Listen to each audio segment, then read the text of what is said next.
Hello and welcome everybody. I hope you're ready to just buckle in and get ready for another great Friday. It's Football Friday, and we're gonna be playing some Monster Hunter later as well. Just getting everything going. It's gonna be a whole absolute blast of a time. Uh, we've done a lot of talking already. We're gonna do a little bit of talking right now because there is things happening today. Um, in the world of football and things that continue to happen at all times.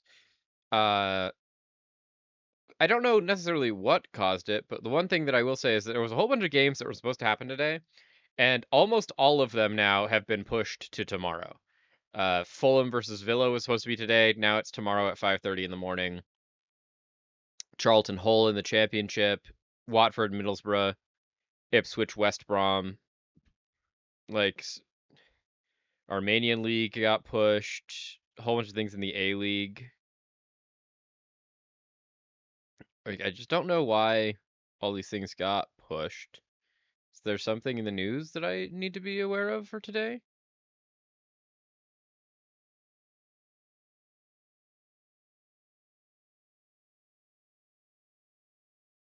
I don't think so. Although apparently the other big breaking news is that there has been another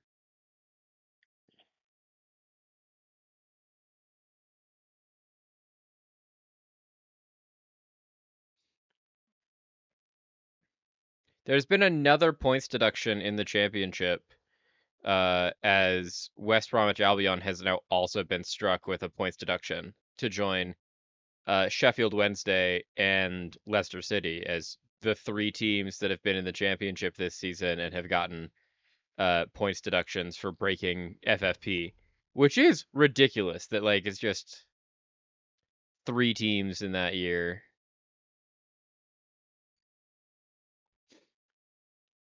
Now I want to look at this championship table.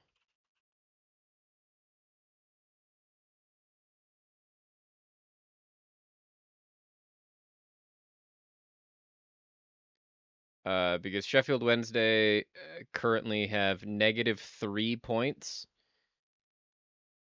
which means that they had an 18-point deduction. Leicester City had a 6 point deduction, and then West Bromwich Albions, who are currently in 20th place in the Premier League, they have a 6 point, an 7 point gap between them and Leicester City. Got a 2 point deduction, but still a deduction nonetheless, which is just ridiculous that these things are happening. Um, but you got that financial breaks going there. Um, on the other end of the table, Wrexham have snuck back into the promotion playoffs. They're now in sixth, uh, tied on points with Hull, but just above on goal differential because they have a +6 instead of a +4. That's with 2 games to play. There's 2 games left to play in this entire league season. Like we're coming to the end of what has been an absolute banger of a season all across Europe. And I think it's definitely one that's going to be memorable for a lot of people. For me, it's memorable because this is when I see my Foxes get relegated, and I am upset about that. But like, I do think that they will not stay in League One for long. Um, it's also a year that we might see Tottenham relegated from the Premier League, which is wild.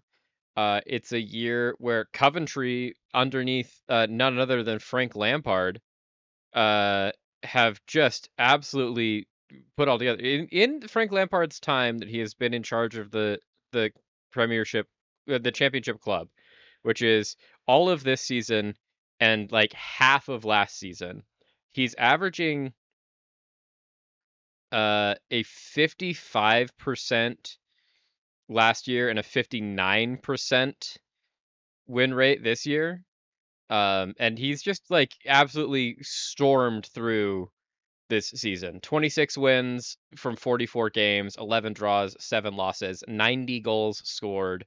We were talking about this a lot last week when we were talking about like the weird statistical outliers that are some of these goal scoring numbers.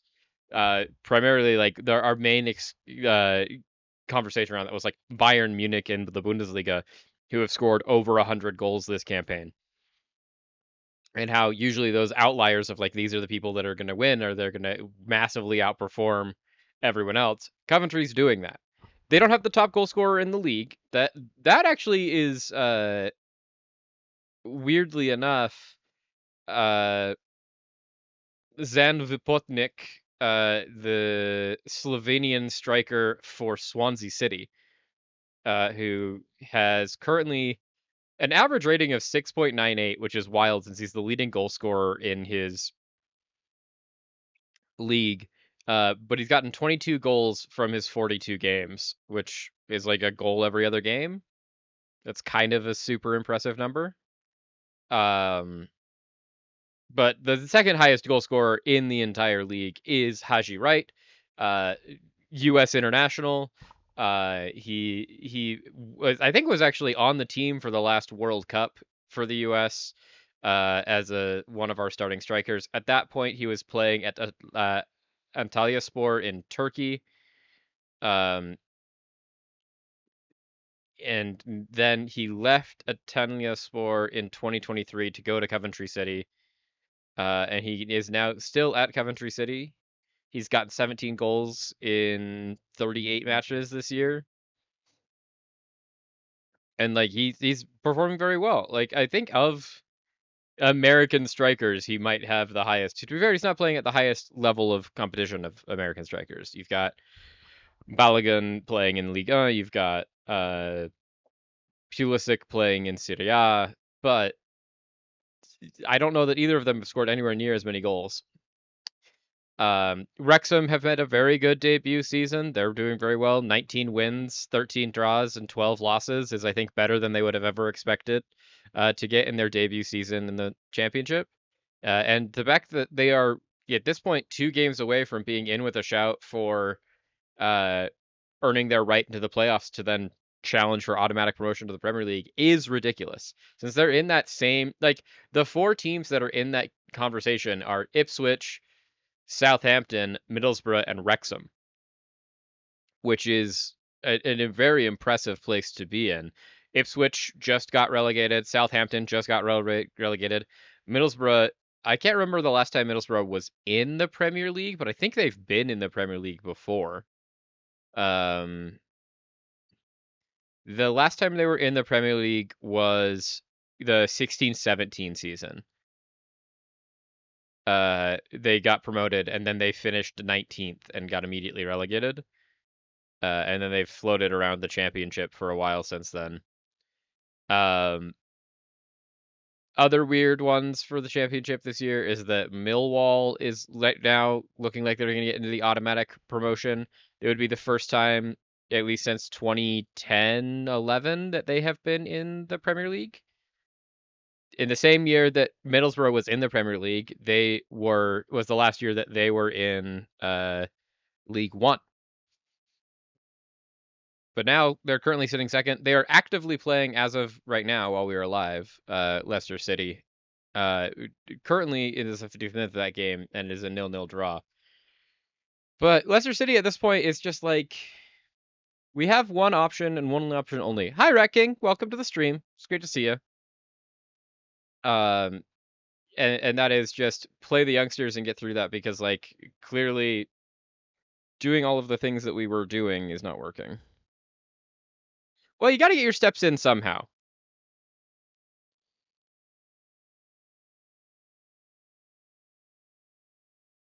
I agree. I figured that that's what it's for. I didn't figure that we were duck walking around the office for no reason. I figured there was a reason of some kind that you were doing this. Uh, because there's usually a reason for most things you do. You're generally a very well reasoned and thought out individual, in my experience. Yeah, but I think that it would usually be for some sort of reason. I don't think it's something you would do just for, like, kicks and giggles.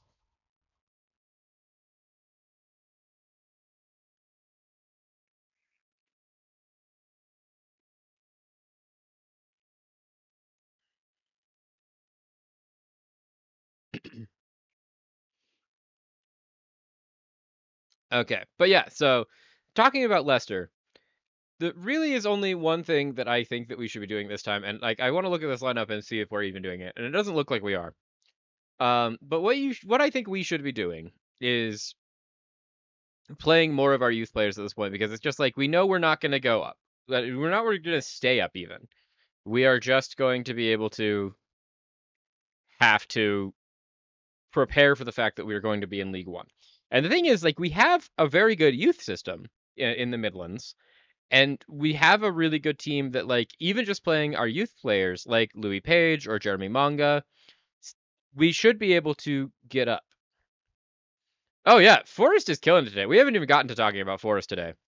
I'm still commiserating the fact that Leicester City's going down because we had news in the championship in that the third team in the championship this season has gotten a points deduction for breaking financial fair play rules, and it was West Bromwich Albion. And West Brom was like our only hope of like, well, maybe if they get hit with an even bigger infraction than we did, that could maybe save us. Like it's an outside chance, but it's a chance. It's okay. It's the same forest that the Sheriff of Nottingham and Robin Hood were living in. And if any of the Robin Hood movies have taught me anything, there's a very large open space between the castle and the woods, and they can play there. There's also apparently very large clearings within those trees because that's where the Band of Merry Men live. So they could probably find a place to play in the grove of the Band of Merry Men. Uh, but yeah, that forest is part of your heritage. I believe that, seeing as your middle name is Sherwood.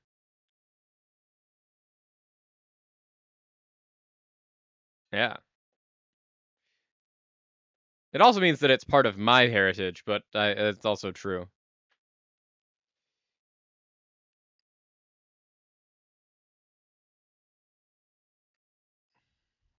I also have Danish heritage, but not as much Danish heritage as I have English and Scottish. Yeah, that's really Danish. That is incredibly Danish heritage. Sorry, I'm getting a billion notifications from emails that I was wrapping up before I went live streaming, and just now I'm getting the notifications for. Where it's like, why are you coming through now? I've already dealt with this. I already read all of these emails. Oh yeah, 100%. Like that's Dane is where they got the Danemark name from. Super super relevant. But yeah. Oh fun.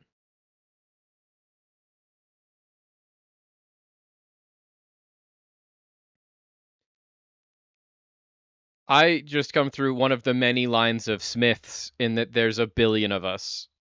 And from what I know of my family history, our Smiths are none of the famous ones. Like there's so many famous Smiths in the world, and we're just somehow we dodged all of that. None of us are famous for doing anything of any importance.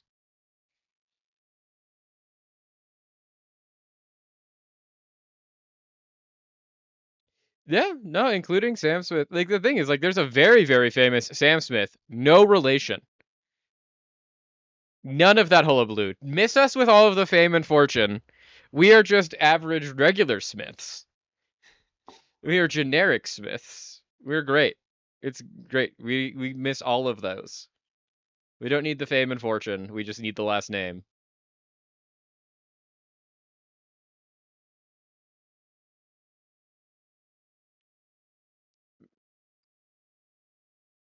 Yeah, but no, that's. Oh, well, thank you. But also, I don't need all the fame and fortune that comes with being fame and fortune. Although I would appreciate some fame and some fortune because that would solve a lot of financial issues. But yeah, no, it does look like Nottingham Forest are just absolutely blowing Sunderland out of the water. 4-0, second half. Rice is on a 3.7 right now. Troy Hume, the left back, is on a 4.3 after his own goal. Oh, Chris Wood is finally back. 34-year-old New Zealand striker Chris Wood, who had an amazing season last year for Nottingham Forest, is now apparently back from injury and scored immediately. Igor Jesus, yeah, it looks like that. And then Gibbs White in the 34th.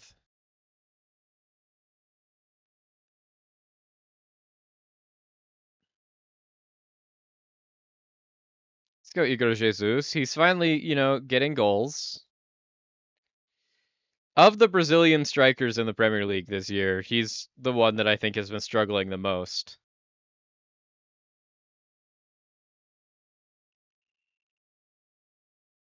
There's probably no music playing because I forgot to do this. It will probably fix if I do this right now.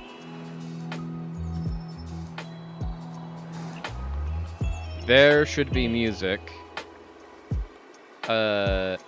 It's a weird thing. Like, trying to get the music to work is like, because it pulls from my browser. When I start the stream, I have to go to specifically the tab that the music is on, and then it will recognize, oh, hey, you're playing music, and then I can go navigate to other tabs. But if I don't do that, it's like, what do you mean you're trying to play music? We don't see any music on this tab you're looking at, and it doesn't do anything. It's one of those weird... I thought I had done it, but we didn't.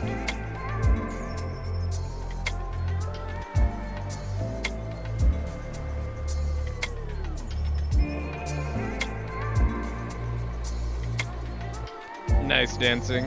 Love the parties. Love the parties. Yeah, no, this is a bad look for Sunderland. But yeah, no, it's gonna be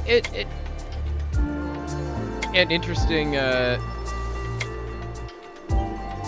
interesting weekend to be sure.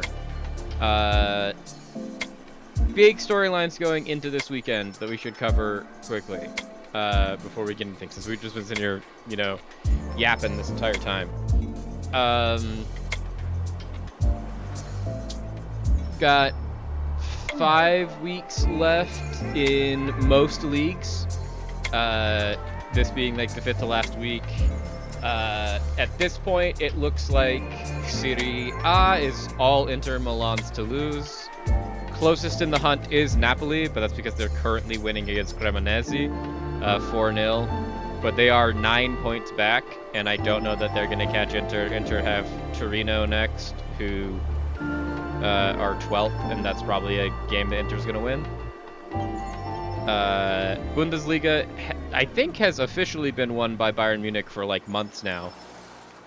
They only have 4 games left. But they are 15... Yeah, they have won it. They are 15 points clear of Dortmund. So Bayern is already Bundesliga champions. Right now, they're just, like, chasing themselves to see how much they can win it by. Currently, they have extended their already record-breaking goal tally this season to 109. And tomorrow they play Mainz. So, looking to extend that even further. La Liga, I think, has also wrapped. It's closer. They have 5 games left. Barcelona has 6. They have a game in hand since Real Madrid is currently playing as of right now. But Madrid and Barcelona have run away with this competition. Madrid is 6 points back with results as they stand, and if Barcelona wins versus Getafe tomorrow, they're 9 points back. And Barcelona haven't lost a game in La Liga in who knows how long.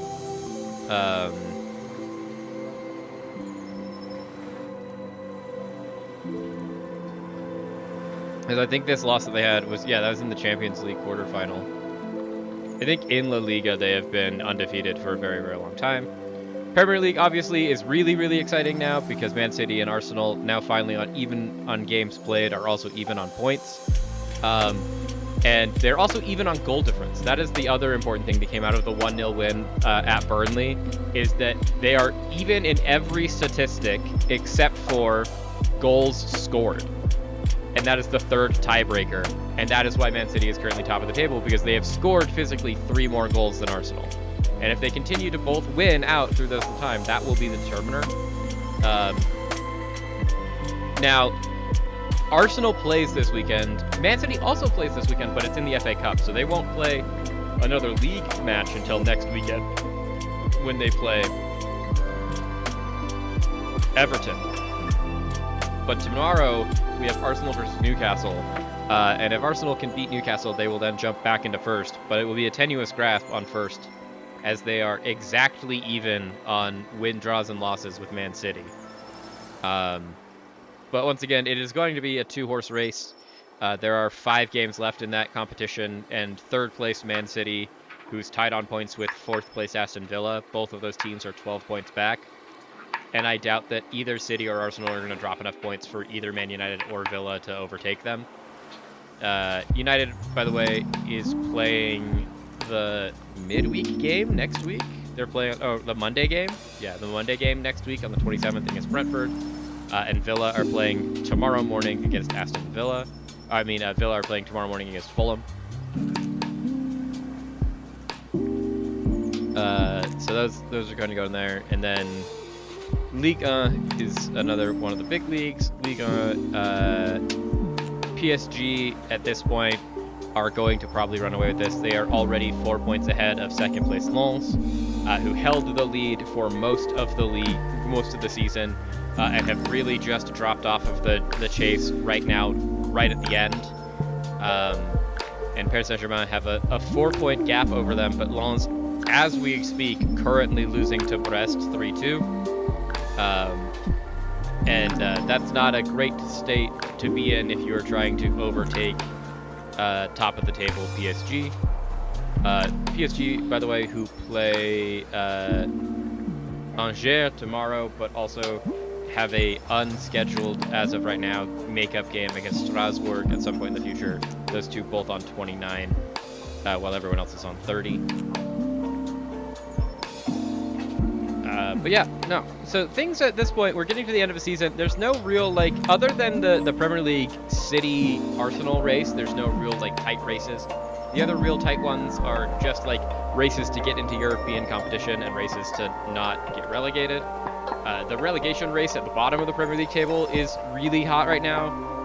Tottenham are 2 points behind West Ham, and then Forest have now, with this result, widened the gap back up to 6 points between them and West Ham. To try and stay out, and have gotten within 1 point of Leeds and 3 points of Newcastle at the bottom of the table. In that one, we do have a goal, I think, just now. Oh, it was called offsides. There was a goal. Sunderland scored, but then it was called offsides.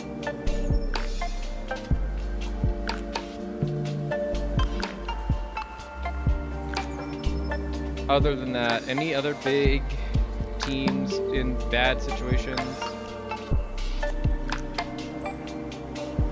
Syria, nothing really unexpected. Bundesliga, Wolfsburg and Heidenheim going down is kind of big. Wolfsburg is a pretty big team. They've been in Bundesliga for a while. Most of the teams, La Liga's been an interesting one in that at the beginning of the season, a lot of really good teams in the Liga got off to really, really bad starts. None more egregious than Sevilla. But at this point, Sevilla are out of relegation for the moment. But they are only 1 point clear of Deportivo Alavés and 2 point clears of Levante. And Levante is in, really good form. They've won 3 of their last 5. Whereas Sevilla have won 1 of their last 5 and lost 4 of them, including yesterday to Levante. They lost 2-0.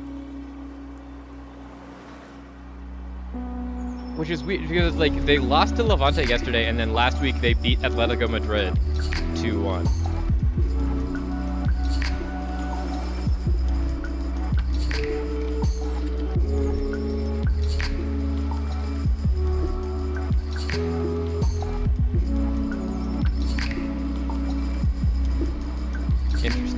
Interesting.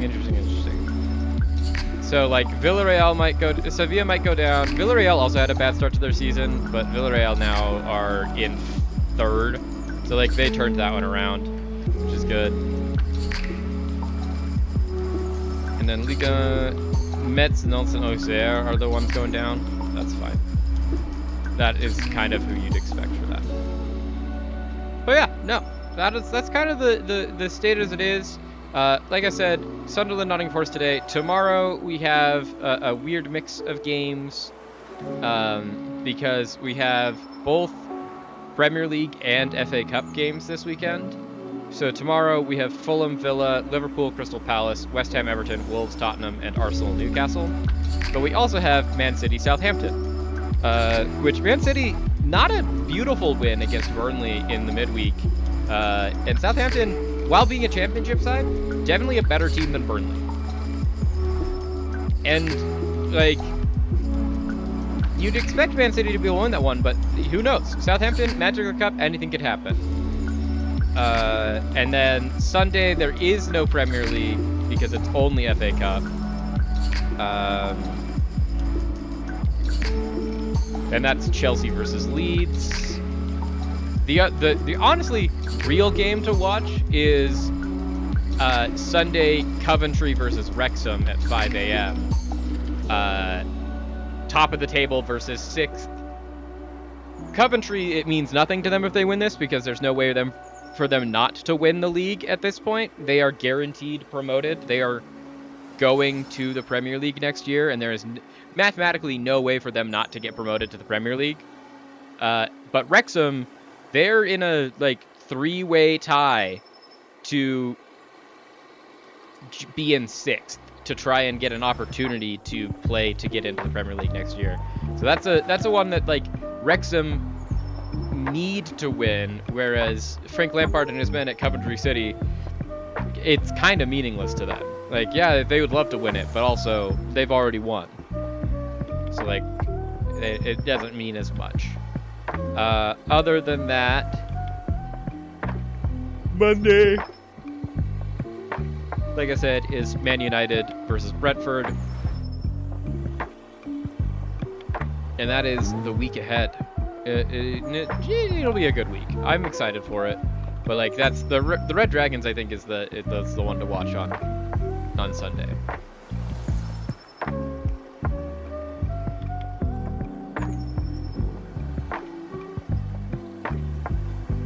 Okay. With that, I think that's all the news that I wanted to talk about today. So let's jump into the game, shall we?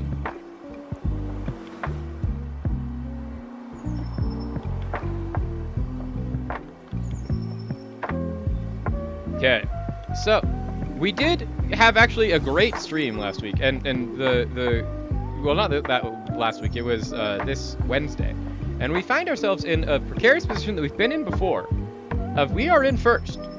Now, we might not be in first for long, because there are teams that can catch us that still haven't played, namely Empoli, Reggiana, and Catanzaro, all have yet to play since this is the Friday. We were the first game of the weekend. Us versus Cagliari. But Cagliari are a big team that did just get relegated. They were in Serie A last year. They are now in Serie B. They just got relegated. They had been doing really well up until this point. They came to us in the Silvio Viola. We beat them 2-0. That was after we played all of a heavily rotated youth team against Bari, who are currently 8th in Serie B. And our youth team almost won, but lost on penalties. And then we're on a 5-game unbeaten run after drawing against Empoli, beating Pescara, beating Union Brescia, and beating Carraresi. Us versus Cagliari was a huge moment for us. Our last loss was Reggiana, which always sucks. We, for some reason, can never find a way to beat Reggiana, and we need to work on that. But we are in a very good spot. We do need some things to go our way of, like, I don't know who Empoli's next game is. Their next game is Union Brescia. That's one that you'd expect them to win. Union Brescia are in 11th. Reggiana are playing Inter Milan's U23s. Catanzaro, Venezia. Like, these are, like, we don't have any illusions that we'll be top of the table for long, but we are in very good form, which is nice. And that's kind of the opinion. We do get the opportunity now to have our next game be against Bari here in 2 days, and we do really find ourselves advantage for that in that we already almost beat Bari playing an entirely rotated youth team. So if we play our actual players, we should be able to just blow Bari out of the water.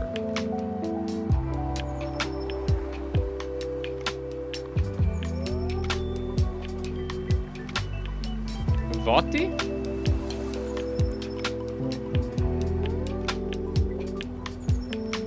No, I'm saying Bari, B-A-R-I.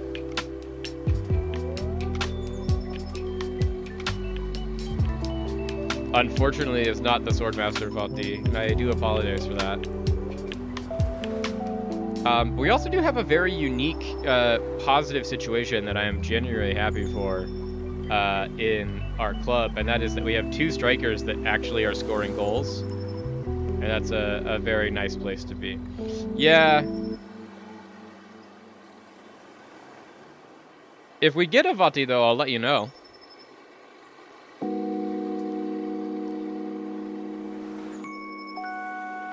Hey, I'm all for a Guard of the Woman, and also, great. You can be a big fan of Voti, and I don't want to take that away from you. I just am sorry that I got your hopes up. I think that the risk that we run here in this chat is that a lot of these names, being deeply Italian, will have a lot of similarities to the names of old... Okay. To my point, Fiore continues to defend my point that I'm making of all of these people have deeply Italian names, and there's going to probably be a lot of old swordmasters that have deeply Italian names, because that's just kind of how Italians and history go. There's a lot of, at least Western history, draws a lot of lines to and through Rome and Italy. It's almost like Rome was the center of the Western world for millennia. But the good situation we find ourselves in going into these games is that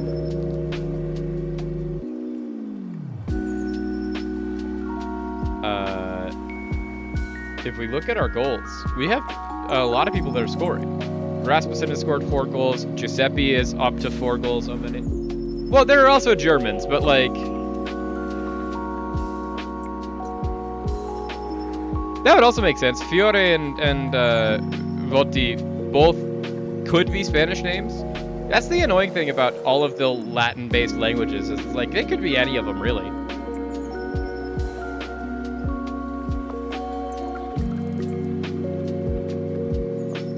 I'm aware of both of those as well, although I'm more aware of Chinese and Middle East history, less because of their impact to sword fighting and more because of their impact to the history of mathematics. Because like all of modern mathematics comes essentially from ideas that were discovered by the mathematicians of ancient Persia and the Middle East. And when I was in college and a math major, I took a history of mathematics course. That was a really fun course, but way harder than I thought it was going to be. And I took it when I was at like the valley of my mental health at the time in my life, of just like, literally I was so stressed and out of it and like unable to do things for my own mental health, that I was physically ill for like a year. And I feel like that's a class that, there's very few classes in my life that I was like, hey, I would want to take this again from that point in my life. That is one of them, in that it's like, I genuinely think this subject matter is fascinating and it's information that I do want to know. But I was in such a bad place as a person at that moment in my life, just dealing with everything that I was going through, that I wasn't able to like go to class and like give it the attention and do the readings I need to do, just because like my mental health and physical health were so bad that now that I'm better at regulating all those things, I'd love to give that class another chance to be like, hey, I do genuinely want to know this information. And now that it's not for a degree, just be like, I don't care about a grade. Like, let me just...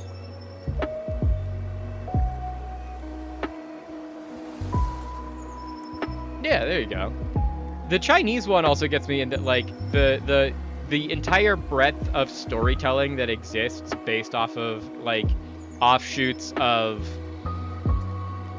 like, the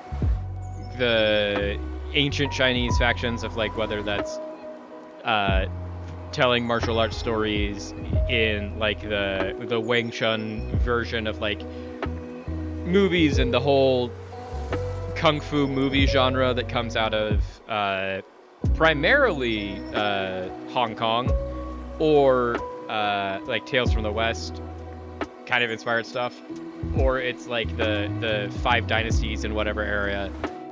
There's a lot about that there, but the Middle East is also a huge thing. There's just a lot of history, and it's fascinating to learn and really nice to learn, because there is a lot of me and a lot of things that I register in my life as like, oh, hey, let's try and challenge the bias that I have inherently of I'm from an area of the world that is pretty myopic about how they teach, and that very unfortunately the US is extremely focused on... Yeah, the US is just deeply focused on, we only want to teach our students the future, like the history of specifically the US, and they don't care about teaching us anything else.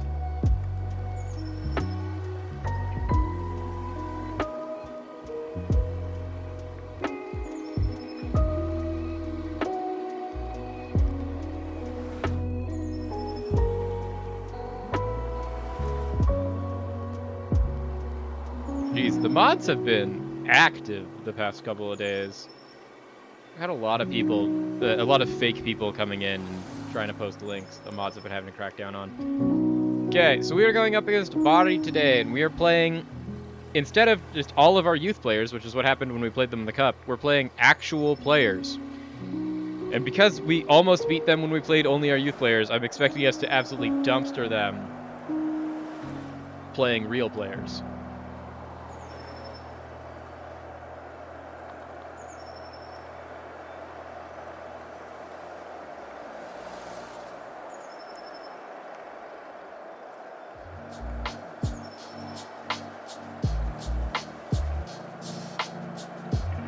Okay.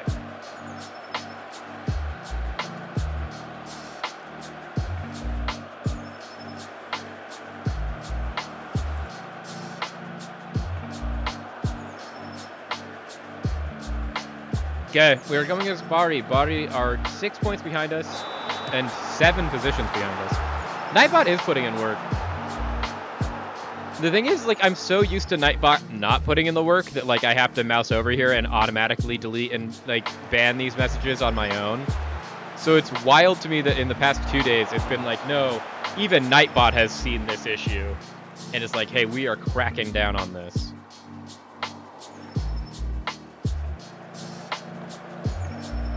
But that's good, because I am planning on...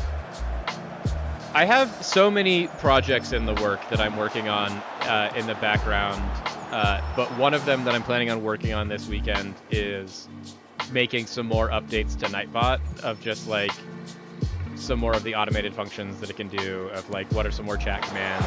Finally finishing my documentation work that I needed to be working on of, like, what I would like from various emotes, whether they're static images or just like a let's go Chiron scroll and stuff like that, so we can start filling out more of these emote slots, because we have so many emote slots that we aren't using. You know, a lot of work like that, but like it's also like putting in some more chat commands so we have more options for people to do, of like we added the deck list command this week for our Magic streams, which is huge, but like adding in a functionality to type in brackets a name of a magic card and have it pull up, this is the magic card and what it does, so people can look it up in the chat. What else would I want to do? Oh, I want to put in a lurking so that we have all the people that come in and lurk while they're at work. Case in point, Rat King actively here participating in the chat while at work. But to give them an option to just be like, hey, type this message because active, like that marks you as an active instead of necessarily a lurker, but then you don't have to type any other message ever again, and it still helps support the channel and the metrics, which is nice. It's just one of the projects I want to work on. The other projects that I've been working on is that I've been trying to do a lot better at just like actually actively applying to jobs, since I'd gotten pretty bad at that over the past several months. And the current goal that I have with my therapist is that at least Monday through Thursday, we try to apply to 3 jobs a day. Whether that's jobs that come through the pipeline of my automated job search thing that I built that finds me jobs every Monday, or it's jobs that I find myself and then do all the application work for, so that we hit a wider net of like as wide of a net as possible. And that's been going well so far. I did 3 yesterday, I did 3 this morning before stream. So like, we're making good progress there. But that's another one of the projects that I want to work on, because I'm like, this has been so helpful for me. I bet that if I did just a little bit more work on it, I could make it into, whether it's a product I sell, but even if it's just like a thing that I could share with other people I know that are in my situation, I'm just like, hey, this will automate a whole bunch of this work for you to make it easier to apply for jobs. All you have to do is like fill out these forms of like, what are your hard lines? What are you looking for? What are your values that you value? Would you want to do remote? Like things like that. Or do you not mind about being in person? Are you open to relocating? And if they can fill that all out, then they can build it and set it up for themselves.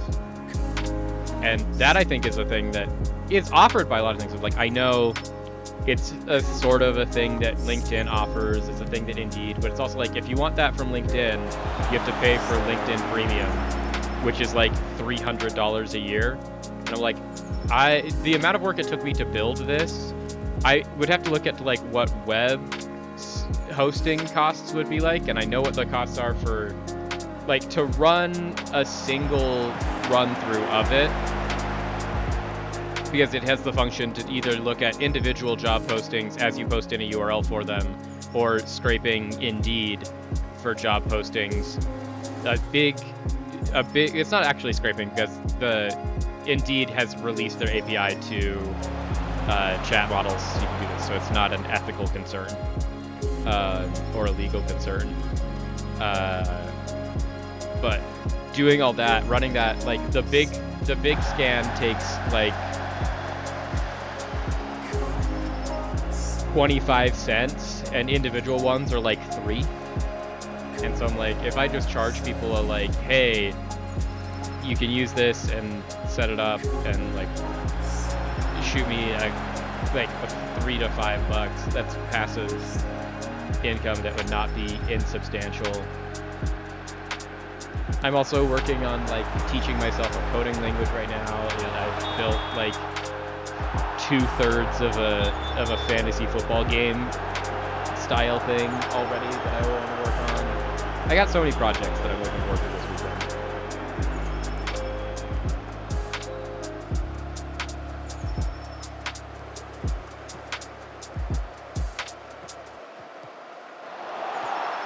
But that's also all paired with the fact that like I have still made plans with friends, because like I was talking about Wednesday I got to go after stream, and I went and hung out with a really good friend of mine, and we went to a beautiful version of the frankly not award-winning enough play Come From Away,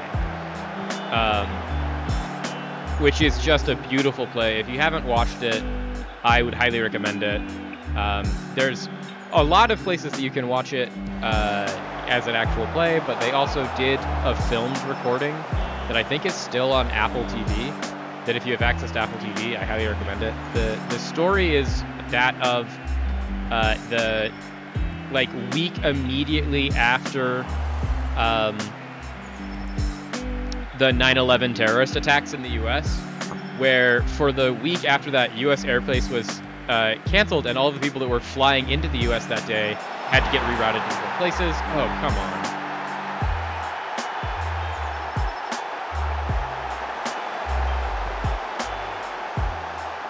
Sorry, got distracted by the fact that we just conceded to Emmanuel Yeboah.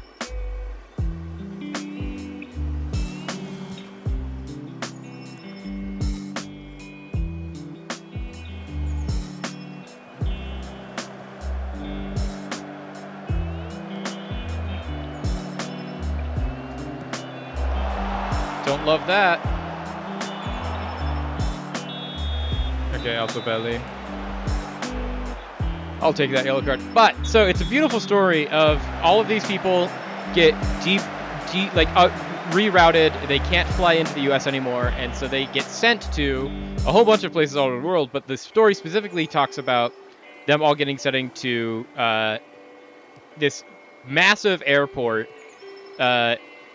in Newfoundland, which is like personally important to me in that like I lived in Canada for a couple years and I met a lot of people from Newfoundland, and they are some of the nicest people you'll ever meet in your life. You can never understand them though, because like the real Newfie accent is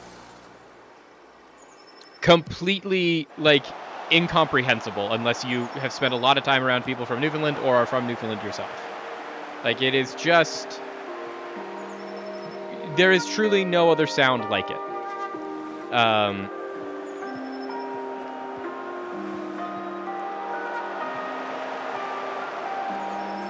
And because they are located uniquely at the edge of North America, back before they developed airplanes that could fly across the Atlantic on one tank of gas, it was the place that they built this huge airport so that planes would fly from wherever they started to Newfoundland, land, refuel, and then fly across the Atlantic. And that was their whole thing. And so they had a massive airport, and everyone got rerouted there. And it's a story about a town bringing in all of these strangers from all around the world and taking care of them and helping them get through this troubling time, as well as just talking about like all of the just geopolitical implications and changes that happened because of the aftermath of 9/11 across the world, whether it's in the US or away from home. Just a whole bunch of stories about that. And it is just a beautiful, moving, touching piece that, as I said earlier, unfortunately did not win as many awards as it probably deserved. And that is entirely because it came out the same year as Dear Evan Hansen. And Dear Evan Hansen won like every award it was nominated for. I do deeply love both of those musicals. I do think that Come From Away as an overall story and musical is, as a complete story, a better musical. That's mainly just because I think that as a whole, it is a better story and a better, more moving piece. Dear Evan Hansen is a very good story and a very moving piece, but it is very much built around the fact that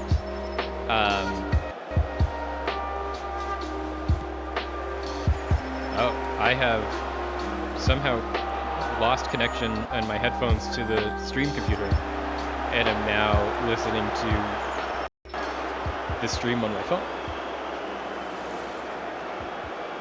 So let's fix that. Don't look at my settings. Don't look at my settings. You didn't see anything yet.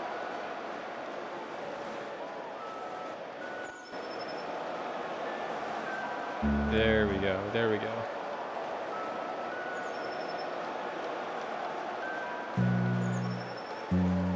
Oh, Pino has gotten injured. Love that. Love that, love that, love that. Okay, so Pino, we have Fries, who's been doing really well. But as much as I love Dear Evan Hansen, don't get me wrong, and I did have a very personally bad experience with it when I went and saw it, but that's for some other reasons that have nothing to do with how good of a musical I think it is. it is very much a tale of two halves in that specific musical. Of like, Act 1 of Dear Evan Hansen is beautiful. Like, every song's a banger. Most of the story happens in that point, and then Act 2, kind of all the wheels fall off. Still good, still very moving, but definitely not as good as the other one.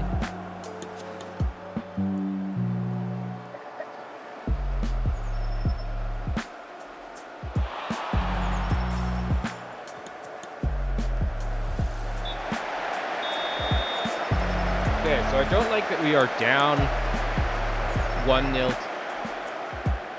at halftime. This is a very even game. The Patriots got lucky with their goal.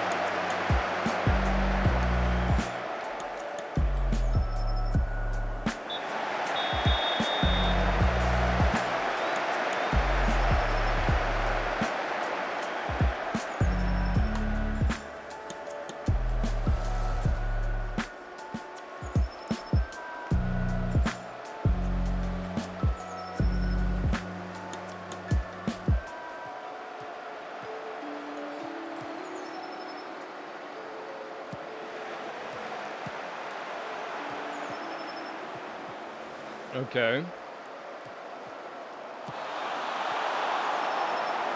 Crazy shot there from Bruno Duarte. Huge save from us.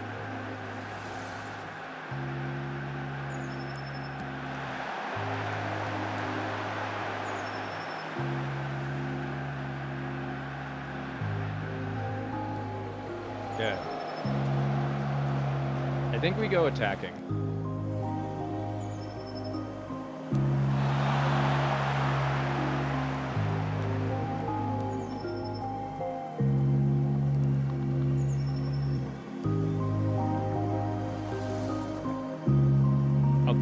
Oh, now my left back has like had a non-contact injury.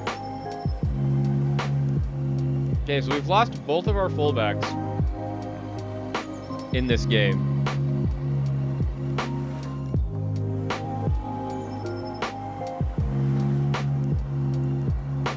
Okay, we've got Takiara. Nicky Stones has not had a great game. We're going to beat Sven.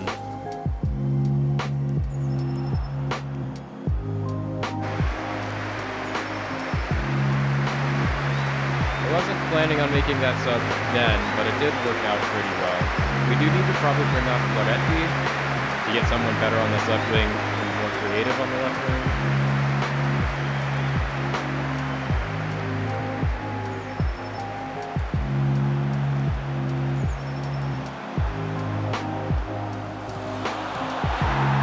Don't like that. Don't like that at all.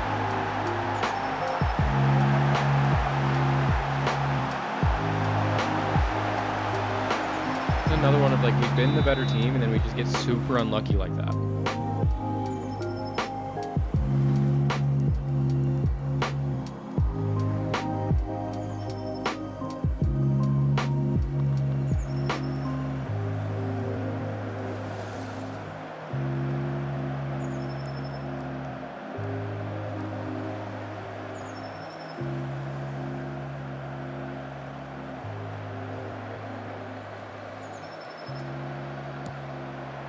Reese tries to find Loretti. Can't keep that down though.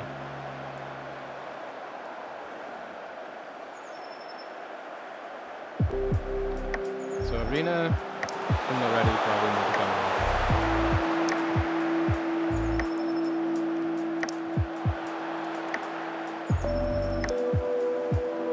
in. Nice, net in.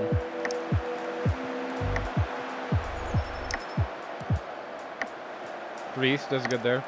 Metric is also having a bad one. 6.0 is really bad.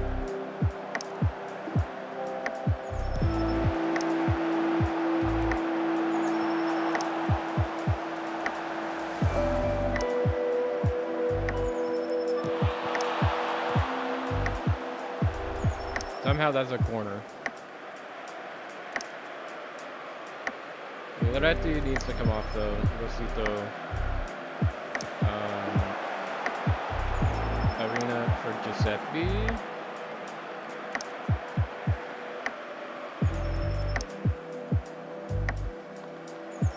Rasmussen, please bring me back into this.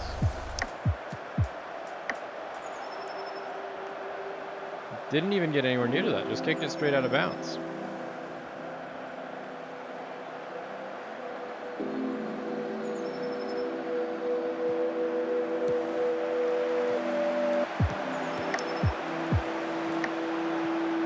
Nice one, Joe. Reese. That's very generous that they said that ripples the side netting, because I do not think it did at all.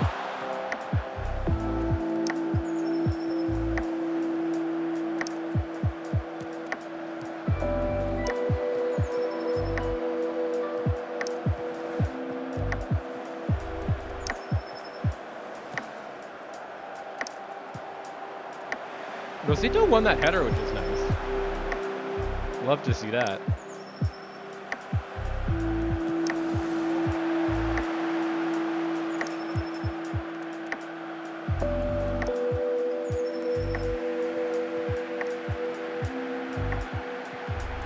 Okay, Netten.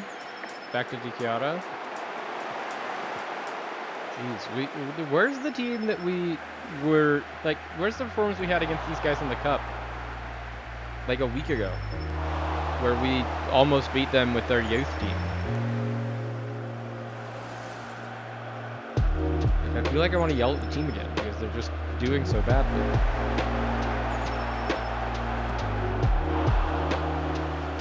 We're playing better players at literally every position, and we're just getting absolutely demolished.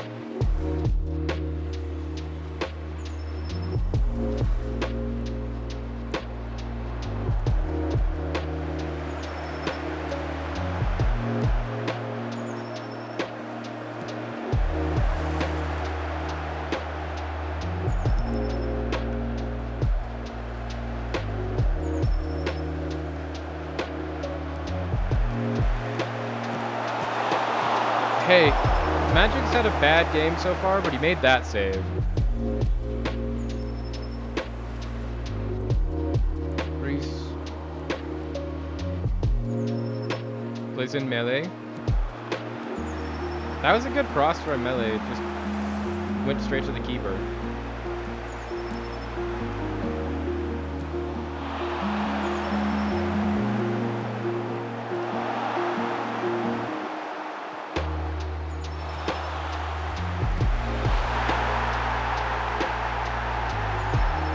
This is not how we wanted to start the stream today.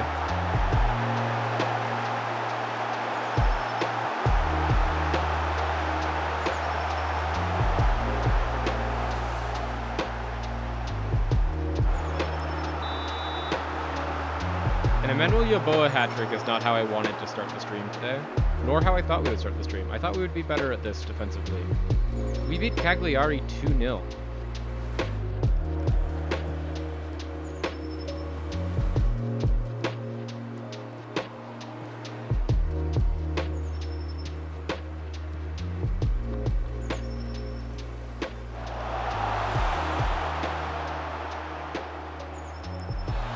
Here's Yeboah in behind again.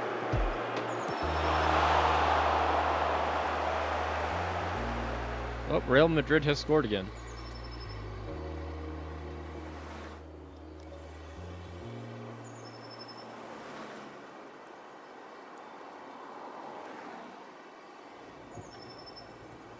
Also looks like Nottingham Forest scored again, so it finished 5-0.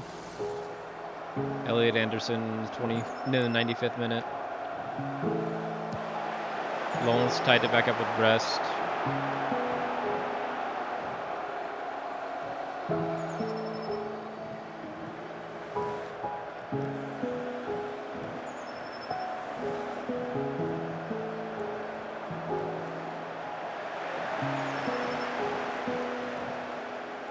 Oh, Real Madrid got a score correction, so they did not score a second goal.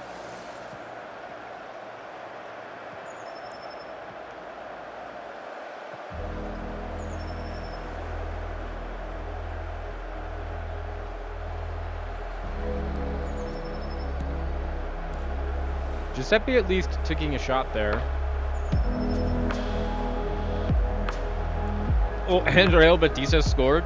Hector Bellerin in the 95th minute. Remarkable. Lajao. Rosito. Those are, I think, our two best shots of the game. It's a shame that they're happening when it's the 88th minute and we're down 3-0.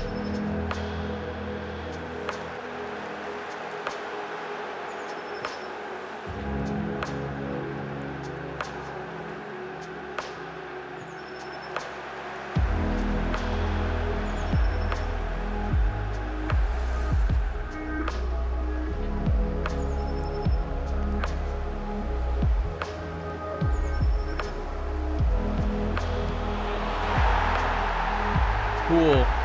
I'm glad that this team that has been so good up until this moment decided that, hey, it's a new day, new me. We're going to be the worst team you've ever seen in your life.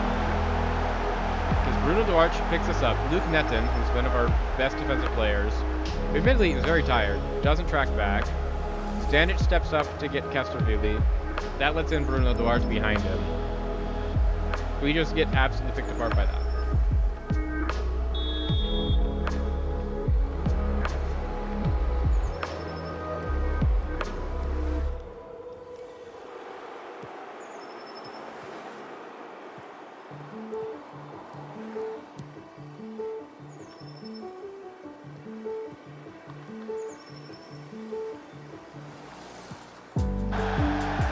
Rasmussen just wide.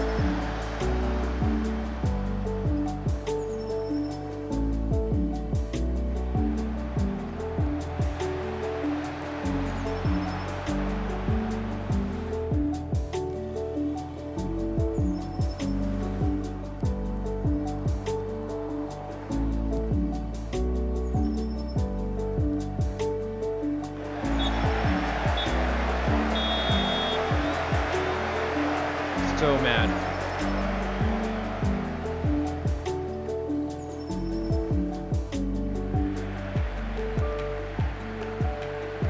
So look at this. It's such an even game for us to have lost 4-0.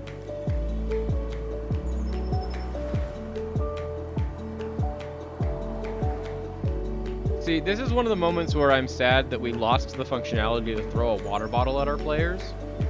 Because just me saying, like, I'm unhappy with how that turned out does not truly convey the, like, white-hot rage that I feel about how my team just performed.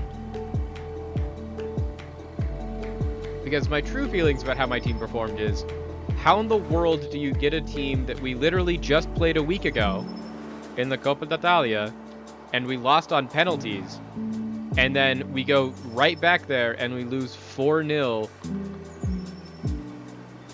and their starting striker gets a hat trick and their other starting striker gets the 4th goal. Like,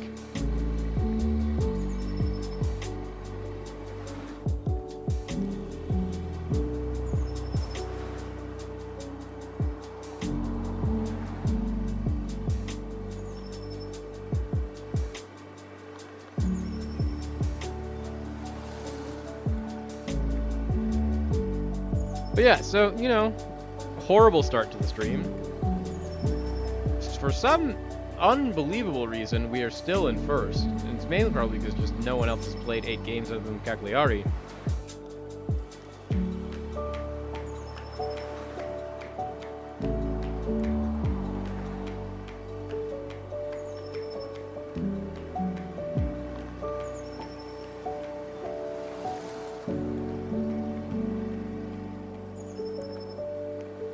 Lukioi is getting back into fitness. That's good.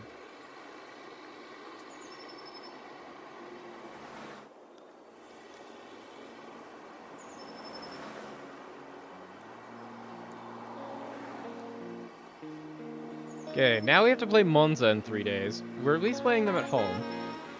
So hopefully we can not turn this into a streak of losing.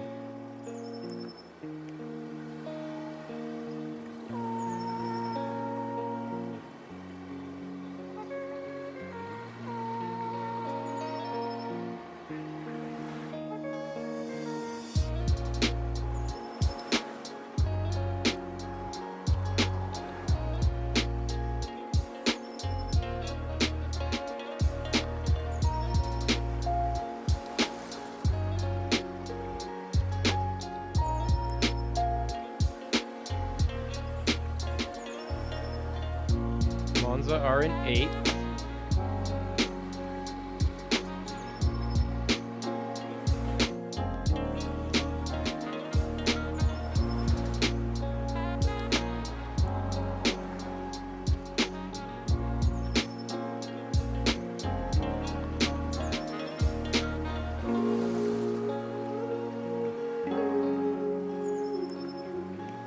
Loretti, we don't want to play you. You were bad.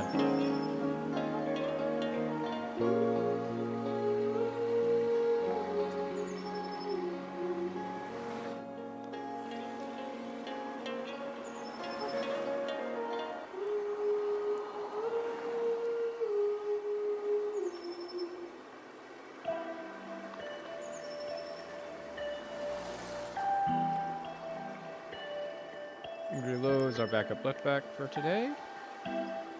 Backup right back is going to be Perotti. Midfield subs, we've got Mele, we've got Verardo, and that's fine. Peruano.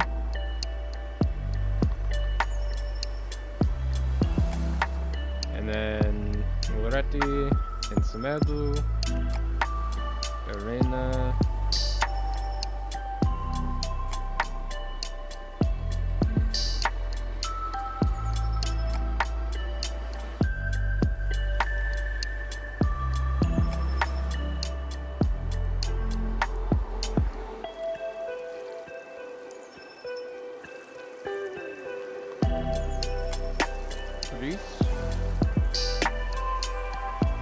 Okay, Monza. Let's go turn that around. We had our shock loss of 4-0 today. Let's not do that again, shall we? Forgot they have Sebastian Borna. They also have Joel Pirot, who's another just like actual player.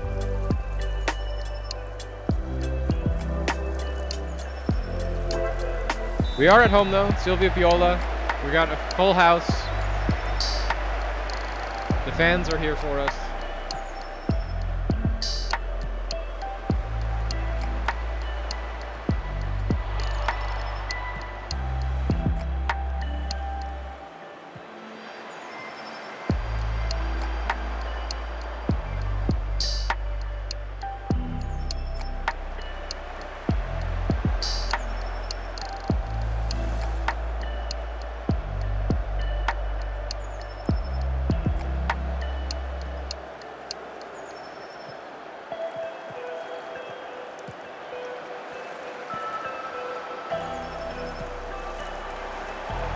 Nice Stanic.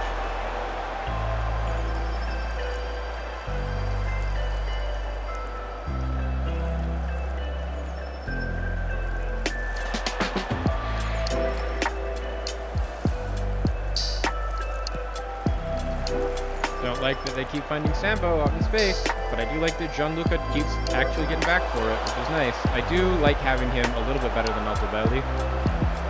It's nice to have him back from injury.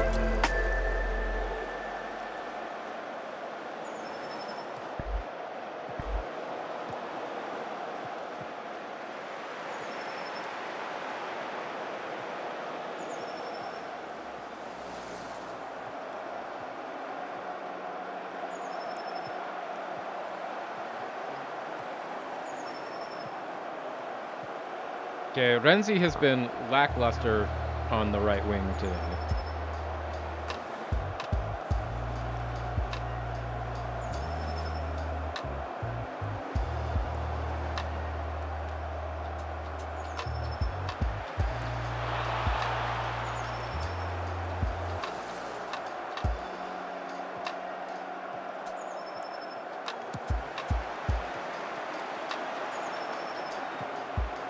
Renzi to Mojao, there we go. Mojao, plenty of people to put it to.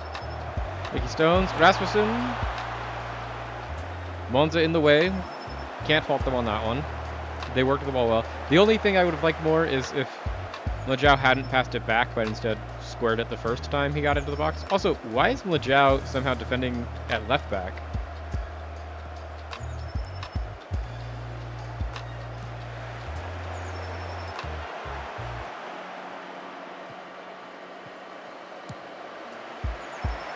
Giuseppe's in behind, but he's definitely offsides. Was he not offsides? He just missed a wide open goal because Daniel Everson. Oh, there we go, Stanic. That's the goal. At least someone knows how to score a goal still. And sure, it's my right-sided center back, but Henry Stanic puts us into a lead at the Silvio Piola. We're shaking off that 4-0 loss. We just gotta shake it off. There we go, Stanic. Also, I don't want us to be cautious.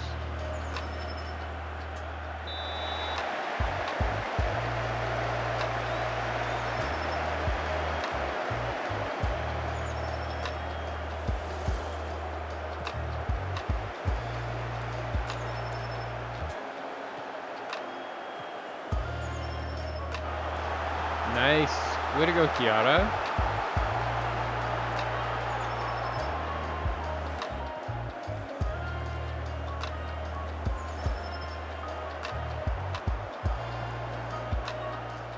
Stanic up to Renzi. There we go, Renzi in behind. Renzi puts it into Giuseppe. Giuseppe made the right run. Thank you, ref. Thank you.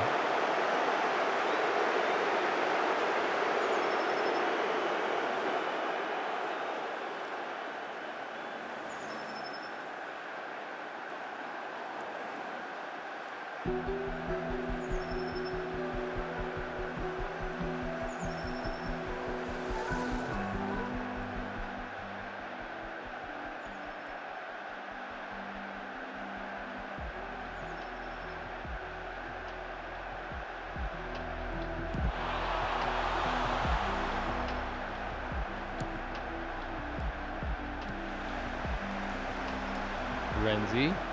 There we go, Renzi. Beat his man. Okay, end of the highlight. But Renzi doing a good job there to get in front of his man.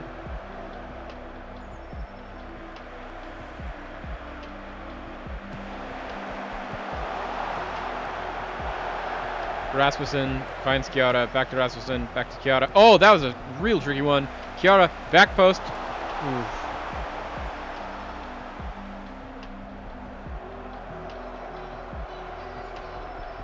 Giuseppe Coppola with the ball, puts it wide towards Rosito. Rosito in behind the defense. He's got help in the middle.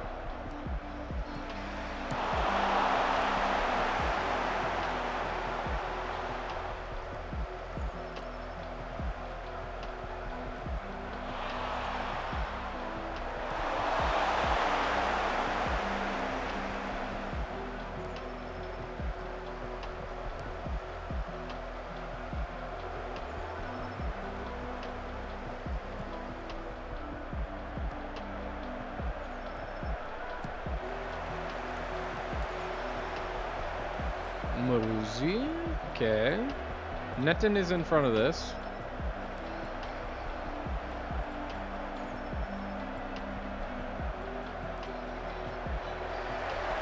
Nice, Renzi.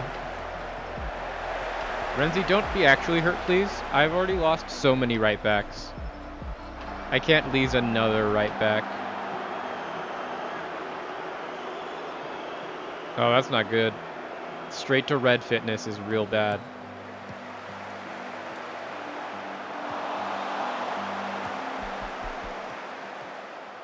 Gianluca. Gianluca. Lajao. Gianluca, though, is going to pick this back up and put it back into the mixer. You got Renzi out wide. Nicky Stones, though, is going to go for it.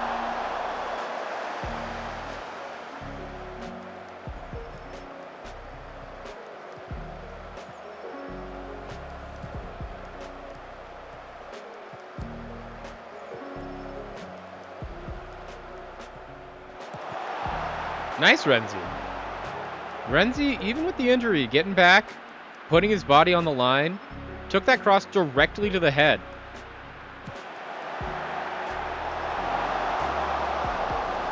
I'll take a throw in. I'll take a throw in. We're holding on to this.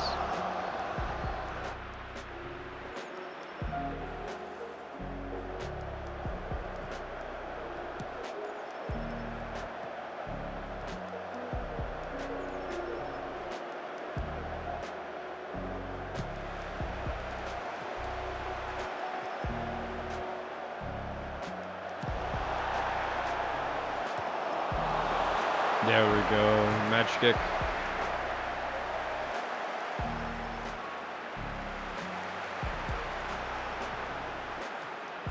Renzi plays it in behind to Giuseppe.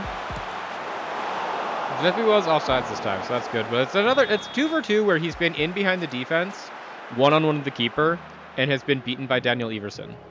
Like, Iverson's on a 7.5.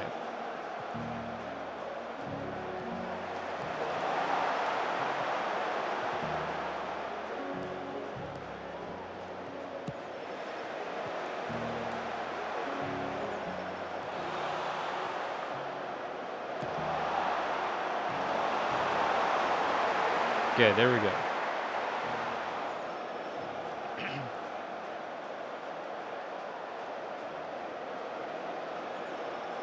Trezor. There we go, Magic.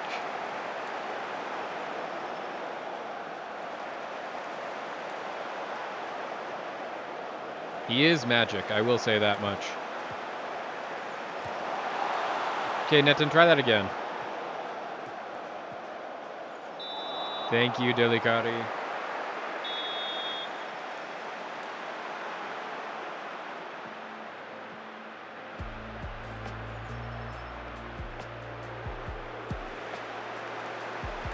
Nice Renzi. Shaking off his injury. Totally fine now. I'll take a corner. We've scored from a corner already once this game. Here's to see if we can do it again. Back post.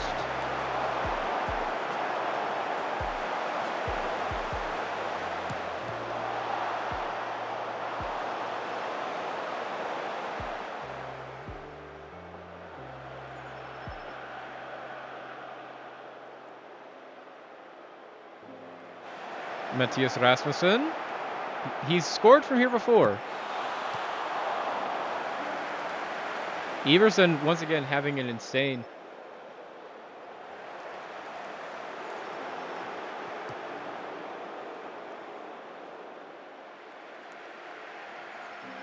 Iversen really earning his 7.5 man of the match performance with the number of just insane saves that he has put in today.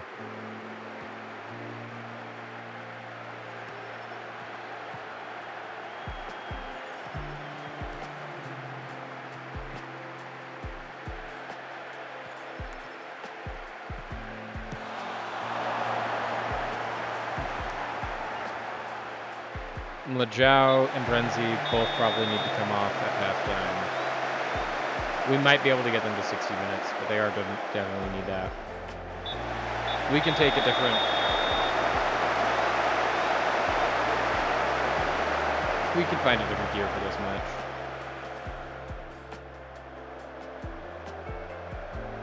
Giuseppe to take the long throw. Long throws it directly to Sambo, but we get it back on the rebound.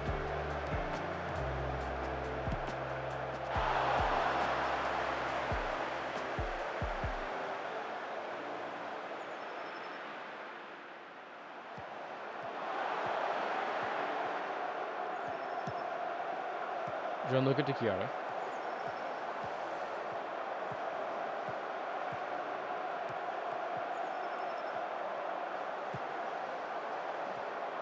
Matthias Rasmussen.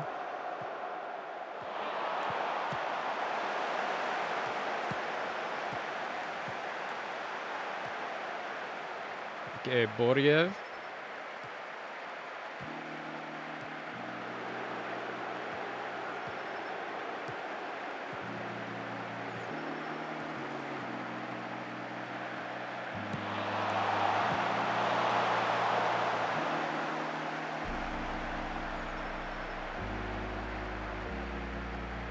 Magic. Yara. It's great to have him back on the pitch.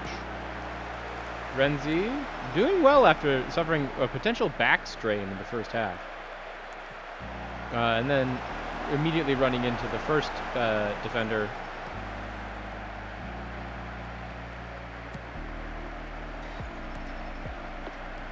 Rosito. Rasmussen. Rosito. Lajao back post. Oh. That was a great attempt, just barely wide. Giuseppe now with another attempt at a long throw. Nicky Stones won it that time, but there was no one in the middle to take that shot. Renzi will take a shot though, but he skies that so badly. I haven't seen a shot that bad since the Wondolowski goal that went over the top of the bar in the 2010 World Cup from the literal goal line.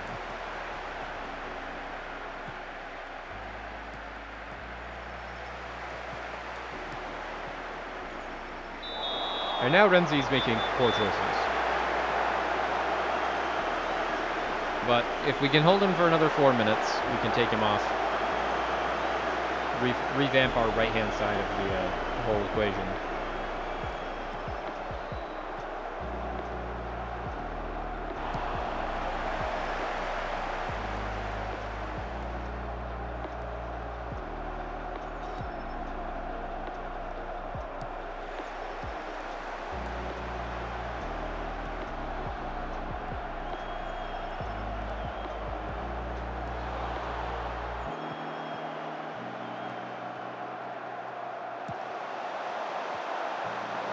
Okay, Netin just getting there, getting high, and getting that out.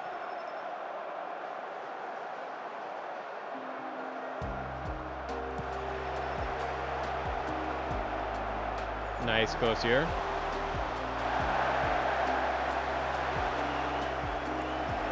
Nick Stones, good defense, good defense.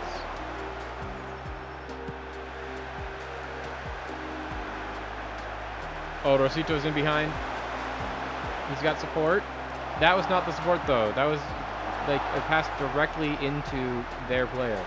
To be fair, they just did the same, so we'll take it, but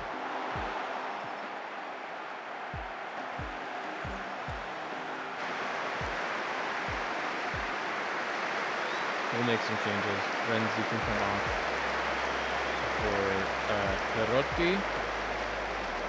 Mojao can come off for Semedo.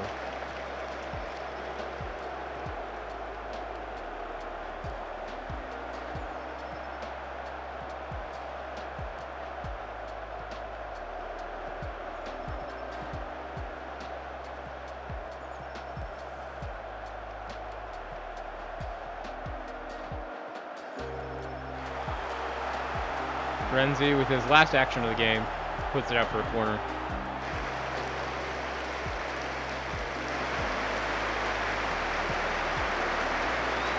Nice match kick.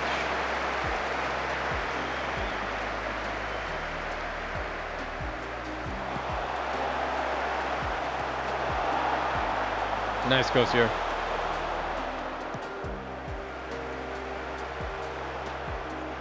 Rosito. Oh, Rosito cooks him on the outside. Oh, that was a good put back in. Nicky Stones was in the spot. Iverson's just continuing his absolutely incredible form today.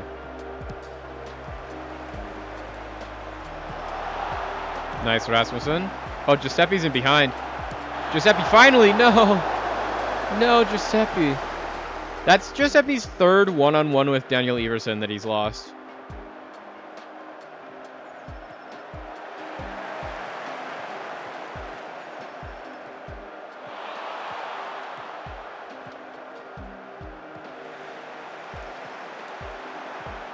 Perotti.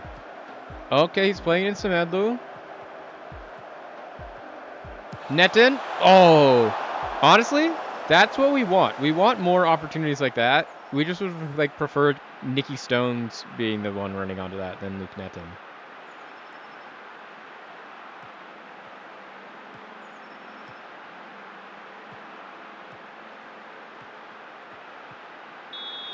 And then Perotti just picking up where Renzi left off of just like, hey, I'm going to kick this guy.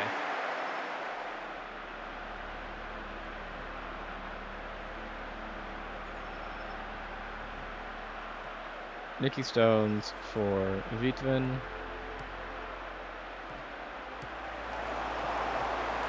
Rosito for Loretti.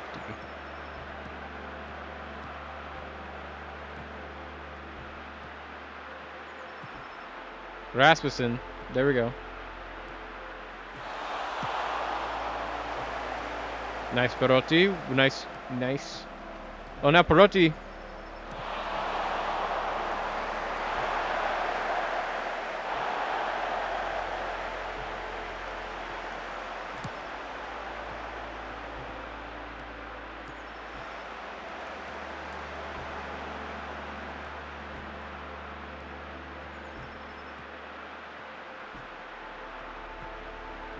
Nice Nicky Stones.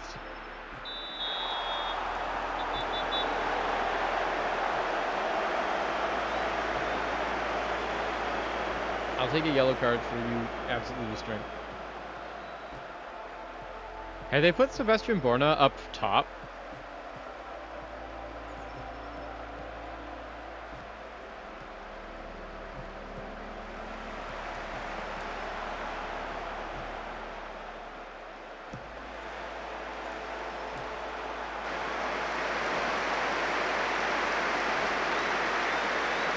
We're going to take off Metin for Gerardo.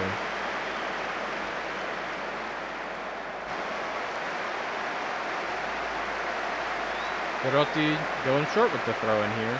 Finds Vitven. Back to Gerardo.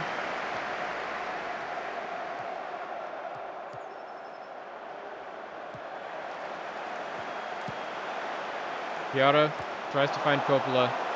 Can't get it past Ute. Everson taking his time here to get it out. Puts it out to Ute.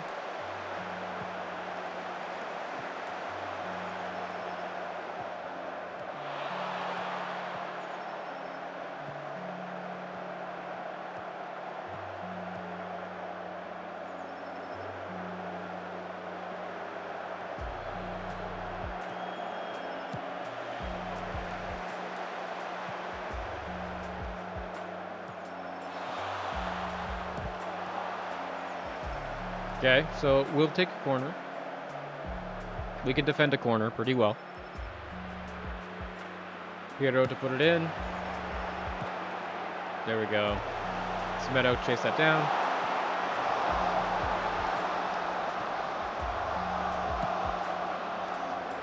So there's Borna. It looks like they put him back into defense. For a brief moment there, it looked like they were playing Sebastian Borna as their striker, which is certainly a choice. Loretti into Giuseppe. Melee with the right idea to try and play in Giuseppe in behind, but Borna just too good at shutting that down. Nice Perotti. Way to cut out that pass. Youngster Paulo Berardo back into Perotti. Semedo. He's got Giuseppe in the middle.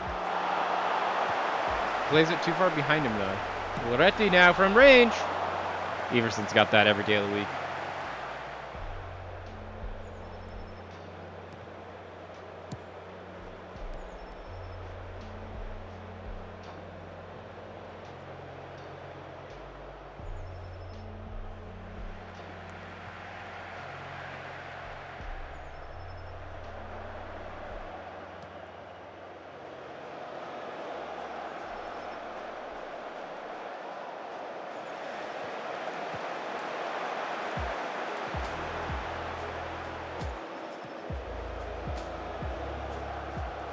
Rasmussen here, plays it in behind. Semedo's there.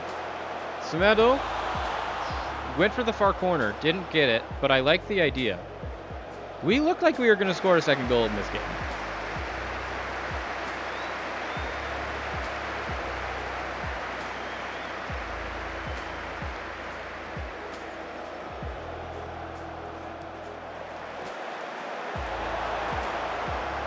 Loretti dispossessed.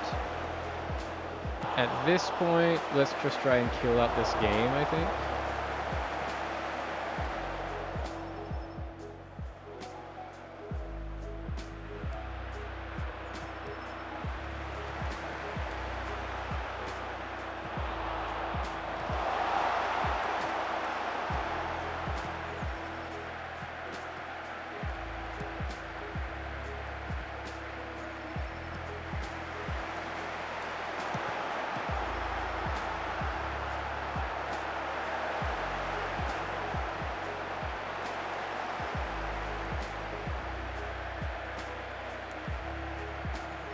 Giuseppe now to take the long throw.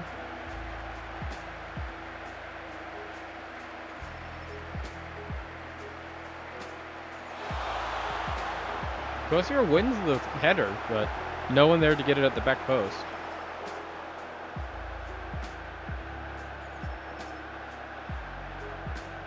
Sorry.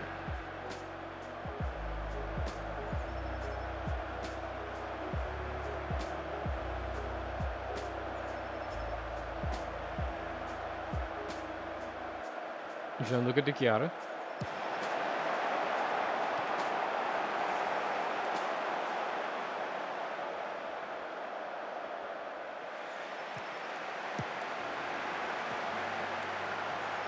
Resor, back to Trifoletti. We've got 3 minutes left in this game, and we should be able to hold on to a win for 3 minutes. There we go, Perotti, Stanic. Back to Perotti. Semedo in behind Giuseppe. There we go. Meli Vitven, straight red injury. Away from play.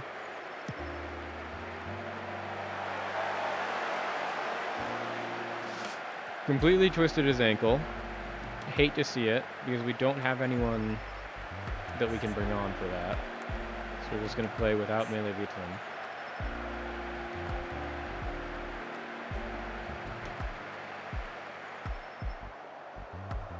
But that should just kill the game, hopefully. Giuseppe, why are you standing here? Giuseppe, what are you doing?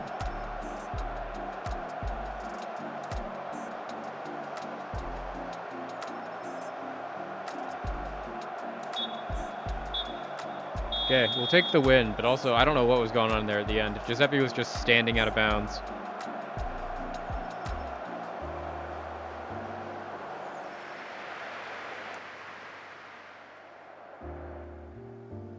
We'll take a win over Monza.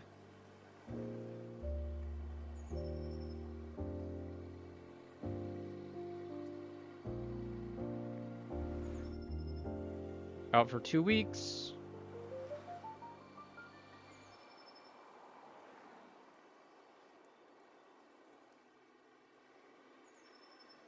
We are still top. Palermo can catch us. So can Empoli or Catanzaro or Bari.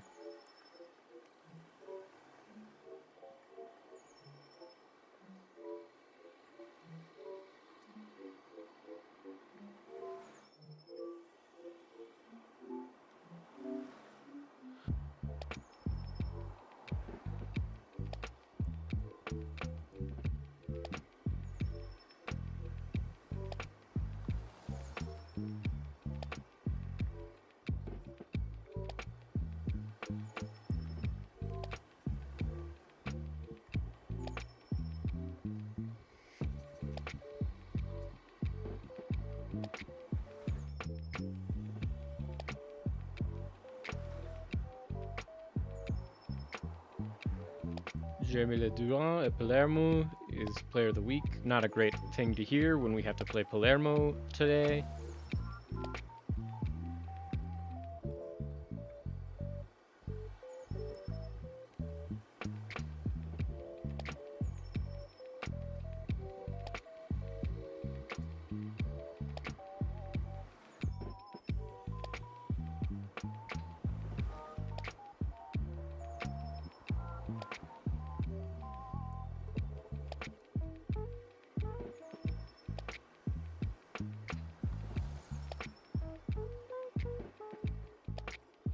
Okay, so now we have Palermo.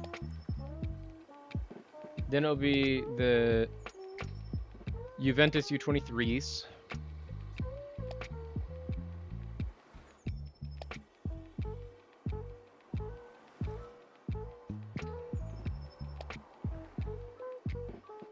Berardo, growing, getting better. How good are you, Paulo Berardo? And at what position? Since you play like 7 of them.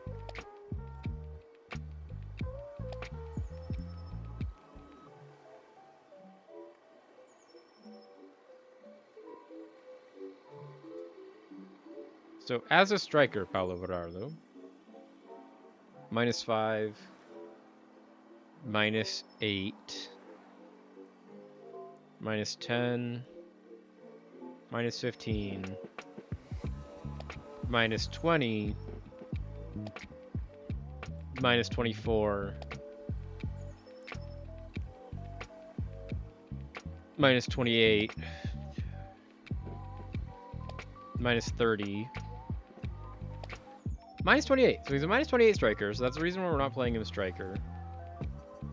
Attacking mid, -8, -11, -15. Center mid, +2, -1, -3, -6, -11, -14. DM,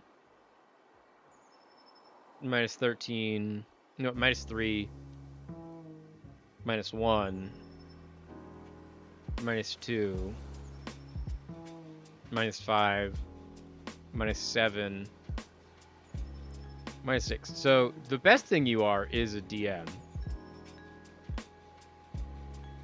So it's good that we keep playing that for you. He's just a DM with 15 finishing.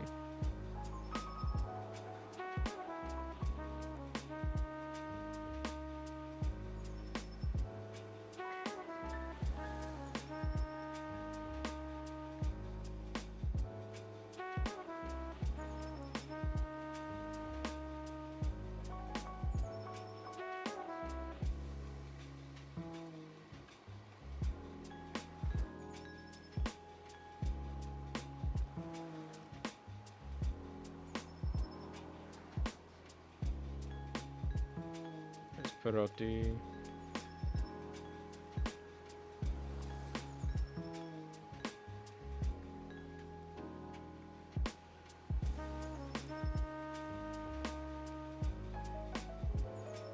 Let's try Arena.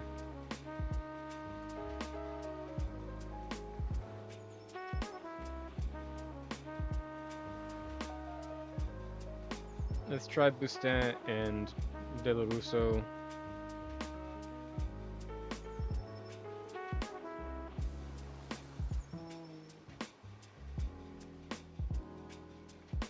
Is Sukioi still injured? He is. 7 days.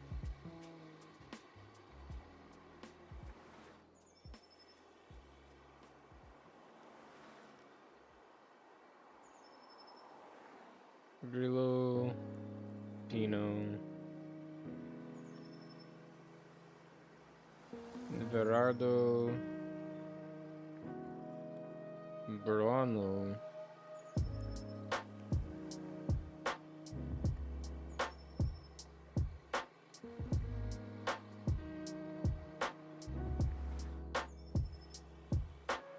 We don't want to play Chessa. Probably don't want to play Kanapa either.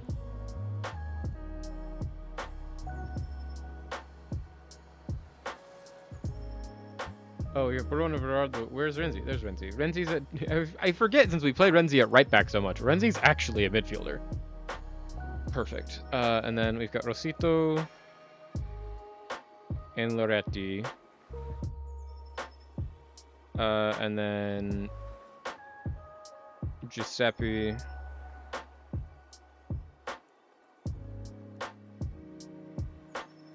And Natishenko.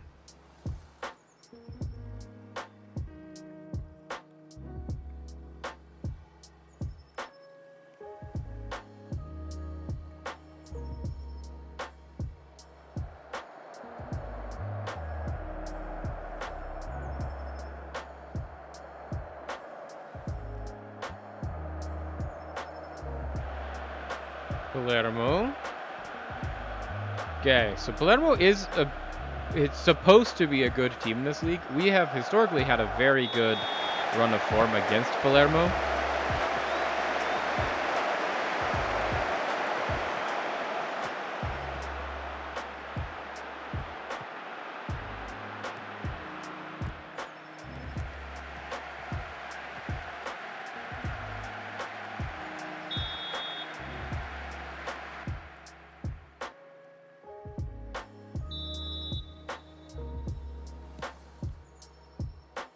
Lejiao in behind. There we go. Lejiao beat everybody and then just dribbled it directly into the arms of the goalkeeper. Don't love that. Would have liked a better result from Lejiao there, but he did have a good attempt at it.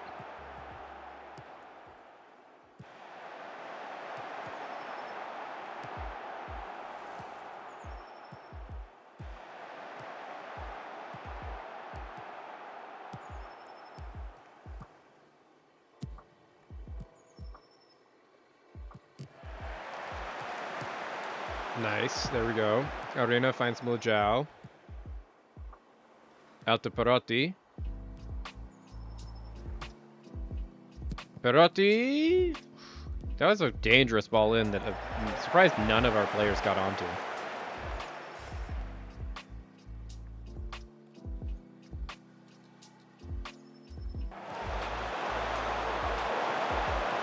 Semedo to Chiara, back to Semedo.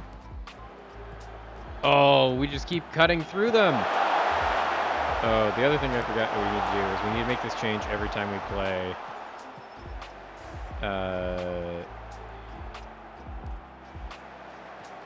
You are a target forward.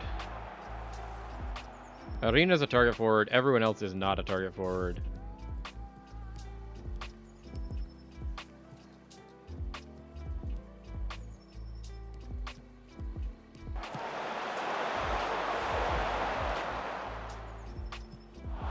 There we go, Perotti. Nicky Stones is in. Arena! There we go, Antonio Arena! Nicky Stones, please have been onside. So if you were onside, this is a beautiful goal.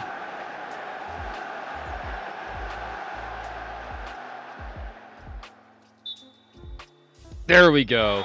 Huge, huge start to our game against Palermo here. Away from home, we're at Palermo. Beautiful ball over the top to Arena. Well, I mean to Nicky Stones, and then a beautiful cross into Arena, who just buried it. Wonder kid Antonio Arena, that's here on loan from Roma.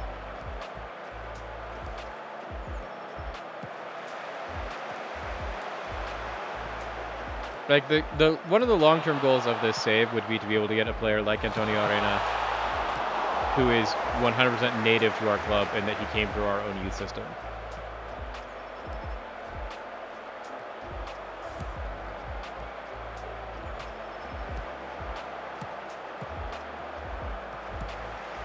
Nice, Chiara.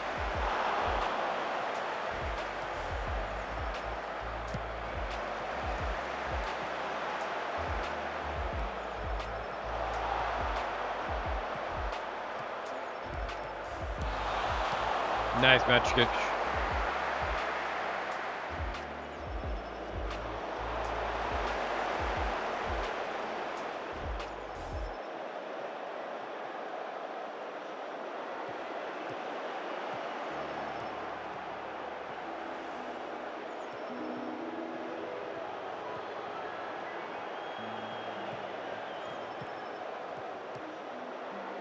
Rasmussen, ref? Thank you, ref. Yes, ref.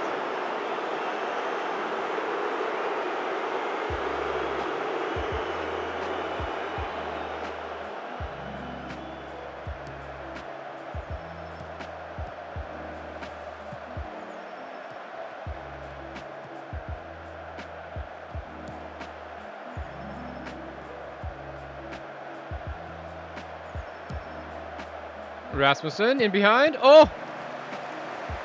That was a beautiful two-touch, but also I don't think that was ever troubling the goalkeeper or anywhere near the goal. That ball was going over here somewhere to the right-hand side of the goal.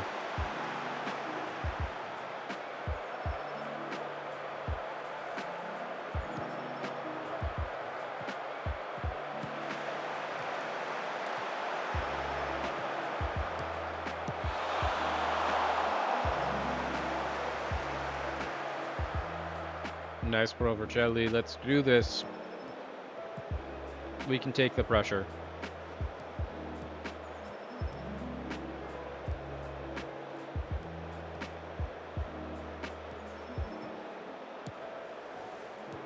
Nice Arena. Militao. There we go. Good save.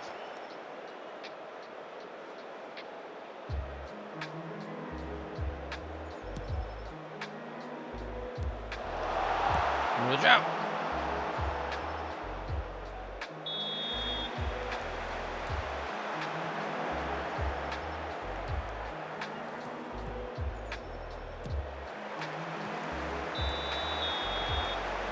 It's okay, Del Russo. Yellow card is fine for Davide Del Russo. Once again, remember, Davide Del Russo, 17 years old. And is he perfect? No. But he's tall and he can jump really high.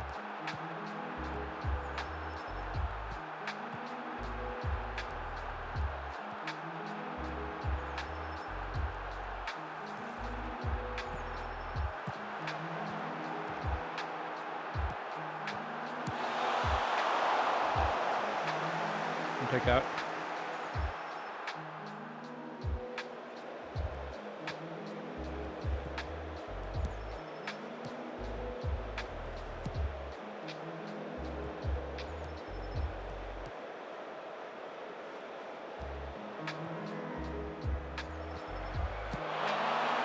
If we keep letting them take these long shots, I think we're fine with that. It doesn't seem to bother us like at all. They don't get really close. Militao to Arena. Semedo. Over to Chiara.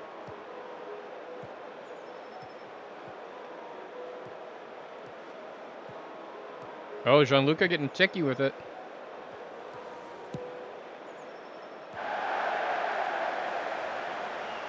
There we go to Militao.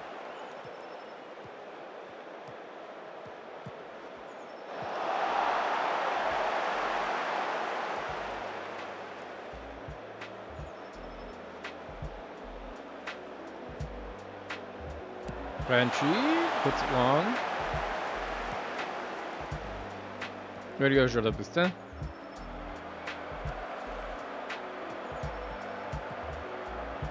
Go to Perotti.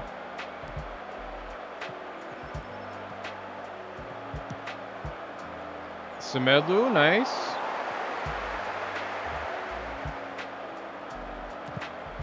I'll take a Rasmussen shot into a corner. I'm fine with that.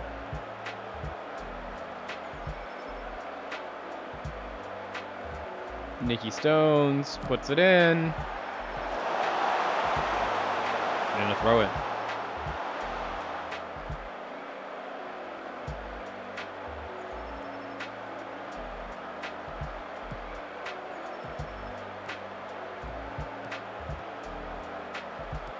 Nice, Perotti. Way to cook him. I'll take another corner.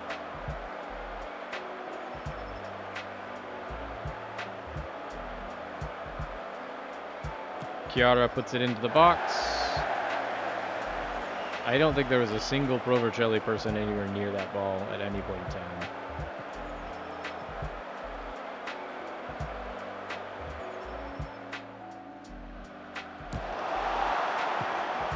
Nice Del Russo. Arena. Oh! Arena cleared that ball and then beat the defender to it. Like, he kicked it and won the foot race and won the foul. That's an insane run of play there.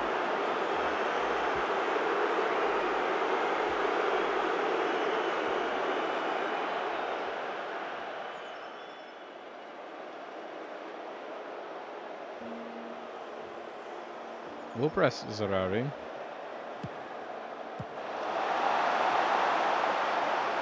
Just play that back. Give me another corner. Gianluca to put it in.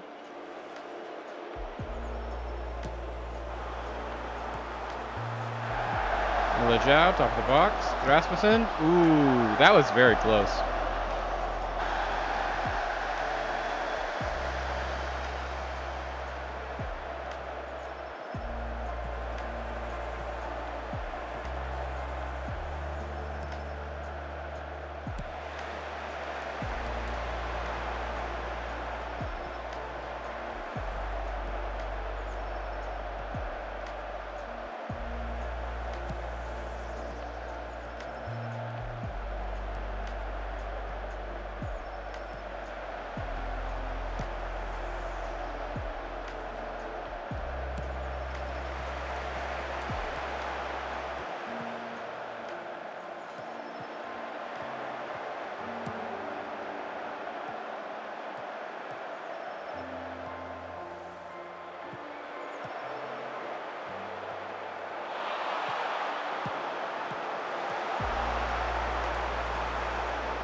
Okay, Palumbo to put it in. Another fake name.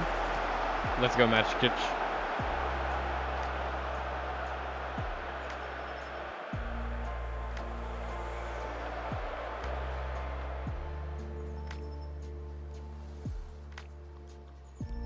Milajao here to pick up the play. Back to Perotti. He's got Luke Netton and Del Russo. Back out to Perotti. There's Netton. Out to Nicky Stones. Back to Perotti. Perotti just cooking his man on the outside. Puts it in towards Arena. Can't get it past the defender, though. We'll take a corner. Gianluca to put this in. Aiming back post. Doesn't get there. Chiara to put it back in, though.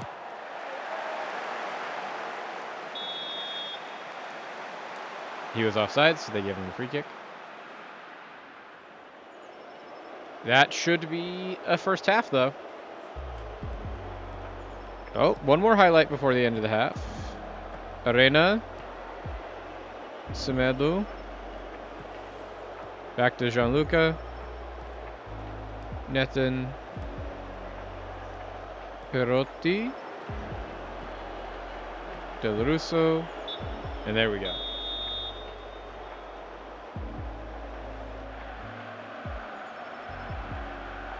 So we definitely don't have the possession. We have 40% of the possession. We have the same amount of shots, 3 on target to 1 on target.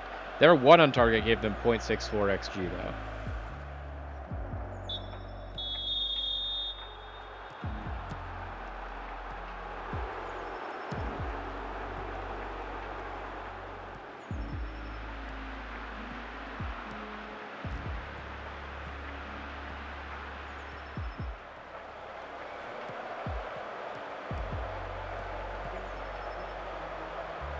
Okay.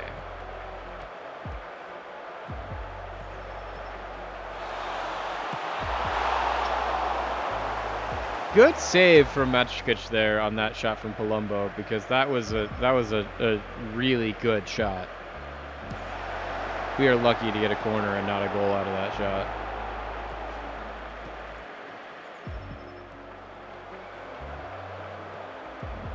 Nice Mojao.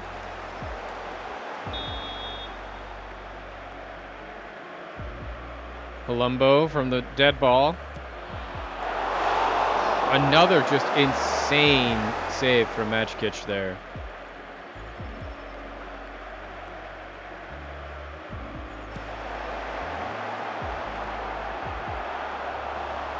Okay.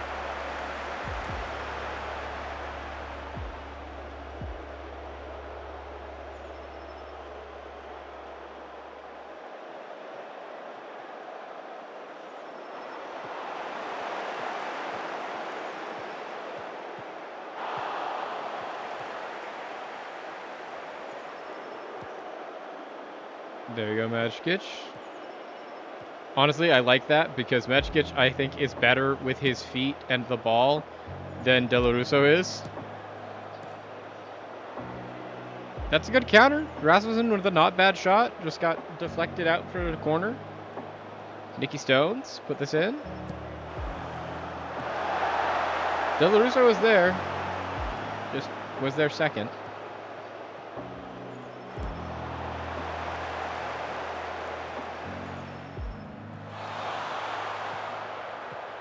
Jordan Bustin. Back to Netton. Up to Perotti. Mojao. Rasmussen. Thank you, thank you.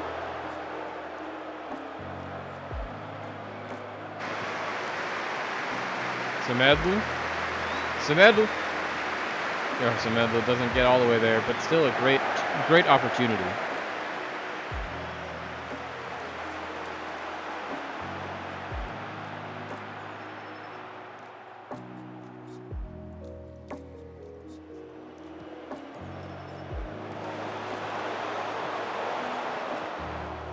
Nice, Nicky Stones.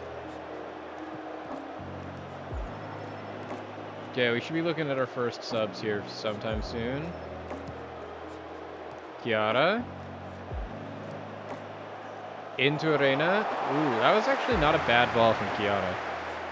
We're going to pause here, though, and make our first sub, which is just Chiara or Grillo.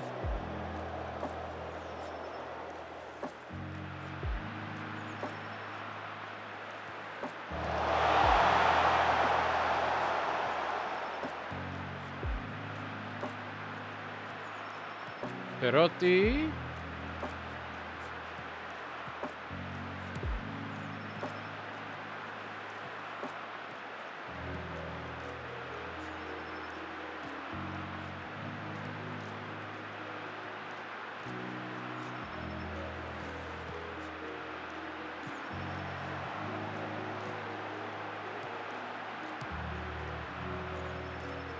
There we go, Grillo. Way to get the ball. Now just do something smart with it. That's something smart. That counts. I will allow that. In the arbitration of, I asked you to do one specific thing, which was don't be an idiot. You weren't an idiot, so I will consider that a victory.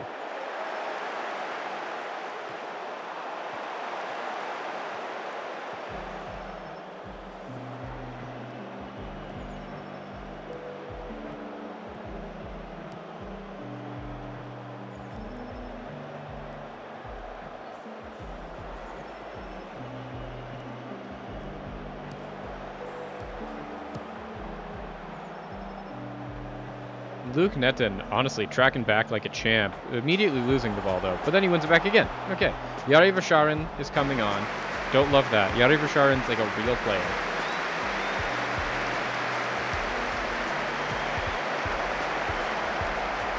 There you go, Mechkic.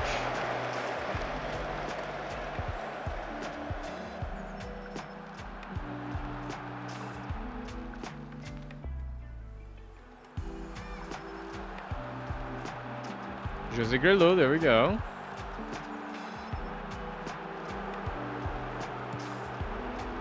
Nicky Stones. Oh, Lejao. How? A, I know that was offsides, so like it wouldn't have counted anyways, but how do you miss that? That was a beautiful worked ball from Nicky Stones. And then Lejao just somehow missed a wide open net.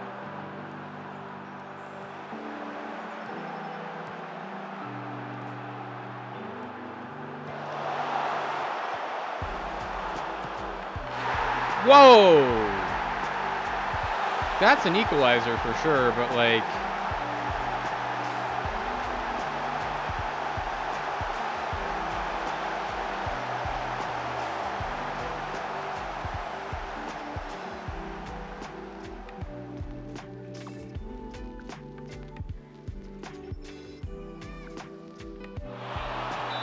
So the problem that leads to something like that is our midfielders not closing down. So we'll bring on 2 fresh legs in the midfield.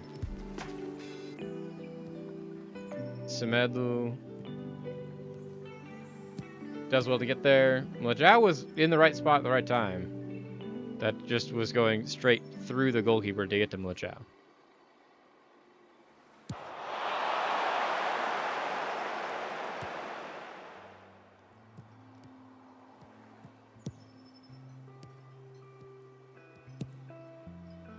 Bruano. Okay. I hope he's not actually hurt. Rasmussen puts it back close for Jordan Bustin. Come on, Bustin, keep that down. Down. Head it into the ground, not into the stands.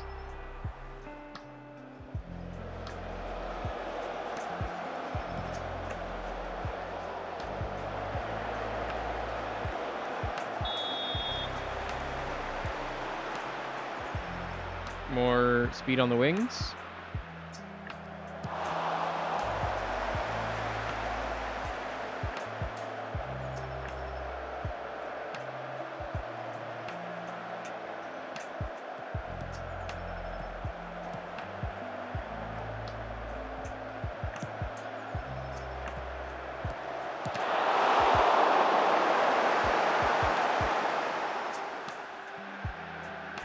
Yari Vasharin here to put it in from the corner.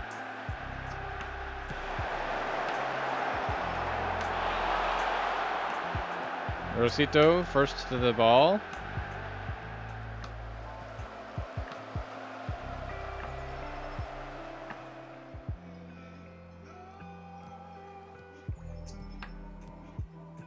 Nice Boronu. Arena now to lead the counter. Rosito. Rosito beats his man. You've got Arena. Arena, I need you to finish that. Antonio, you did so well. And, like, Rosito, you are my perfect child. But Arena, why did that not end up in the back of the net?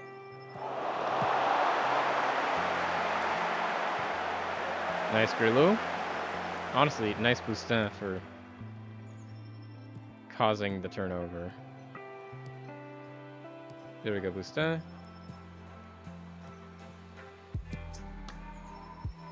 Ref! Ref! Okay, Rasmussen, can you score from here, please? I've seen you do it before, and now I want you to do it again. Just one last time. Oh, he got De La Russo, but...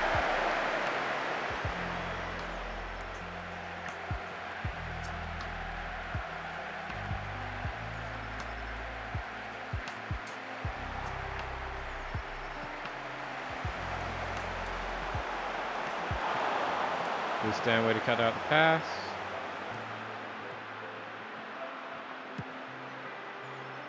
Arena.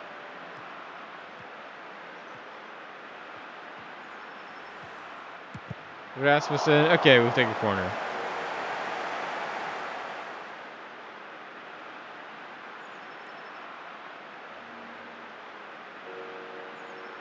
Rasmussen.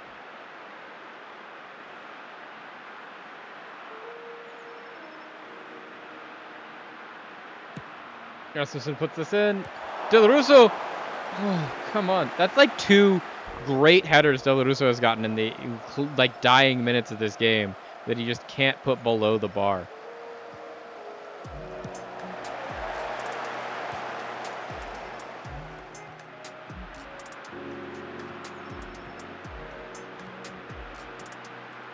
Nice Grilou.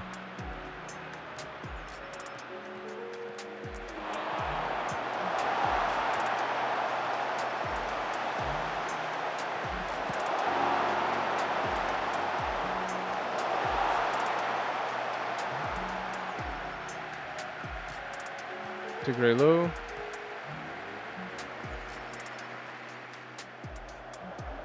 Okay, another one where it's just like, what is this? Is this, I think this is just that's what a throw-in looks like at the end of the game. Because like, why was Rosito just like not on the pitch?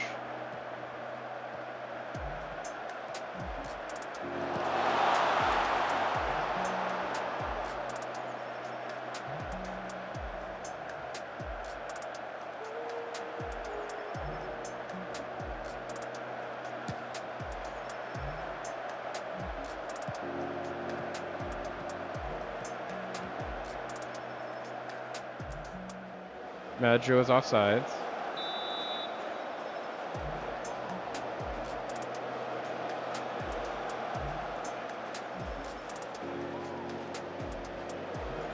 Okay, this will be the end of the game. I'll take a draw at Palermo. That's a good result. It's a result that, like, I don't think we should have had.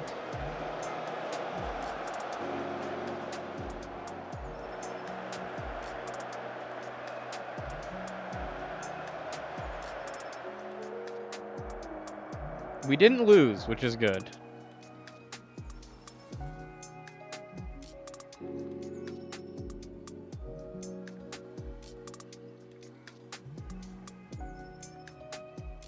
Okay, so now we are playing against the Juventus U23s.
Okay, so let's get to training.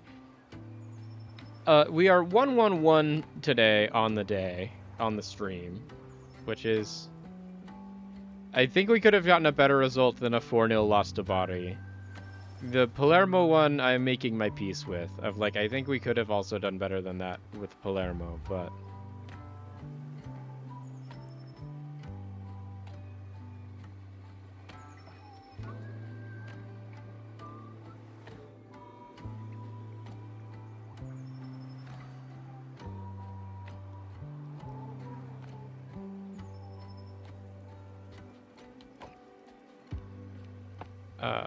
ooh, there we go.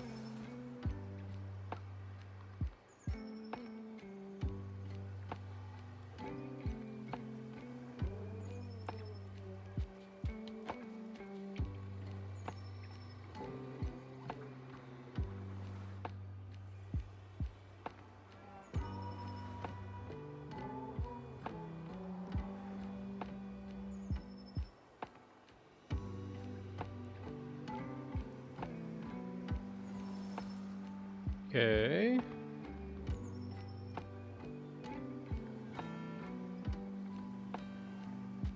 Uronchi, Semedo, Di Chiara.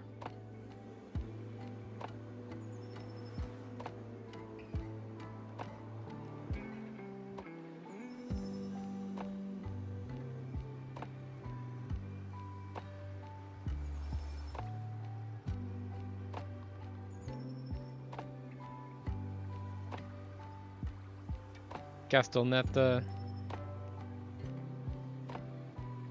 Ooh, Rosito's getting better. How much better are you, Rosito?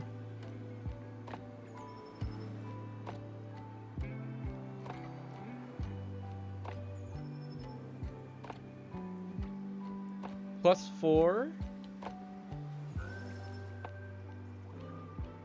+1.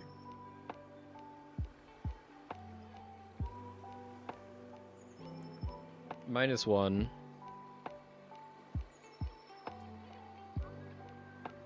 He's a 0. Nicky Rosito is getting very good very quickly. Nicolo Rosito has made himself into Nicolo Rosito. 0. Honestly, that's huge.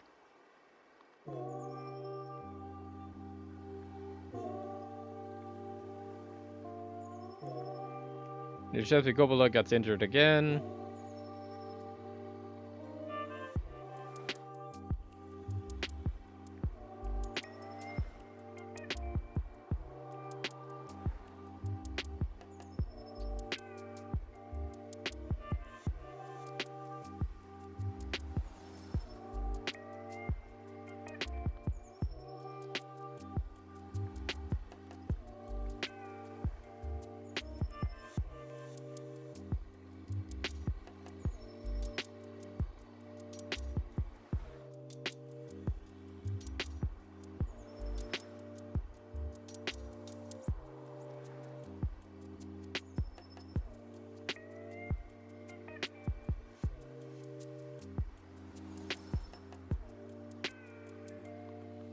So Giuseppe is out for a day. We won't bring him. We'll keep Matuashenko.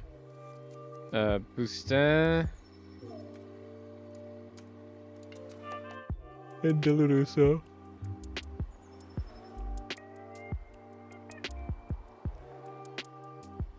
Bicheda, I guess, can be my wing back. And Perotti is my right back.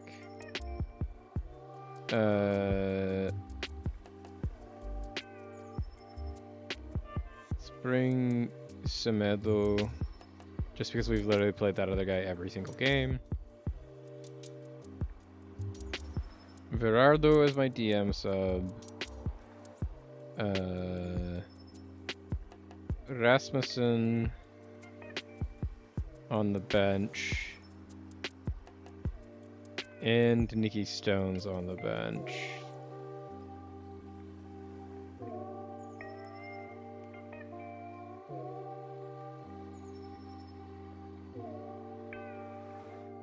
Stau.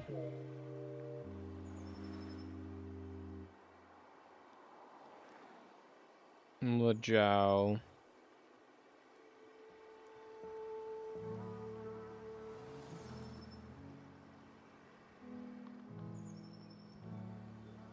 Giuseppe for Matsushenko. Gianluca De Chiara. Okay.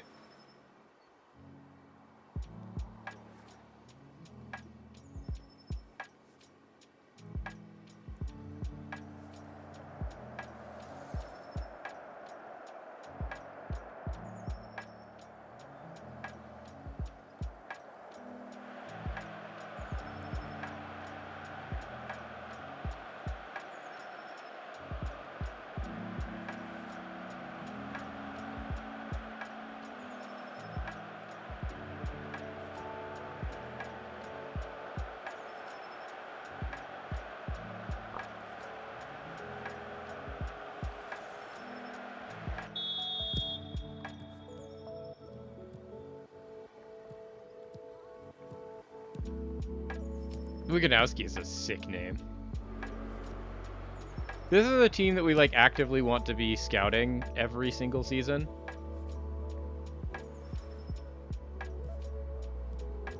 Because this is the team that we could like actively be signing a whole bunch of good players from. Same with like we did with the Inter Milans, where we found like that really great center back that plays for the Inter Milan U23s that were like, hey, if we could ever get this guy, 100%.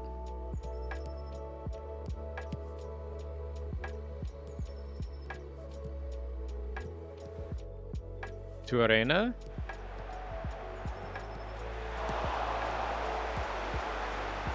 Stanic, there we go. The rain might have a little bit of an effect on this game. Stanic to Kosier. Kosier up to Loretti. Back to Grillo. Back up to Loretti. Netin. Back to Pino. Bruano. Okay. Thank you, ref, but also...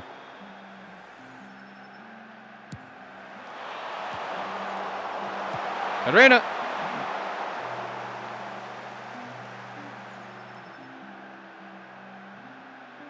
Nava.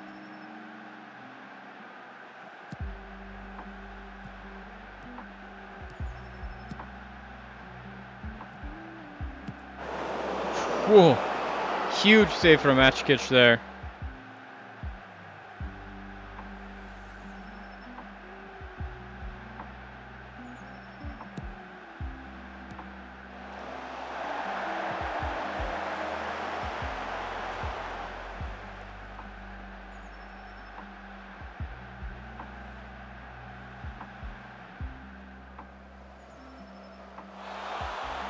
Oh, nice Stanic, way to win the ball.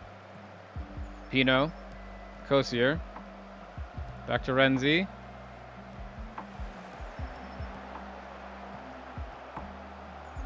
Pino. Bruano. Ooh, I like the idea though, Bruano.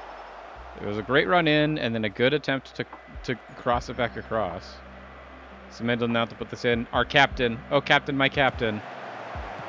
We signed him because he's not bad and he has 15 leadership. Literally only reason. And that's why we also keep him, is it's just like he's not horrendous and he has 15 leadership.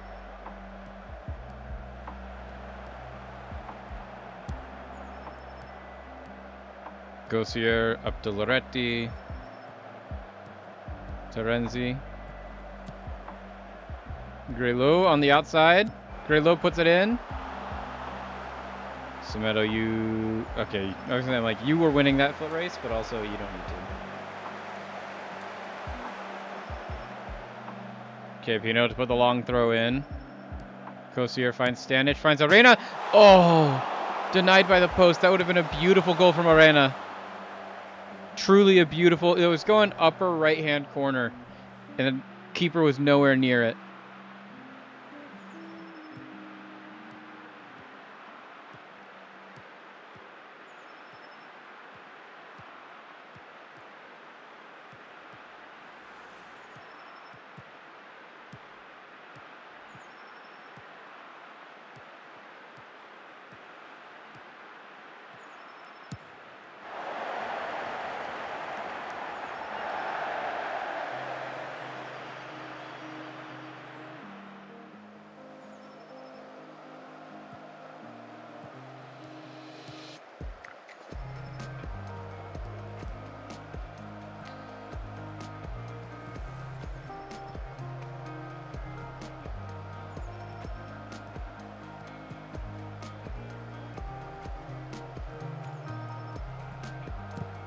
Nice block.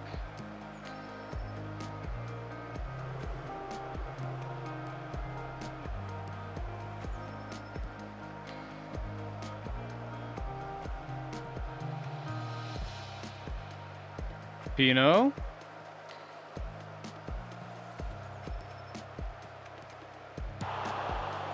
I will say, I think one of the biggest places that we need to strengthen the team going forward is we need to find an actual, like, good right back. Because, like, we have Pino, and Pino's been great for us for years. But, like, Pino isn't getting any better, and his big thing is just that he can run forever.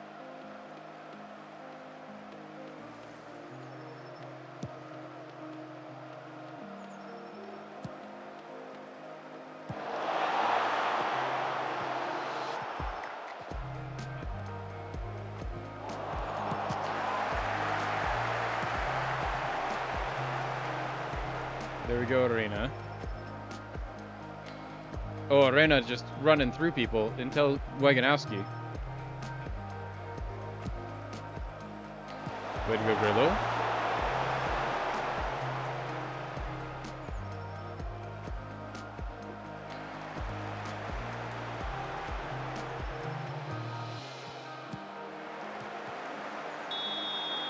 Okay, there we go.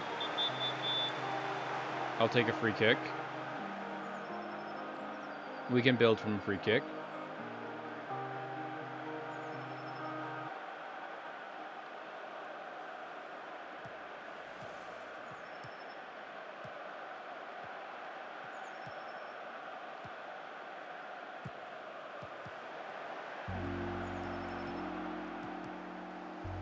Oh, Loretti puts it in. Everyone was there, but Netin, Renzi, Muruanu. There we go, Stanic. Netin.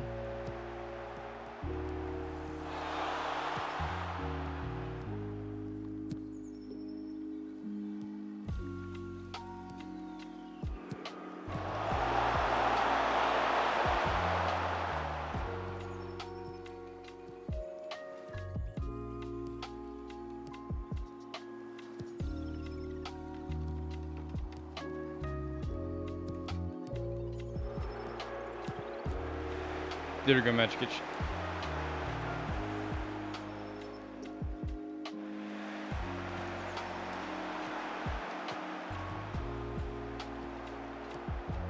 There we go to Kosier. Pino. Finds Semedo down the line. Back to Netin. Pino. Into Semedo. That was a good idea, Semedo, but just a little too heavy on the touch.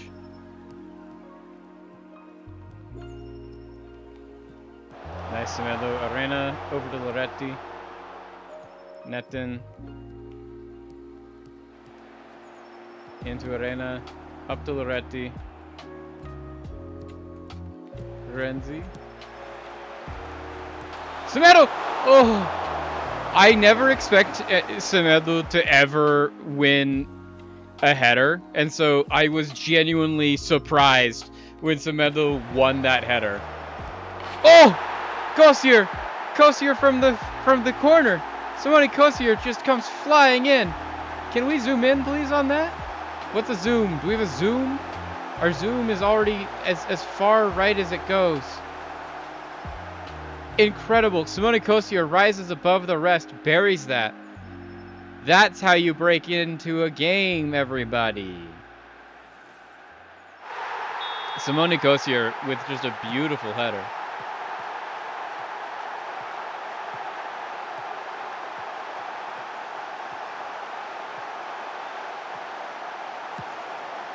Adala.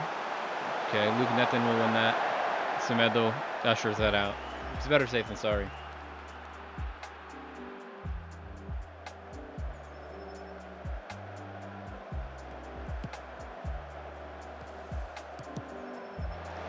Good clearance for Renzi.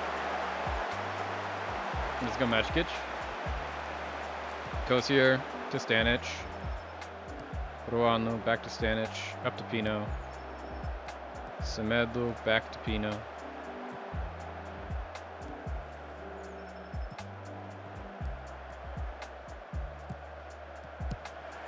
Renzi in behind. Renzi off the volley. No. Okay. Big hands from the keeper to keep that one out.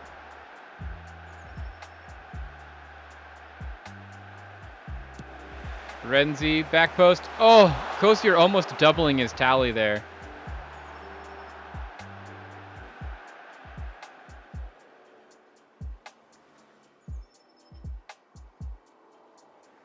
Pino to put it in towards Loretti at the back post. Loretti apparently offsides.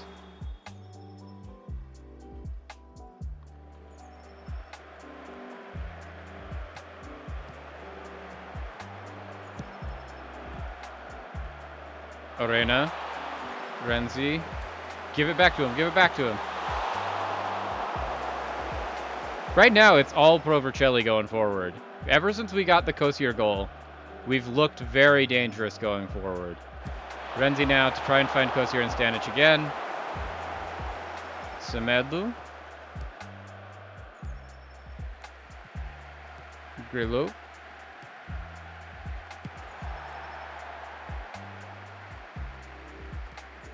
There we go, Netton.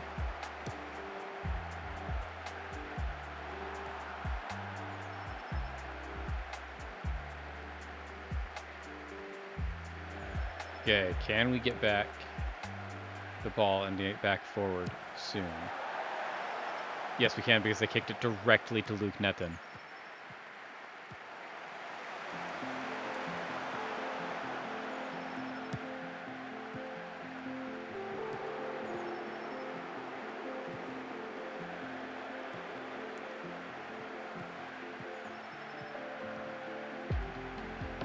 Wiganowski back to El Mugale. Pino showing why we need to get a new right back with just getting absolutely blitzed there.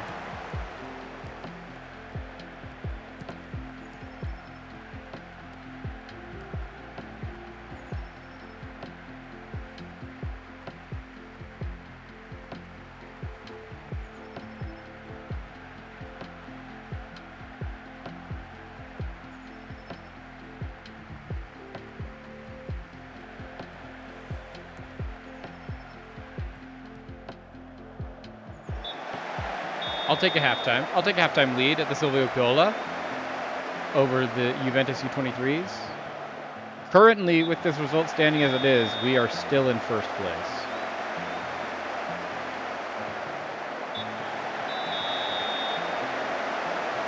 Let's go to Loretti.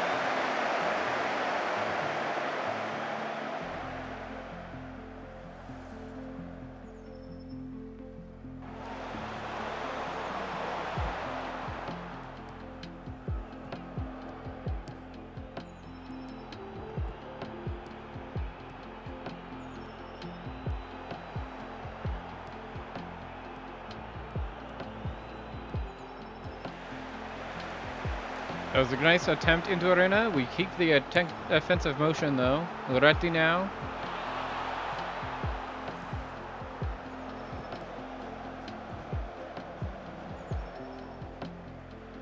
Juzigurlu. Put it in. Arena. Ooh, good shot from Arena.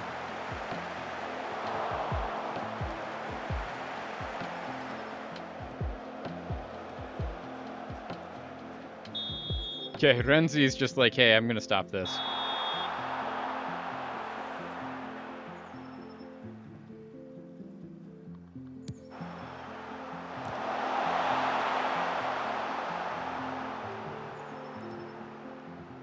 Great save by Renzi.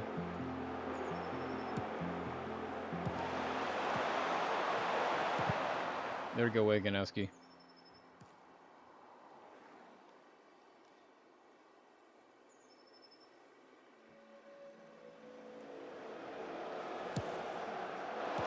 Luke Netton once again winning every header defensively.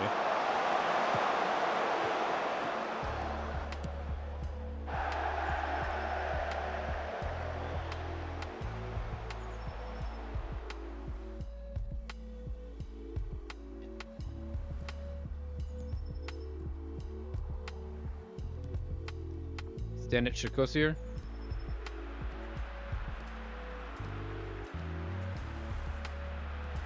There you go. Nice tight play.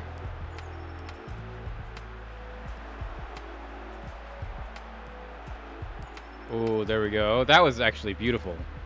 That perfect little exchange right there is why I like to play this system. I wish I had the ability to replay it and show it back, but just the tight passing triangles to just pull the person and make the space in behind them, and then have someone run into that space.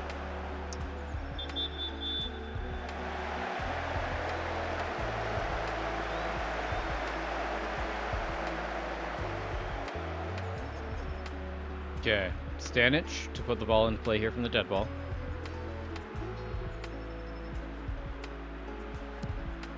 Oh, he's just going to play it back to Kosier. Kosier, the goal scorer today. Bringing the ball out of the defense. Finds Renzi. Back to Loretti. Up to Grillo.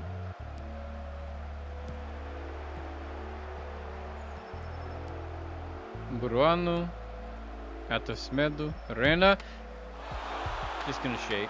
Just going to shoot. Just going to shoot. That's what we want. You want our strikers to shoot. Grillo, Netton, and Semedo, and Pino are all getting tired. Nice Grillo. Renzi coming back.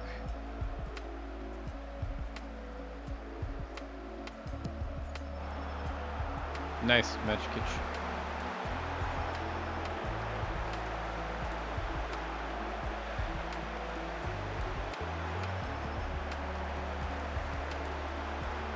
Nice Arena.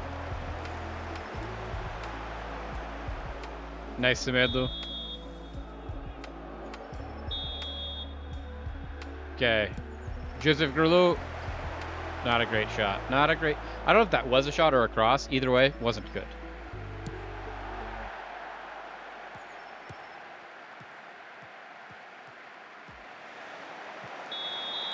Ooh, there we go.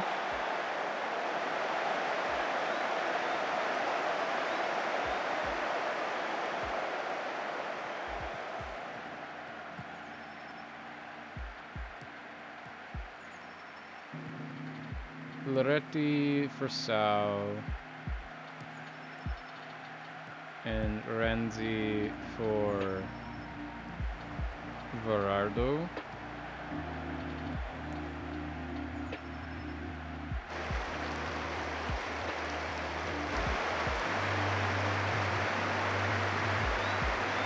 There's an Asao down the left-hand side. First game time for him this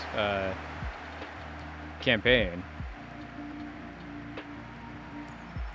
Semedo into the box. Pino. Sao, I'd like you to do better with a wide open header. Literally completely unmarked.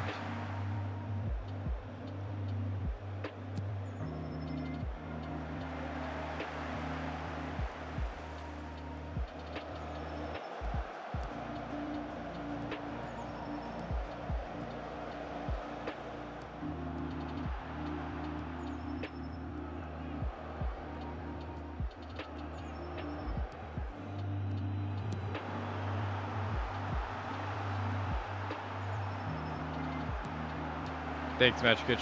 I was say I don't know what our defense was doing, but it was not smart.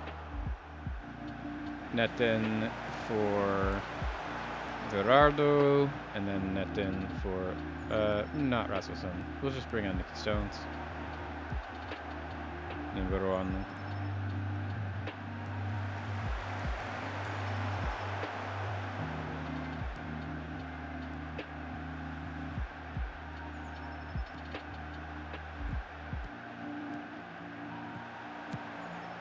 Oh, Pino.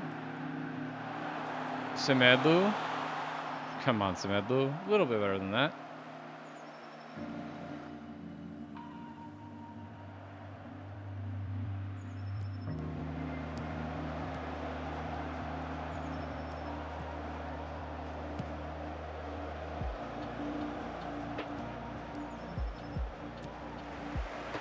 So, there we go, Bruano. Bruano. I've missed Bruano. Bruano is so nice to have around. Grillo for Chiara.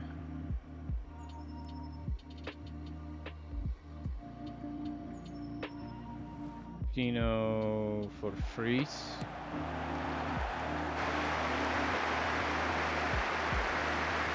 Bruano down to take the long throw.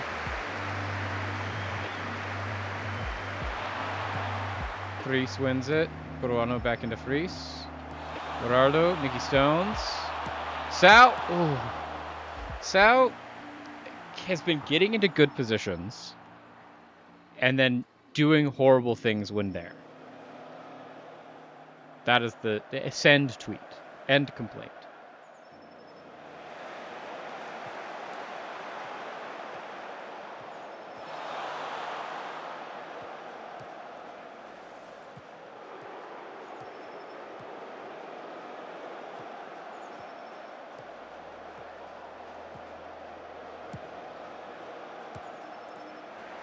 Let's go, Mechkic.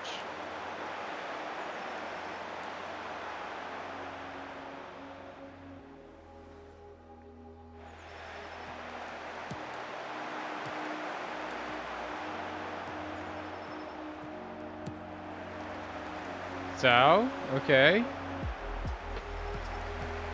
I liked the idea of getting that ball into Bruano. Next time, just like actually get it to Bruano. Okay, so we've got 9 minutes. We have a lead. The rain's coming down.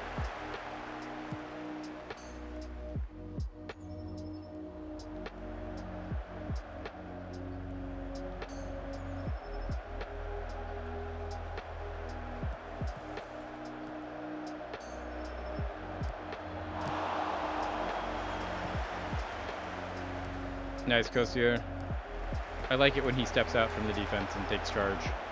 For a guy that we signed for free the season we got promoted from Serie C, from a team that got relegated from Serie C, Kosier is honestly great.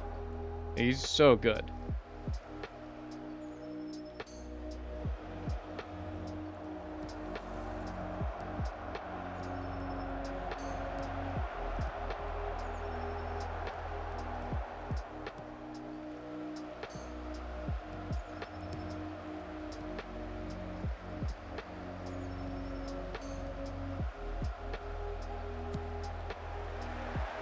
There we go, Mechkic. Sit on that. Hold on to this, Mechkic.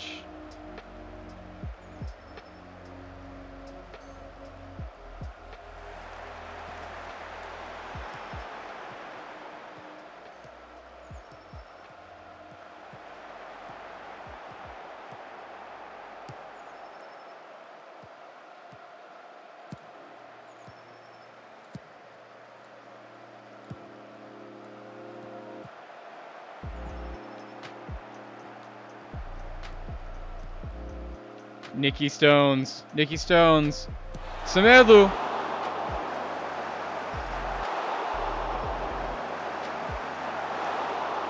Nicky Stones now. From the corner.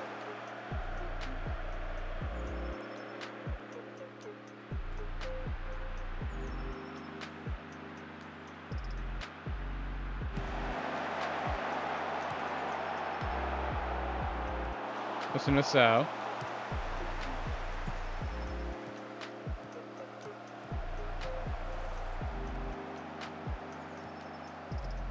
Stanic to Fries.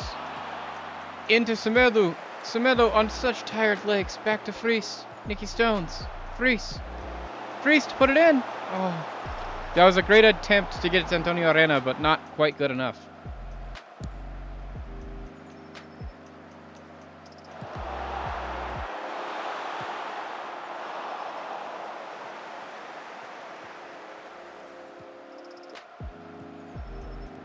Back to Fries.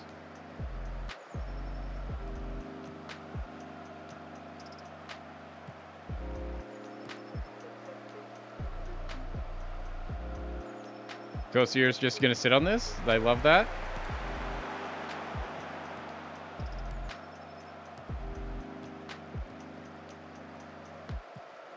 Back to Sao.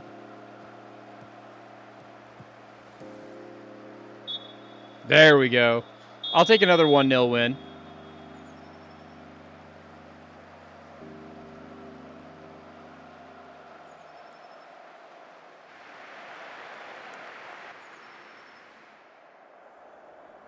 I like what we just saw. Simone Kosier had an incredible game.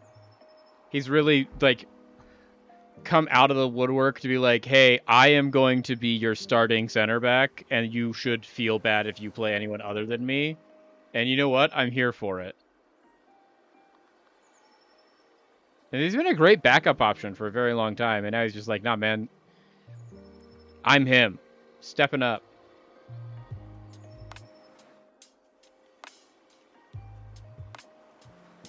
Kosier, you were fantastic.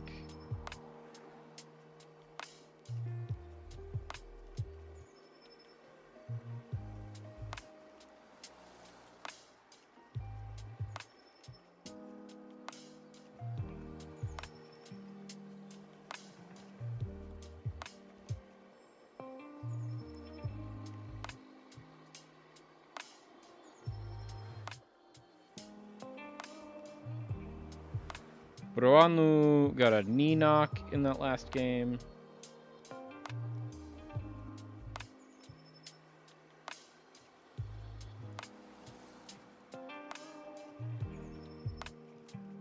With that, we are still barely clinging. It's mainly because we have an extra game played than everyone, but we are clinging to a 1-point lead at the top of the table. But once again, Palermo and Empoli both have a game in hand on us and are only 1 point behind. And same with Reggiana, but they are 3 points behind, so they can catch us as well.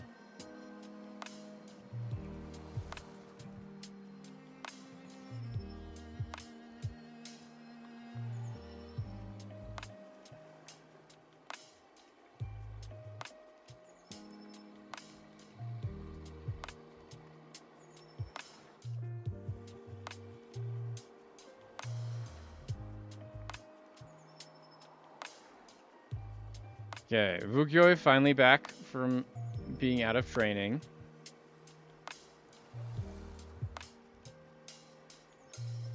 Nicky Stones, I'll praise you every time. You are my favorite. Lovro Magic, you've also been great since you got here.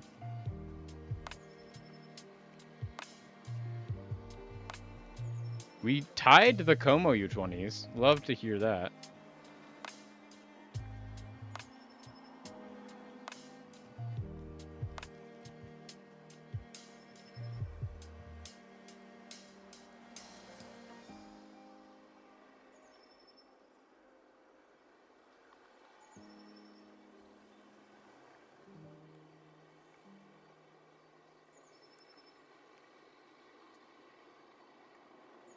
Rosito has been getting a lot better, but it's also one of those where it's like, I don't know that he can get much better than he already is.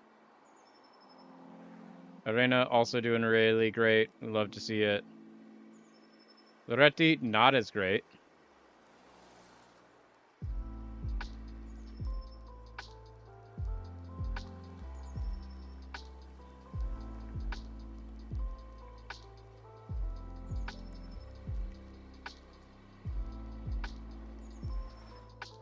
Giuseppe should be uninjured now, which is good.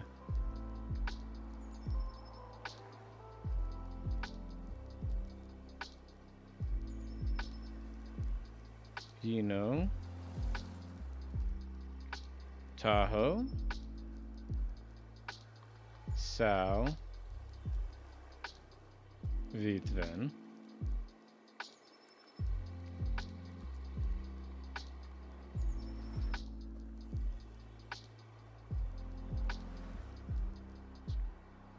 Tuvchenko and Vukioi. Vukioi we won't criticize because he literally just got back from injury yesterday. So of course he trained poorly. He has had like a broken leg for the past month. Leko. Everyone's back, baby.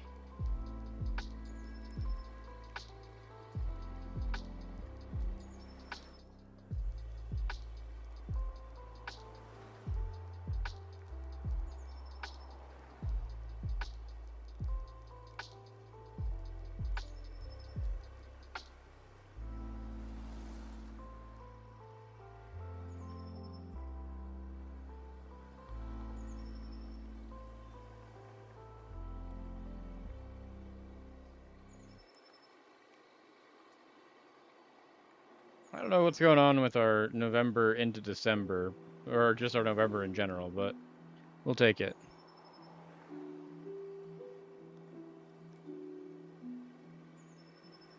Okay, we're going to play this Lecco game, and that'll probably be the end of Football Manager for today and our Football Friday.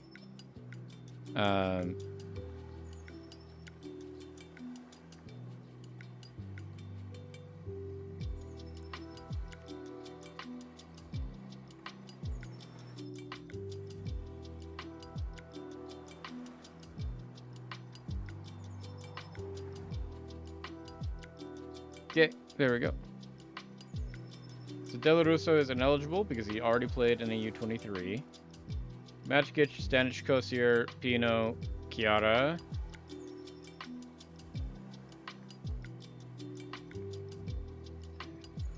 Freese is wanted now? He's wanted for loan by like 1 billion teams division below us, which I don't blame them. He's really good.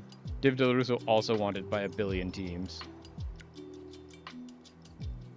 Loretti, we definitely want to start Rosito over. Arena's good. Let's play Giuseppe in this match.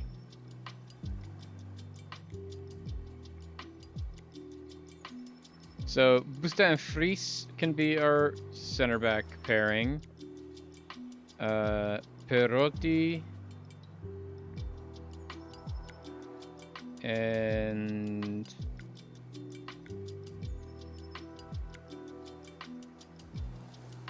Grillo.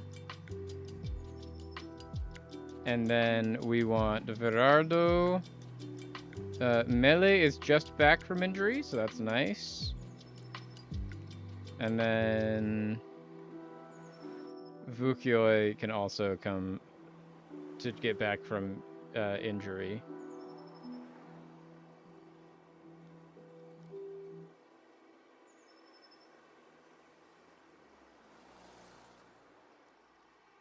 And then Yoher Semedo, Loretti. Reina is our backup striker, and then Renzi because he fits the most things. This will be it. Let's see if we can end on a high note, chat. We started on a really low note with our 4-0 loss. Now we want to end on a real high note. Let's go play Lecco, and let's just blow it up.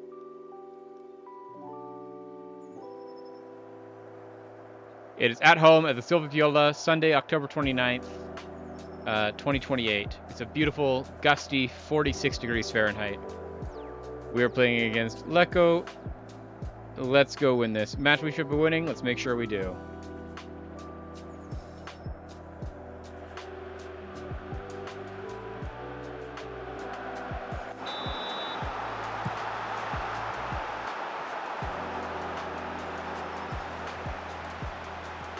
Rosito to Chiara. Back to Netten. Up to Pino. Nope.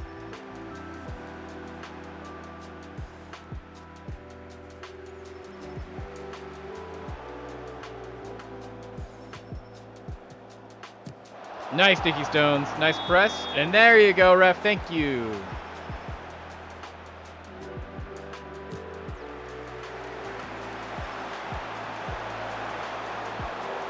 Rasmussen. Up to Chiara.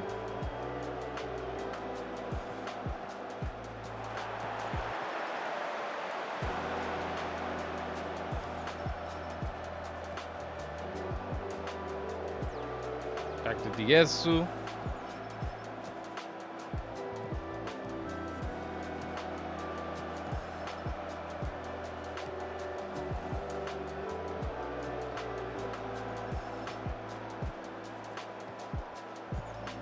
Okay.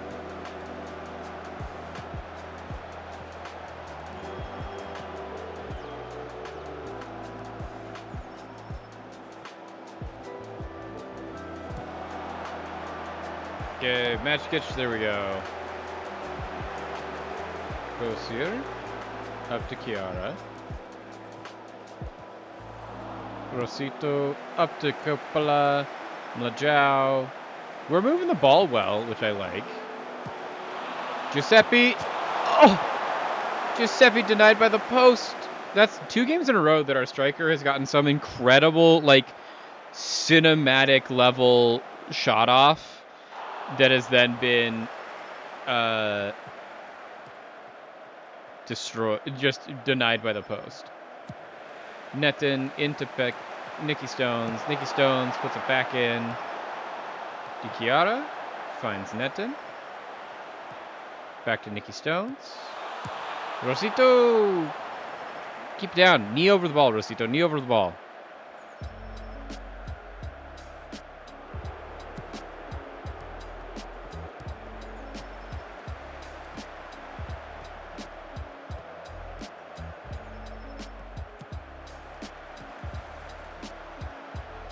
Back to Gianluca.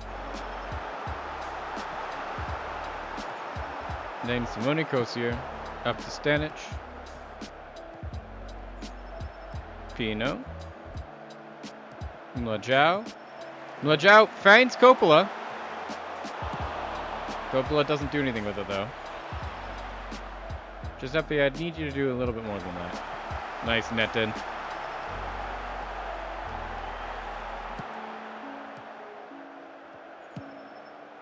Rasmussen. Ooh, Giuseppe with a good shot, but couldn't get that.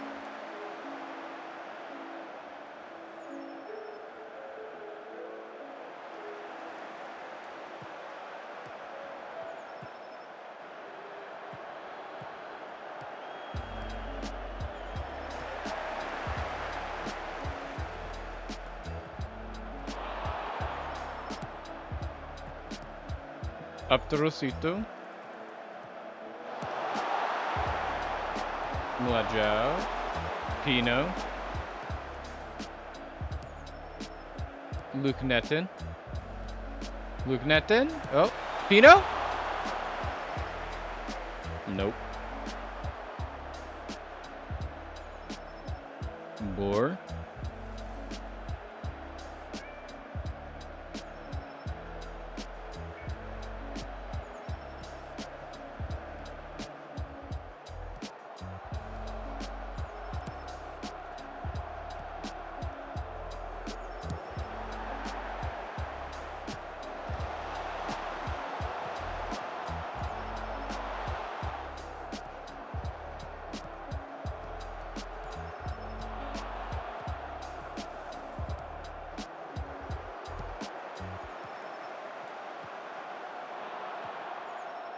Oh, thanks for the ride, Tony Jameson FM. Welcome, Raiders. It's a huge thing. We are not actually going to be sticking with FM for that much longer, but it is welcome, welcome. This is the Jank Drawer. My name is Sam.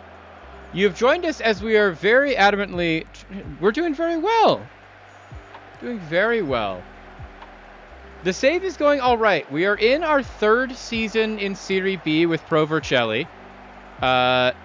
Trying to get out of Serie B for various financial reasons. Thank you for the follow, Tony Jameson.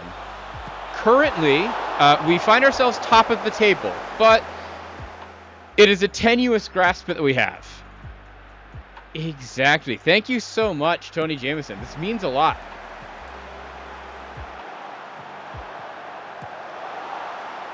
Giuseppe back post. Rasmussen. There you go. Come on, Giuseppe. Please be on sides.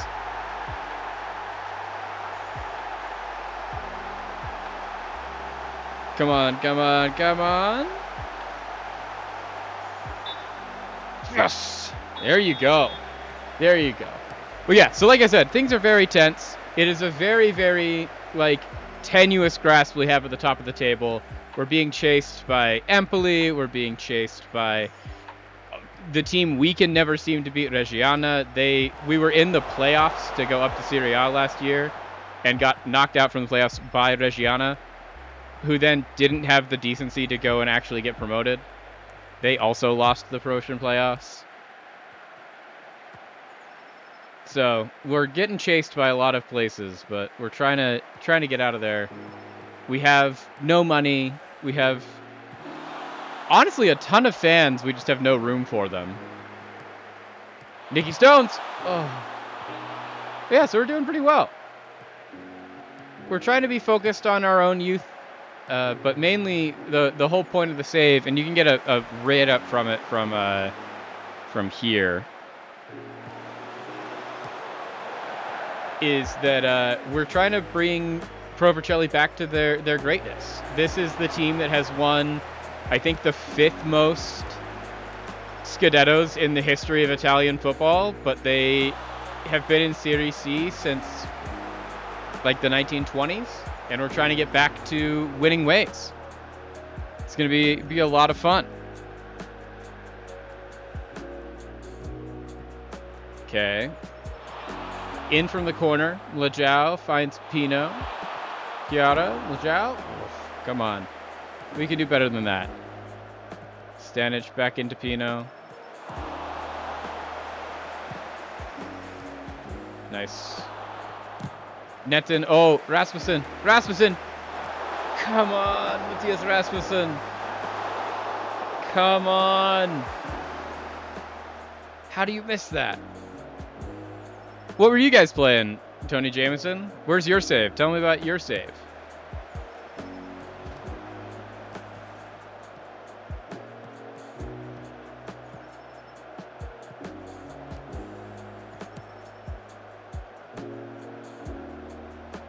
Okay, Grassini plays it in.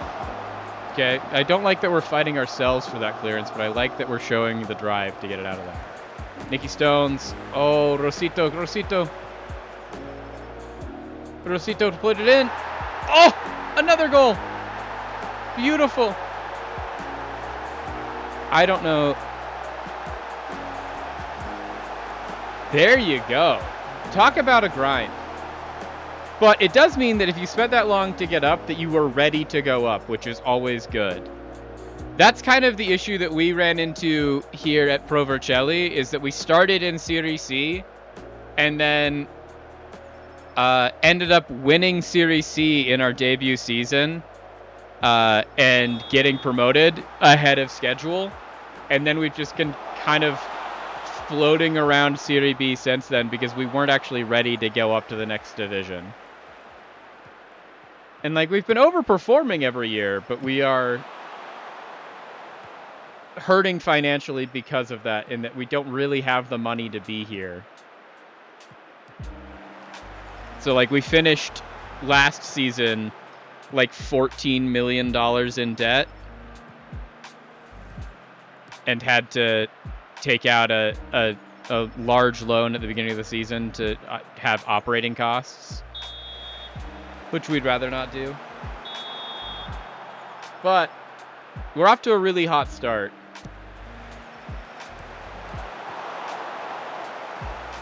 Di Chiara finds Rosito. Rosito, the second goal scorer. Nope, couldn't. Just a little too lax on that ball. But back to Stanic. We can rebuild from the back. We love this. And now Kosier into Netten. Netten up to Chiara. Chiara finds Rosito. Rasmussen, why did you not make that run? Rosito puts it in towards Coppola. Doesn't get past the defender, though.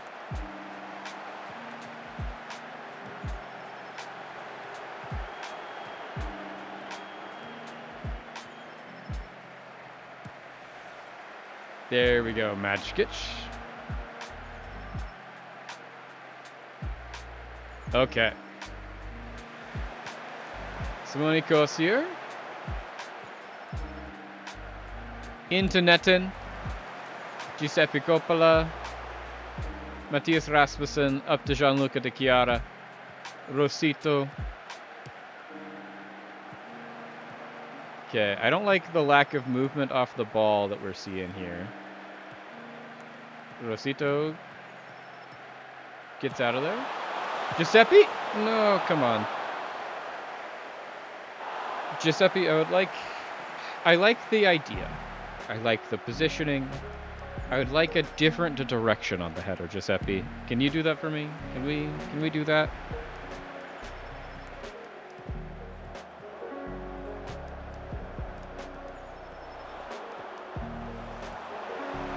Okay, Mlajao. Good tracking back. Okay, potential.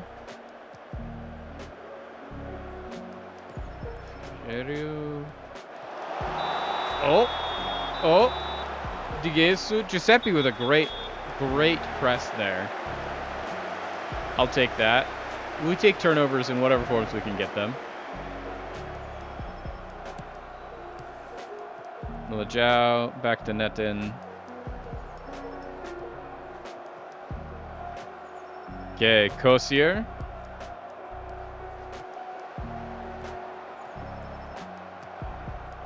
Back to Rasmussen. Giuseppe Rosito. Back into Giuseppe. Let's go. Okay, he's got Milajao in the center.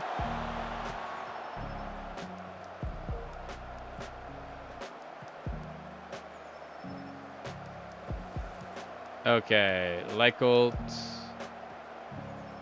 Okay. Milajao with a good press. There we go.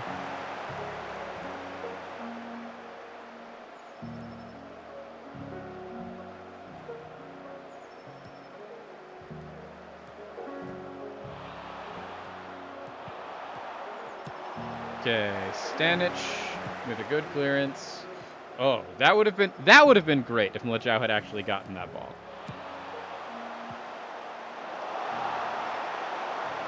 Gianluca De Chiara, not bad.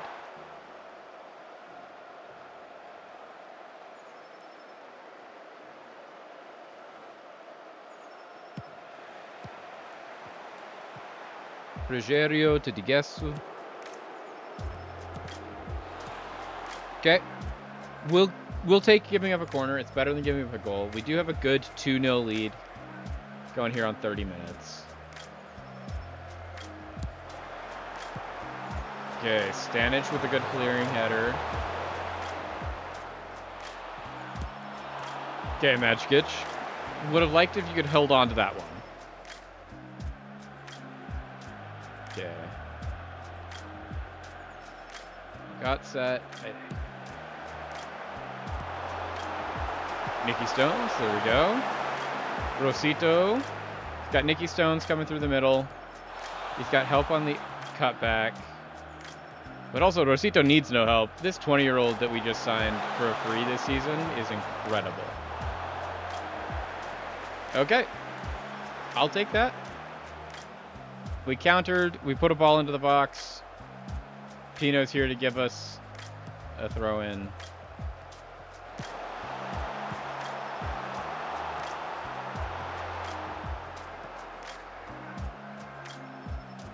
Okay, Grassini up to Fur. Then we get Rosito.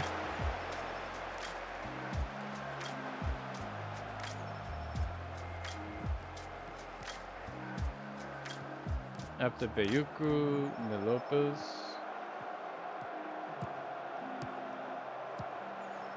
Nice, Kosier.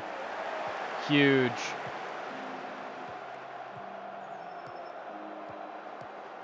Kosier, much quieter game today than he had last game. But, I mean, he did score last game, so. Rosito, back to Netten. Ball in behind to Rosito. Rosito, can he find someone to help him? Gianluca charging. Gianluca! Oh.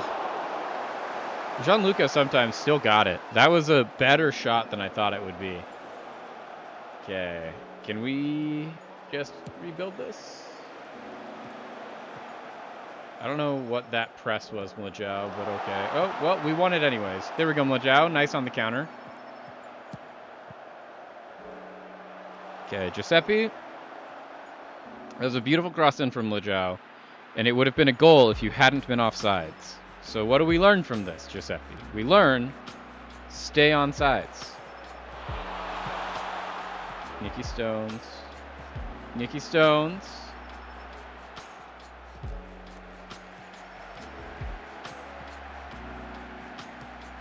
Okay, out to Pino. It's going well, it's RW24. How are you? We're honestly having a crazy day. We just had an absolute massive raid from Tony Jameson FM. We're trying to deal with having the most people we've ever had in the chat ever. But also trying to really pay attention to this game against Lecco. Because even though it's like top versus bottom of the table matchup, we are barely clinging to our position at the top of this table in Serie B. And literally every point matters, and we have blown crazy games that we should never have lost before. We started this stream with a 4-0 loss to Bari.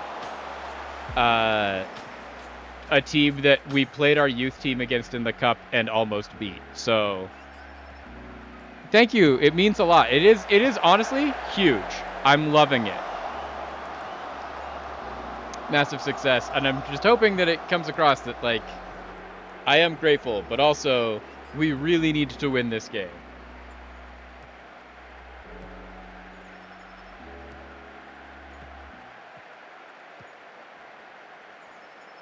Okay, we love that. This is the big raid for me. It's RW24. Yeah, I was gonna say, it's not the reason we do it. It's just very much of like, when you ask how it's going, that's the immediate response is, it's going great. Today's been a crazy day. But yeah, no, it's a lot of fun. Okay, Nicky Stones, there we go. There we go. No.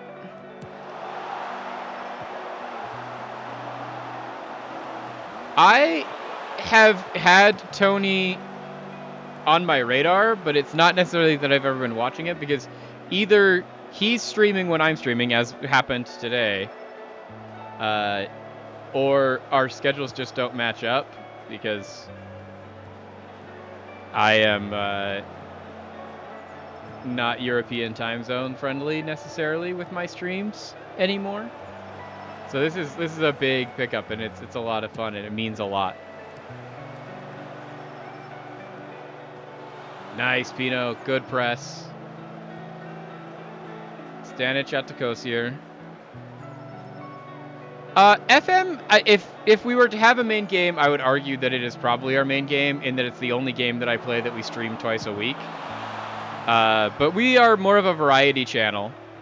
In fact, we are going to be switching games here in the next hour or so. Because Football Fridays is something that we do for the first, like, 3.5 hours of stream on Fridays, and then I usually switch over to Monster Hunter. And so we're going to be playing some Monster Hunter here in another about half hour or so. This was actually our last game, which I appreciate the raid for all of the raiders that are here from Tony's. But we are going to be wrapping up our Football Manager here at around 5:30, and then swapping games over to Monster Hunter World. Which, if you want to stick around and join us for that, that's a lot of fun. We have a good time playing that as well. But, oh, Kiara. What was that, Kiara? Kiara. But we play a lot of variety things around here. We play RPG games, like Darkest Dungeon. We are currently on Tuesdays trying to learn how to speedrun Final Fantasy Tactics Advanced for the Game Boy Advanced. So that's been a lot of fun. It's one of my favorite games of all time. We play a lot of Magic the Gathering around here. Both here and on the YouTube channel. We've been playing a lot of Magic. So, you know, Lots to talk about.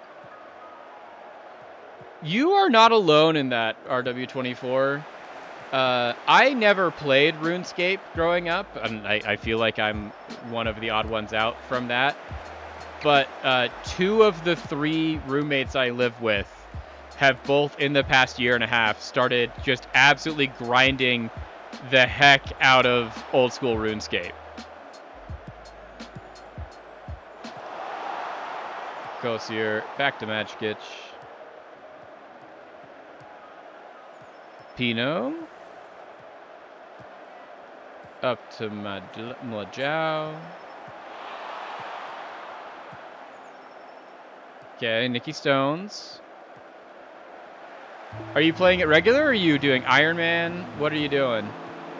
Once again, I've never played, but I know a lot of people and live with a lot of people that play a lot of RuneScape.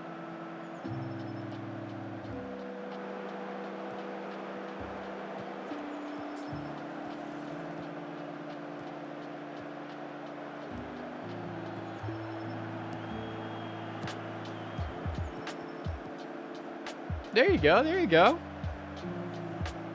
Still, from what I have been told and what I have learned in hanging out with my roommates while they are grinding and them explaining what they're doing, an incredibly difficult feat that you have set for yourself.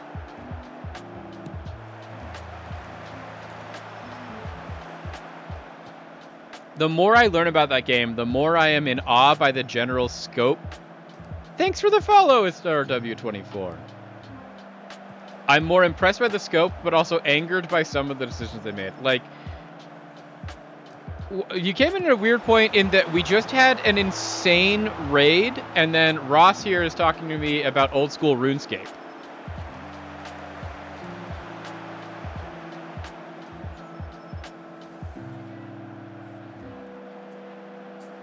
Kiara went to Rosito, up to Nikki Stones. Okay, Rasmussen. Rosito, I need you to get there.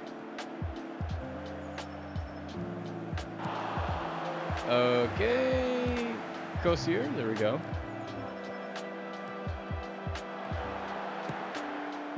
Up to Pino.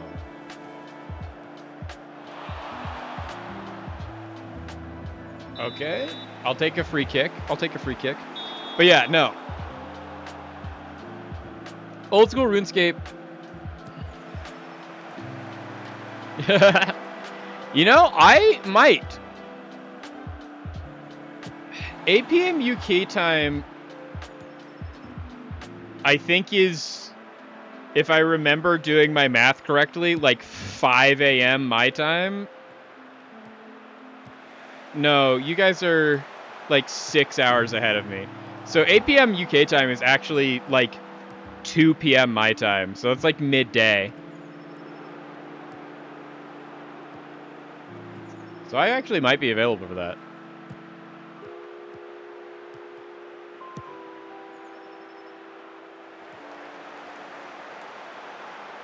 And that's the thing, is like, if I remember correctly, right now it's like almost midnight UK time. And what is it Greenwich Mean Time?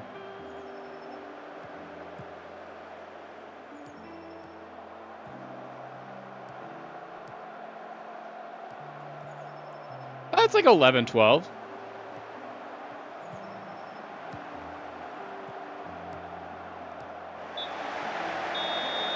Okay, I'm liking this.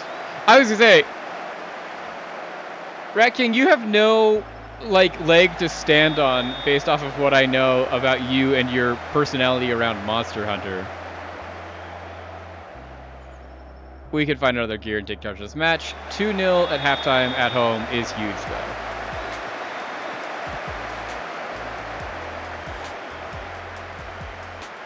though. 2 legs to stand on. And both of those legs are Monster Hunter World and then Monster Hunter Wilds.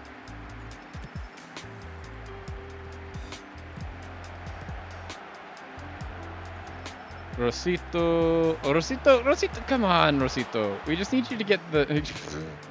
You can deny it all you would like, Rat King, but I do not think that you have anything in this.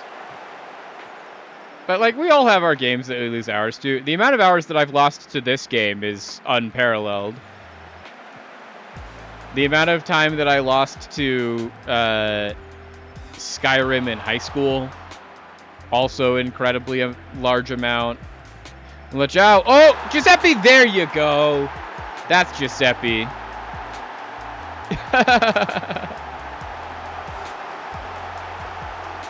That is a, like, ridiculous amount of time, I will have to say, Rat King. This is a beautiful goal. Lachao, Giuseppe Coppola.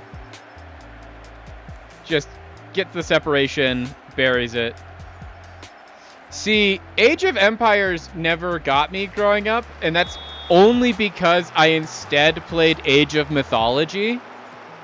And lost, like, I've lost entire weeks of my life to Age of Mythology.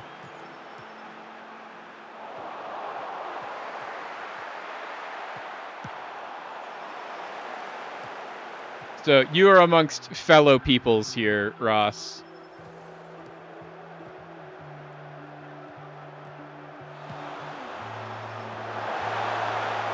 There we go. Rosito. Let's see if he can start a counter. He's got Giuseppe ahead of him. No, we'll just be patient with it. That's fine. Here's if my advantage checks out as well.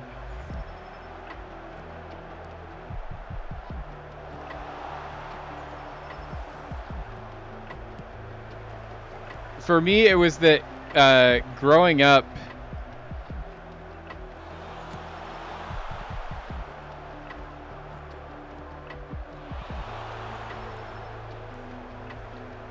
Minecraft happened a lot too. Like, for me, I missed Minecraft in that, like, I was just too old for it when it came out to think it was cool, and then by the time it was cool for all ages, I was just too deep into other games, so I never got to have that experience. You know, they can have one back. I am upset by David Grassini's goal here, but it's all good.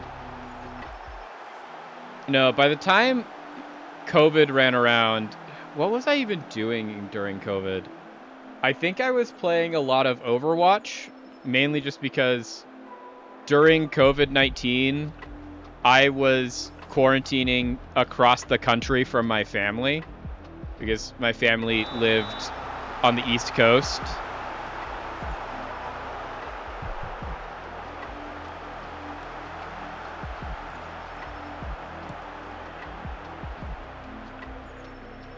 I just played Minecraft only when it was on the free demo that came for the Xbox 360, and I thought the game was cool, but the demo for the Xbox 360 version had, like, zero capabilities to do anything. And that's why I was like, this is probably a dope game. Yeah, bot stopped you for loser. Our bots are weird about the things that they think that they should allow and not allow. And it's kind of it is a literal tyrant, and it's really weird. Because, like, as the person that set it up, and the mod team can back me on this, which is what Rat King is like, we have not set it to be that strict, but it is weirdly strict. And we have a couple of regulars that even don't type any amount of offensive language, whether it's loser or anything.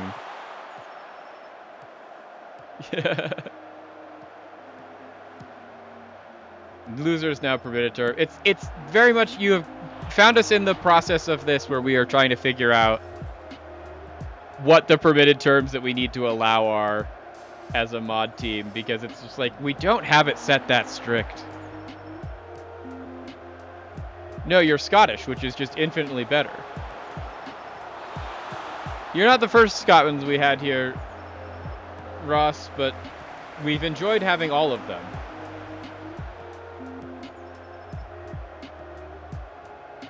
I am ancestrally Scottish, if that helps, but pretty far back at this point.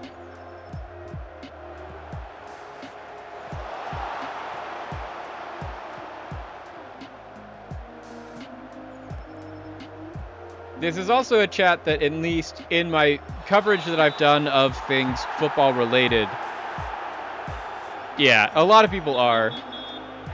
I'm mostly, oh, nice. Love the red card there. Marco Frigerio. Let's go.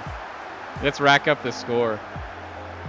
Yeah, this is at least a chat where when I cover the football news, we are very pro Scottish World Cup qualification. Just because I think that the storyline, especially the last couple of games in their qualifying run, is one of the coolest storylines in sports in the past year. And I'm really excited to see them at the World Cup.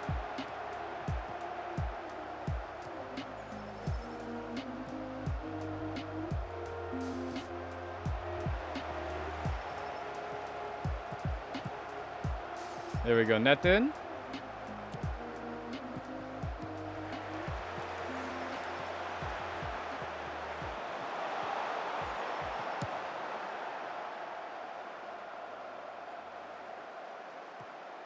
Let's go, Stanic.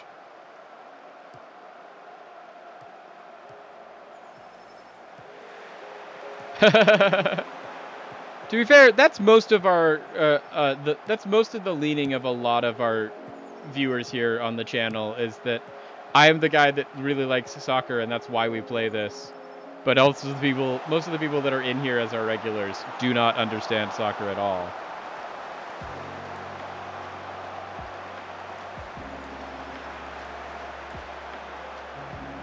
Okay, Pino, Giuseppe, there we go.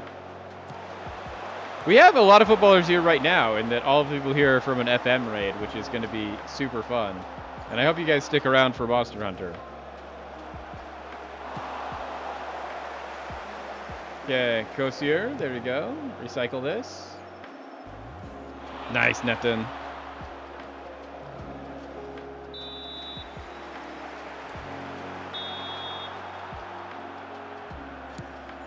Rasmussen to Stanic. Oh, so close. That's also a great thing that I have loved about today's stream, is today's stream we have gotten definitely a lot more return on our investment from getting all of these tall center backs and playing for set pieces and especially corners. Is that we've had 2 different games that we've scored from set pieces, and it's been Stanic and Kosier, 1 each.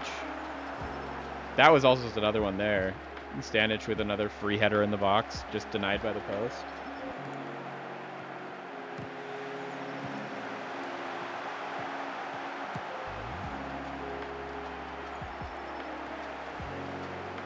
There we go. Di Chiara up to Netin. Okay, Nicky Stones. There we get to Stanic.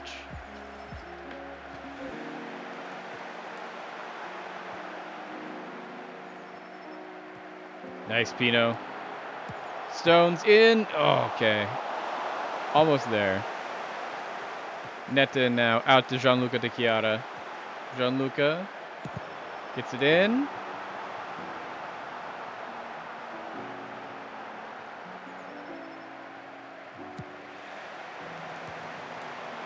Okay, Rosito's gonna get there. Rosito finds Stanic. Back out to Pino. Pino, you've got Giuseppe in the middle. Or Milajao, there you go. We'll take a 4th goal. Oh, there we go, Giannis Milajao. There we go. Great assist. Nicky Stones puts it in from the corner. Rosito gets the recycled ball. You just got to keep the movement. Giuseppe, just allergic to being on sides Coppola. He finally gets on sides here. And I don't think Pino... I think that goal only happens because Masamuto here tackles the ball out of Pino to Milajao. I don't think Pino was going to pass that ball. I think Pino was going to take a really bad shot. Classic Giuseppe, exactly. Allergic to being on sides, Giuseppe Coppola. He's having a great game today, though. Assist and a goal.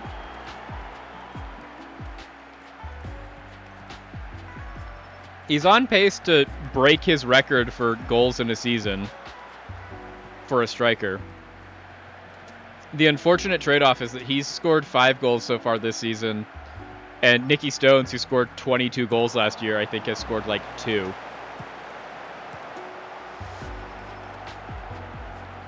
Rosito, nice press. Okay. The press is nice. It's another problem with having Pino as our right back option. He's never going to win that header. But he does get a good tackle, which is nice.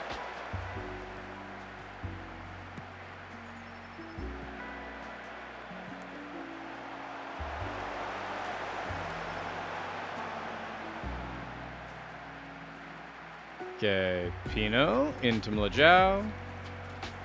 I like the idea. Wish we had slightly... Oh, Mlajao, huge. Wins the ball back with the high press. Nicky Stones for a corner.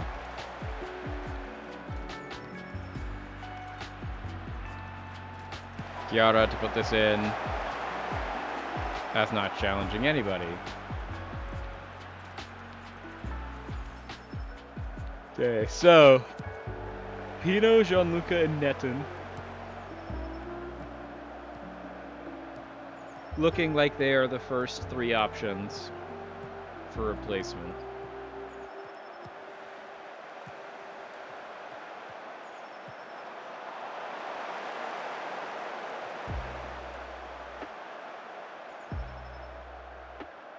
So we have Fries and Renzi, but I think Fries is mainly here. Do we also have Perotti? We do have Perotti. Let's try Renzi for now. Kira for Grillo. Vukioi is also back, so we have Vukioi for the Netten position, which is nice. Not that Veraldo's been doing bad, but...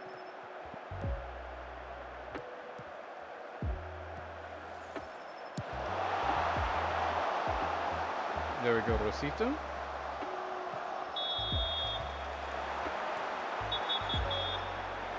David Grassini. Hey, if we can get a point into this game where Lecco gets 2 red cards, I'm on board.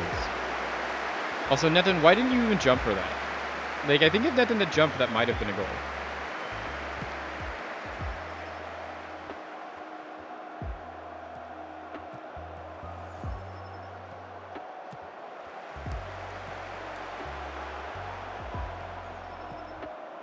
Giuseppe Coppola, Rasmussen. Once again, Giuseppe Coppola allergic to being on sides. I need to admit some amount of blame for that, and that we did literally train him to try and beat the offsides trap, but also, like, you'd think he'd be better at it.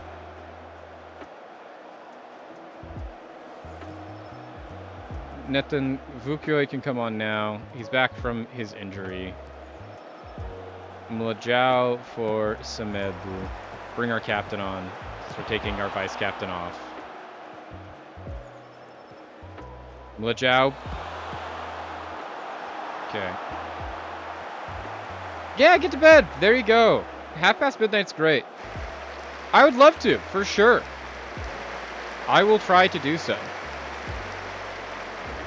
I have the same sentiment. The whole tagline of the channel is every story can find its home here. So, I'm always welcome to Cross Atlantic, friends. It's great to see you, Ross. Have a good night.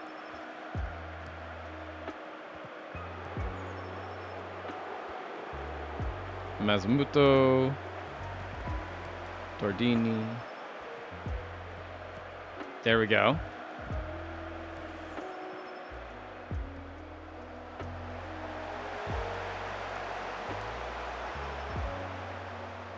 Okay. Giuseppe Coppola now to take the long throw.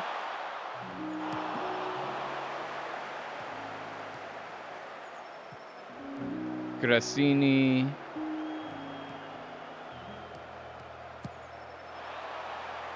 So they're trying to play over the press, which we are fine with. That gets us back into Stanic. We build up from the back. Grillo. Rosito. Giuseppe almost there.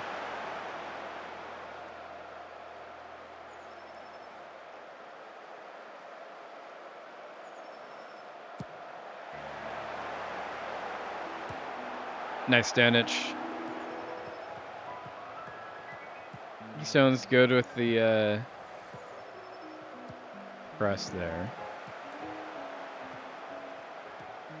At this point, he is a little bit more of a liability, though. Let's try and bring on Vitven.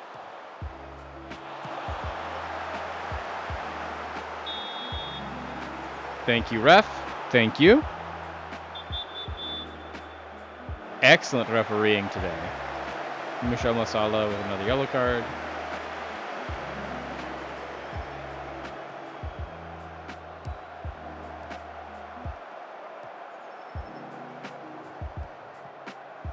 Rosito up to Rasmussen. Nope.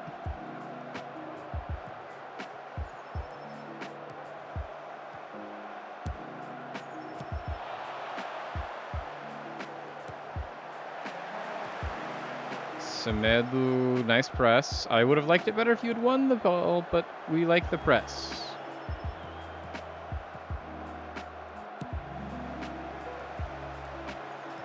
Okay, we've got... There we go. A man on everyone. Semedo out to Rosito. That was not good.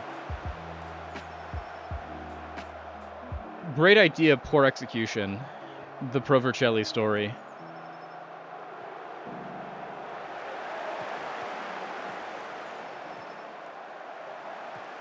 Great high press turnover.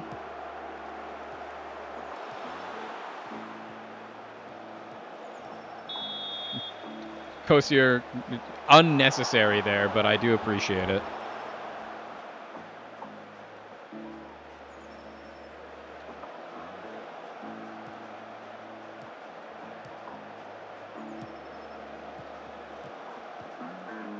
Masala out to Mazaramuto.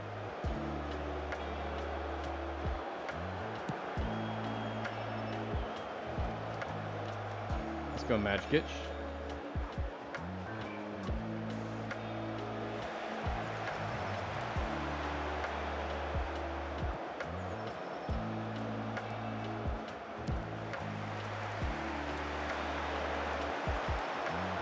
Okay, so Rosito, we're starting to see he's a little tired, and he's making maybe not the best choices.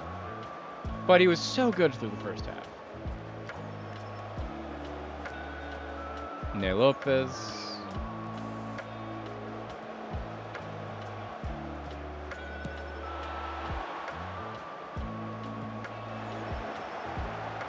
There we go.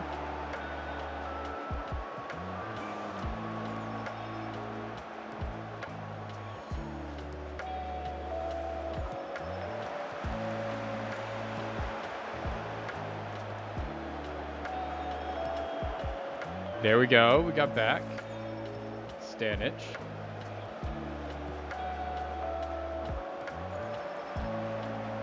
Okay. Bukioi, Rasmussen. Rosito, he's on the overlap. He's got the ball in. A little too high for Giuseppe.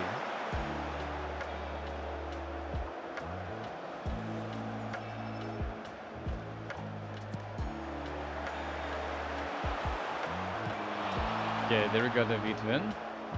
Semedo. Nope.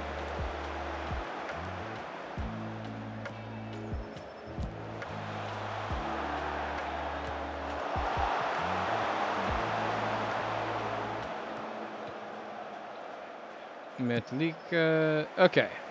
Majkic, just sit on this. Now we're going to get to the point where we start dropping down from very attacking, and then we'll start just killing off this game, turn up our time wasting, turn down our intensity.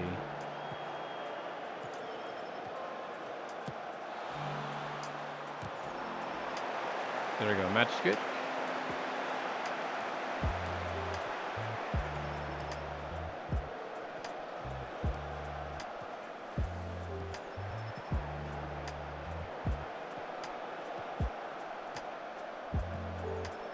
There we go, Kosier. Smart passes from Bukioi. Worst pass from Grilou.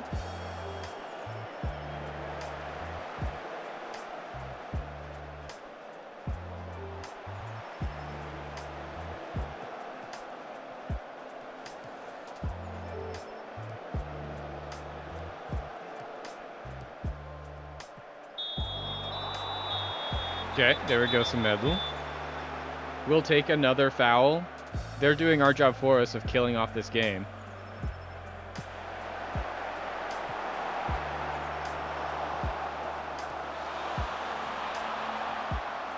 Rasmussen, Semedo, Grillo. Grillo breaks into the box. Nope.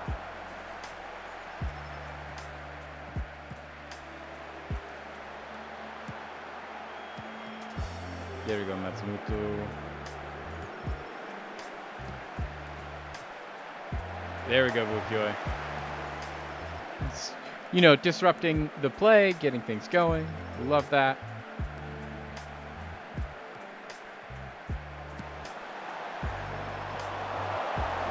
Way to go, Cossier.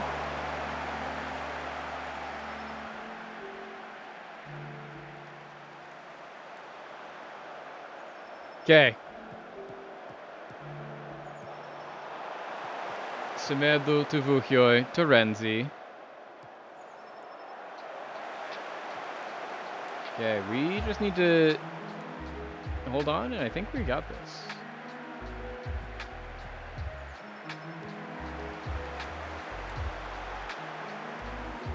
Okay, Giuseppe, Rasmussen.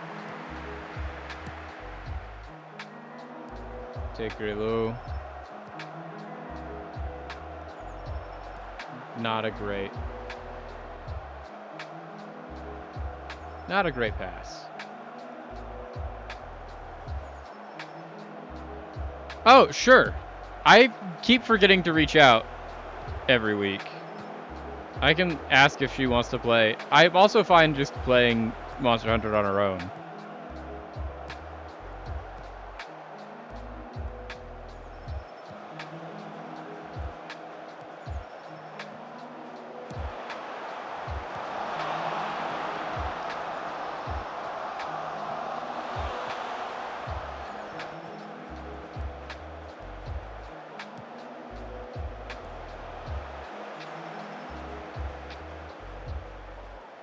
Okay, Giuseppe, long throw. Honestly, took that a little fast for my liking, Giuseppe.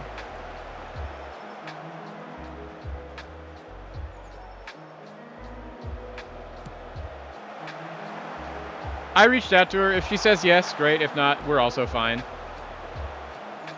Either way, we're going to hunt some monsters, and it's been going pretty fun. It's always more fun with people, but it's also like, we're doing pretty good. Renzi.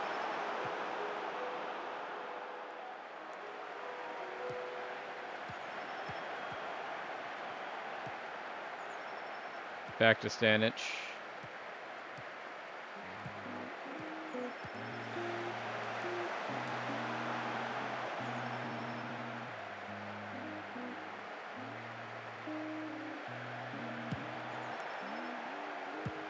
There we go, Renzi. Nice.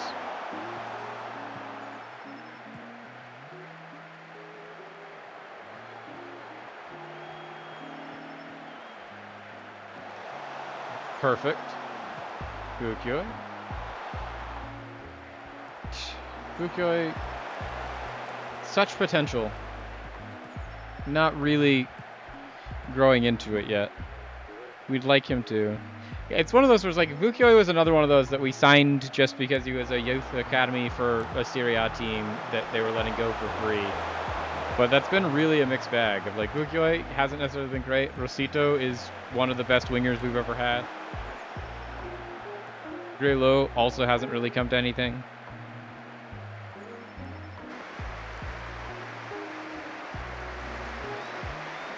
Okay.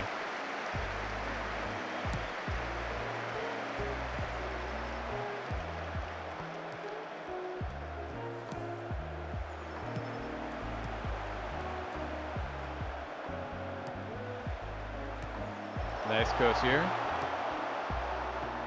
Grillo.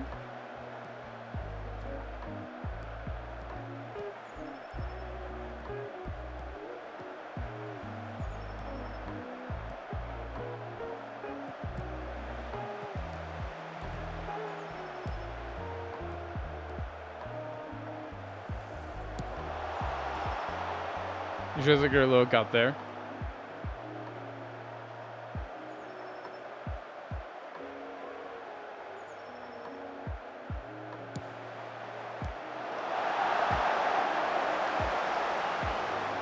There we go, Rosito. Rosito, there we go. Even at the end of the game, even on dead legs. Rosito, we love you. That's that 13 flair and 12 dribbling, baby. 16 pace. Go, Rosito. I can't believe that we got someone as good as him as a free. He's also developed really, really quickly to being as good as he is. Because I think when we got him, he was a -8. And now he's a flat. Which, explanation for the people that are new and over here. We have a whole bunch of players with numbers next to their names. That is our evaluation. I have a spreadsheet of what metrics are good for each position at our level. And for several levels. And then this is how far as a conglomerate at a glance they are off from those. Of like, if they don't have any next to them, like Bukioi, they are exactly even across their average for their position. For him, it's DM. Rosito is the same. Semedo is a -1 winger. Giuseppe is a -6 striker. Rasmussen's a +5 midfielder. Wittven is a +1 midfielder. And I change them as we see them progress and as we do that, but that's an idea that we do just to see how good players are at a glance when we're trying to find new talent and then see how our talent is growing as we play them.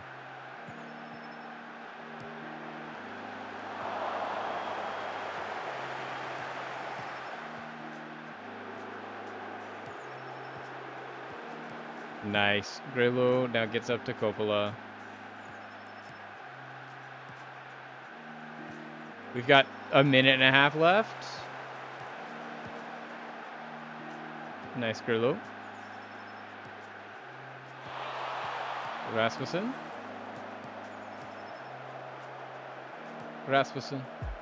Back to Grillo. Grillo puts it in. Semedo's never going to win that header. Rosito wasn't bad, though.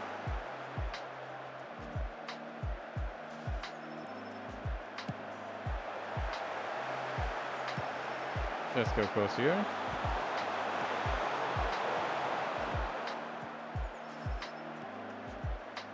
Renzi's got this on the outside.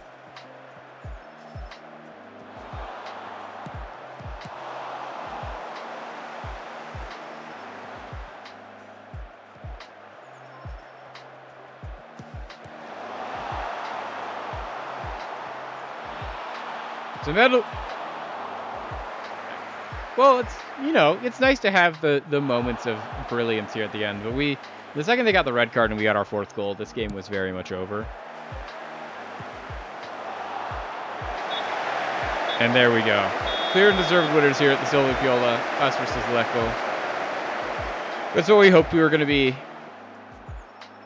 Perfect end to our Football Friday.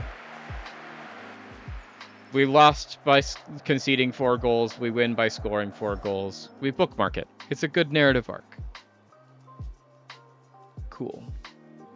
With that, we'll be streaming again Football Manager on Wednesday. We'll be picking up in November. We'll probably try and get through November and December and into the January transfer window. So next Football Friday can be a January transfer window video. But with that, we end our Football Manager section.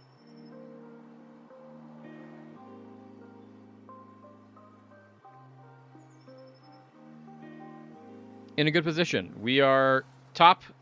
We still only have a 1-point cushion between us and Empoli, with they having a game in hand. Reggiana can no longer catch us, so that's huge. We want to just continue staying ahead of Reggiana. Love this.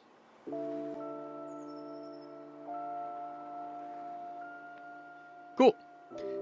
So, with that, it is 5:44. We have probably 15 minutes. I'm going to take a quick break to go get some food, cycle some fluids. You all do the same. When we come back, we will be playing no more Football Manager today, but we will be playing Monster Hunter, which is what we generally play on Friday nights. I will see if we can have Abby, but if not, we are going to be doing that. We're going to be slaying some monsters, just doing that as our kind of wind down for the week. Turn our brain off, have some fun, figure out what we're doing. It is a blind playthrough. It is a lot of fun. If you have joined us from Tony Jameson, we have really loved having you around. We hope you would continue with us through the rest of evening's entertainment. If not, that is also acceptable. If you want to see more Football Manager, we play Football Manager on Wednesdays and Fridays. And we would love to have you around. We do a lot of fun things here at the Jank Drawer throughout the week. We also do weekly uploads on YouTube of some of our Magic the Gathering content. We'd hope to see you all around. A follow means a lot. A like means a lot. Subbing on YouTube means a lot. We have a whole bunch of socials that you can find us on. There should be a whole bunch of them. We also have a Discord that you can join if you would like to get more notifications. That is the best way to find us. But we're going to take a commercial break, essentially, for the next 15 minutes. Go stretch. For those of you that are... thank you, Grand Boyer. Exactly. We're going to go do some of that. Cycle some fluids, get some food. If you are UK, maybe consider going to bed. We won't feel offended here. It's very late for you all. But I'm going to go away for right now. We'll see you around soon. We will be right back with some Monster Hunter.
Welcome back, chat. Did you miss me? I hope you all got up to some good fun while you were away. Got up, stretched around, moved around, cycled fluids, got something to eat. I know I did. I just finished eating. I refilled the water bottle. We're good to go for another couple hours. And that's the plan. Now, for those of you that are still with us from the lovely raid from Tony Jameson FM, we are switching games, as you've kind of seen from the title update and the other things that have been going on while we've been on break. We're switching over to our Friday night game, and this is a game that we've been having a lot of fun playing and we've been really enjoying. And that is Monster Hunter World. Now, Monster Hunter World, as I said, is a blind playthrough that I am doing. And so I don't actually know what's going on, or where we're going, or really anything. But I'll give you a brief rundown as we play through it.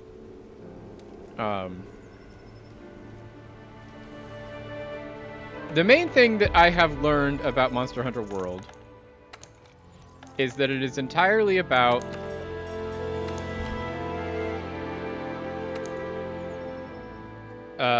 going around and fighting monsters. And that in general, there are these big monsters called Elder Dragons, and they make this big migration to this new place that we are in, wherever that is. And that our whole thing that we are doing is following them around and making sure that we... Sorry, just getting back so I can see chat. And we are following them around over here and see what they're doing and see why they are traveling. So far at this point of the game, we have been following one guy. His name's Zora Magdros. He's a big elder dragon of like lava and fire. And that's been our thing. We attempted to catch him. It did not go well. We're now chasing him across the new country that we are in, the new continent, to see if we can find where he is going and why he's going there for whatever reason. While we were doing that, we got attacked by a big dragon that we don't know anything about other than he attacked us while we were trying to trap Zora Magdros. And now you know, as far as story, everything that I need. The one thing that I know we are doing right now is that we need to get to the bottom of the Rotten Vale and talk to the Third Fleet Master. I don't know what we're planning on doing there. I just know that we need to go there. As for the gameplay itself, it's just basically a very satisfying loop of go out on quest, fight monster, get rewards, come back, make cool new gear, go fight next monster. And historically, we have been playing with a type of weapon called dual swords. We are right now trying out this long sword that I have on my back. But we're trying to just learn what we need to do as we need to do it. That being said, ooh, this guy has fiber pro. Good luck. He has a mission for us. Go get Shamosides. Oh, we already own Shamosides. So we can go deliver that. We can go complete that quest right now. Let me complete this quest. Also, this is... for all of you that are new and have never seen it, the only thing you need to know is that this is Poogie, and we all love Poogie dearly. They're our pet pig. Ours is dressed like a bee. And we love him and will do anything for Poogie.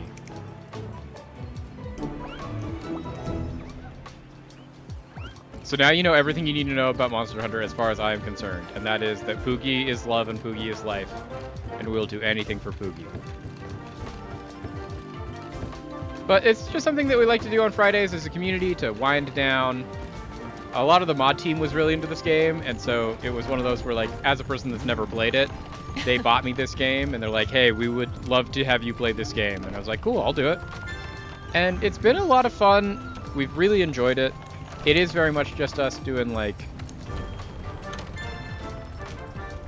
whatever we want. And just, it's a time for us to chill, relax as a community, Right now we're playing through the story, but once we get to endgame stuff, the hope is that this becomes a game that the community can play with me if you're interested.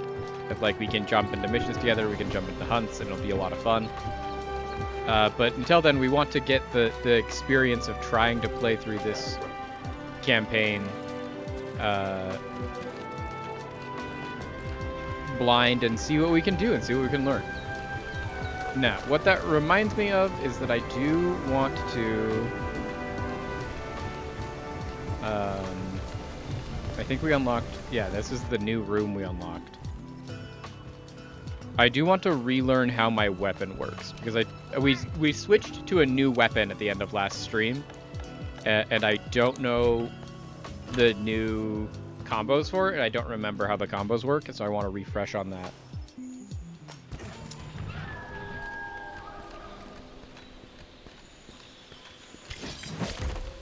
Okay, so our three combos. We also have Fade Slash. Okay, so this button does still do that. That's good to know. So that's a sideways cup and jump away. That's a good thrust. Right click is thrust, left click is overhead.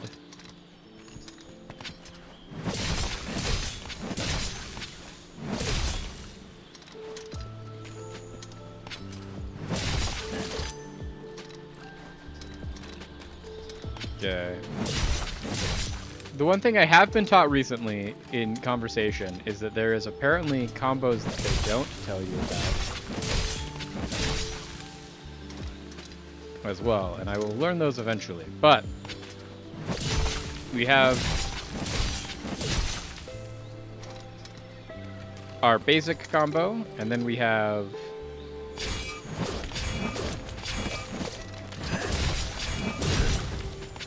our spirit combo, and then we have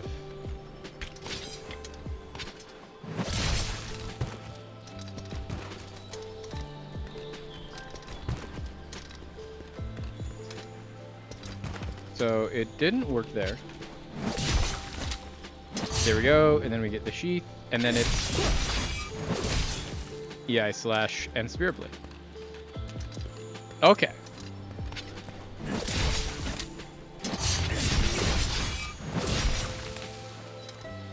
Cool.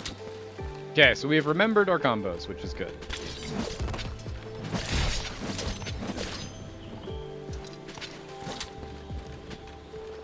So we're gonna try and find a way to warm up. This is not what I wanted. What I wanted is to do this, since we want to manage your items and start restocking everything. There we go. We have restocked.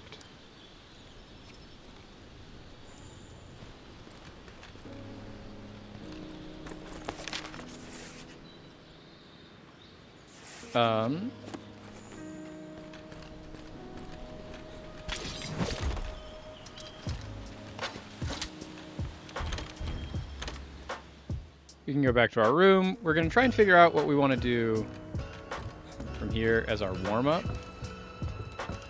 The idea is just do something to get our legs under us, figure out what we want to be doing, and then go from there. Because we know we have to go back into the bottom of the Vale.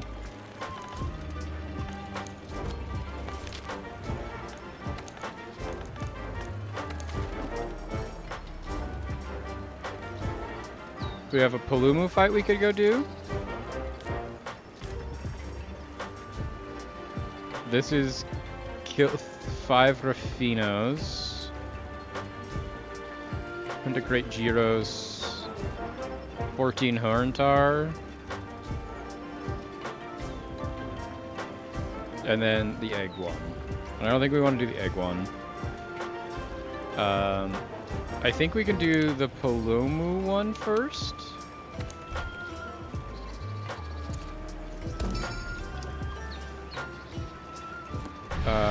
And then we know some things about Palomo.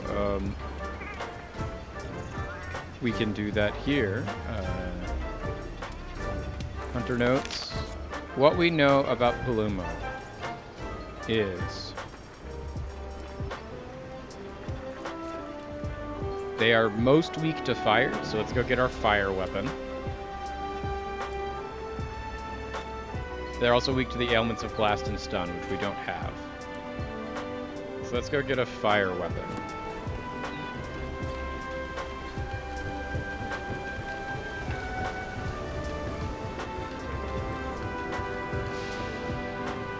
So, item box, manager item, not our items, equipment. Do we have a pre-built fire weapon?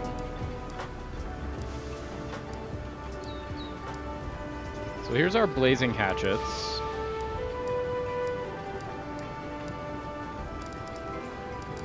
Currently that's the best option.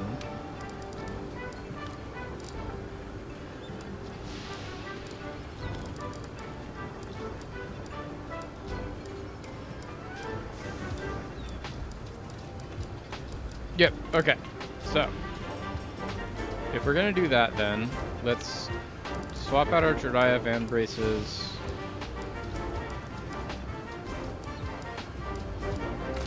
Baroth. Bone Helm for Anya Helm. Because that gives us better fire damage. And then that gives us Anya power. Perfect. Okay.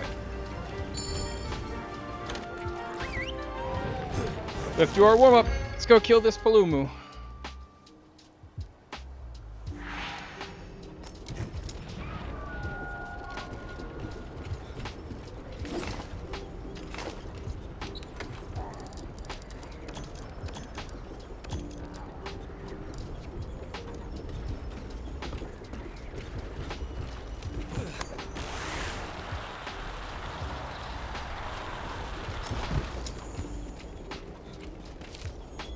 Ballista ammo for the arena. So this is the arena. We are going to go here to fight monsters that have been captured for us to train against, essentially. And so we have our regular ways to fight monsters, and then in addition, we have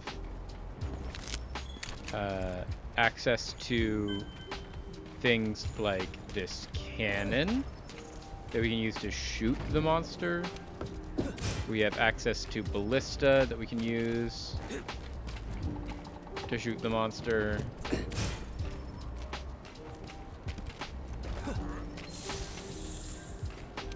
And that's the monster we're trying to fight. It looks like a big bat. It can inflate its neck and just kind of float around.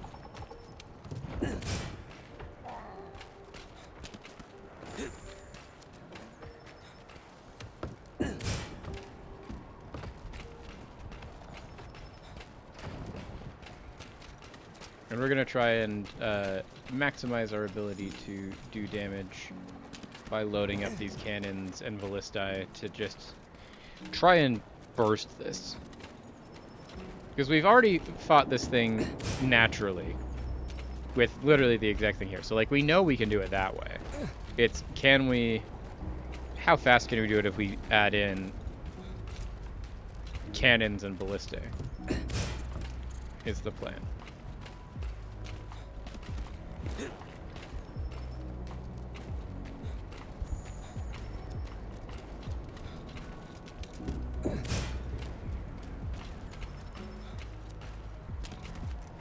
Especially since this is one that, like, when it's in its inflated form of, like, it's got its big air sac going, it's a really easy target to just, like, hit out of the air.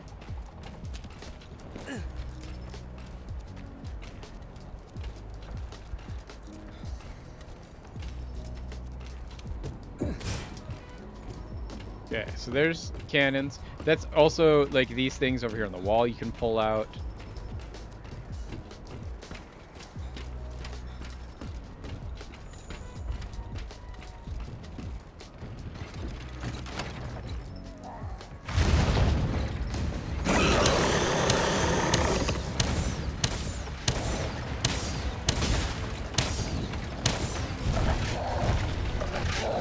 we go.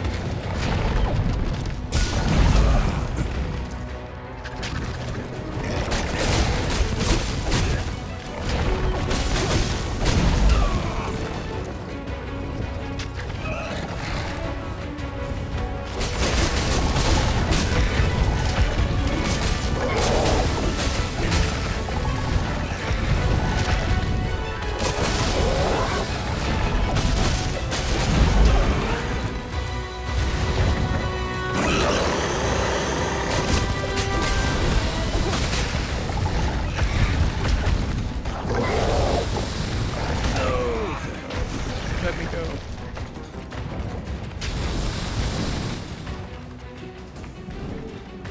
Okay, so now it's in its big mode, which means it's big and floaty. We're gonna... Oh!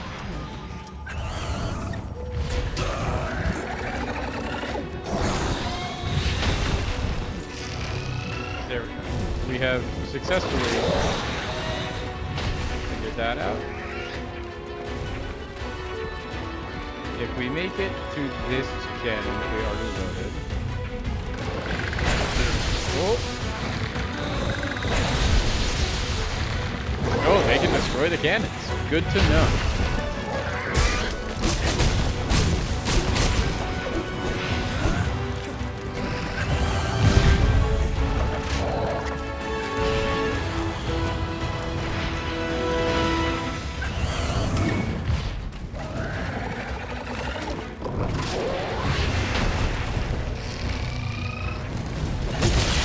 There we go. This is a thing that I learned I can do literally last week for the first time. You can get on the back of the monsters and attack them.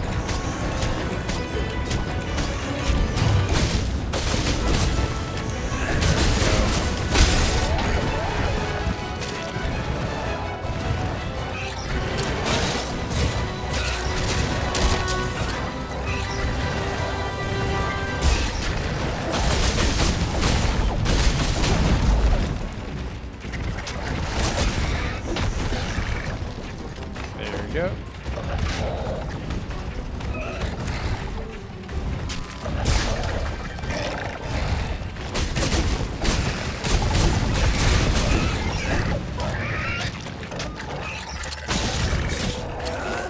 Give me something to hit you with.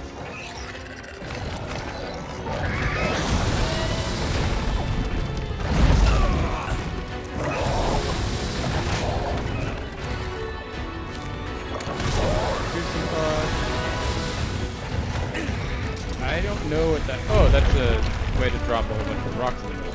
Okay.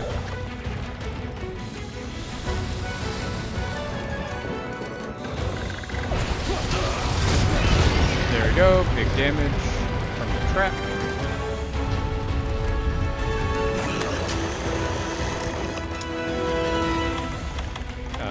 Now let's get...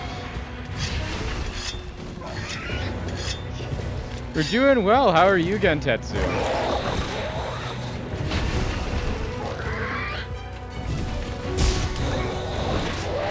We're doing our warm-up for today.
Oh, nice. That's fun.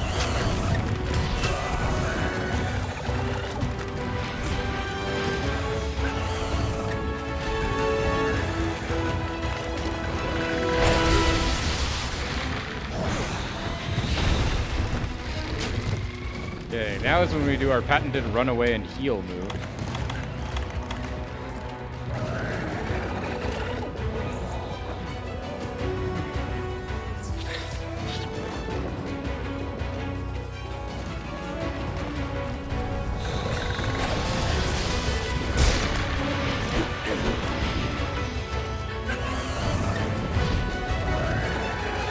Usually I get with the notification that I've gone live on the game, and that's what you know.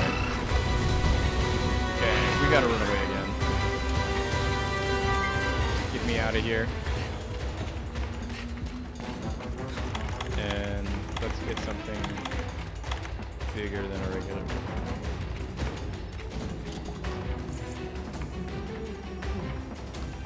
There we go.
Ah, fair enough. I thought you were referencing the Twitch notification.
Cool, perfect.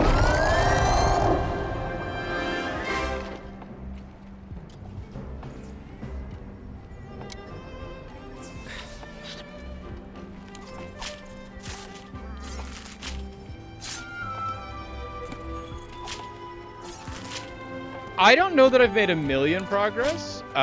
The loaded question you're asking here is where am I story-wise, and the answer is I truly have no idea. But that's also because I don't know where it is. Where I am is that I've gone down to the bottom of the Vale twice. And the first time I went down, I'm like, oh yeah, we went down. And then it was just like, hey, go find the the great whatever thing here. And I was like, okay, well I did do that, but also like that didn't really mean anything. And then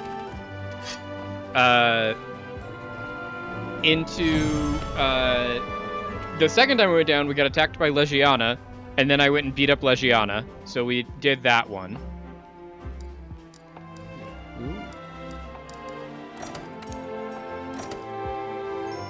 And then we now have the same thing we've had for the past 2 times of, hey, go to the bottom. We talk to the lady and go down to the bottom of the Vale. And I don't know what that means this time, because it's like every time we have done that, it's led to a different thing, but we've had literally the same prompt 3 times in a row. Greetings.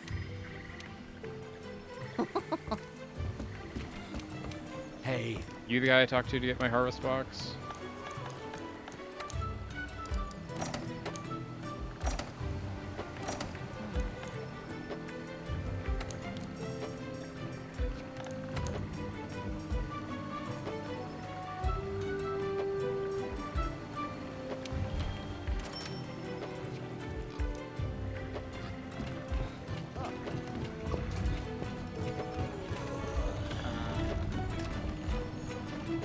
But yeah, that's where I think we are. I wouldn't say that we've made a lot of progress. We did fight Legiana, which was fun. We like genuinely enjoyed our Legiana fight. I tried a new weapon for the first time. We've immediately stopped using it because I don't have a fire version of that weapon, and therefore we didn't want to take it to fight our Palomu that we just did. How's your gear holding up?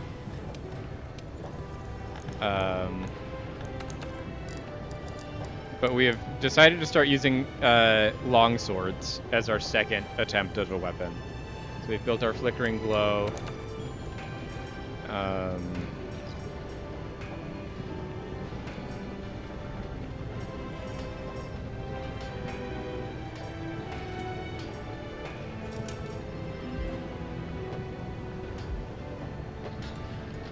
Which, like, getting to this Raytheon is not a bad idea to get a poison weapon, because we don't have a poison weapon.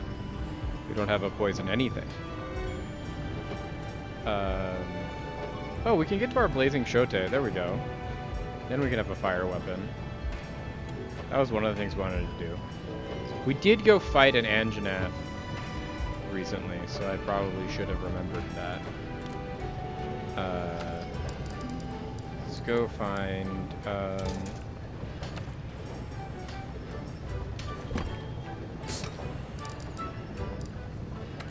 there's this guy. We already went due to Hardbone, but let's get away from Hardbone and get into Blazing. So we have a long sword that can do fire.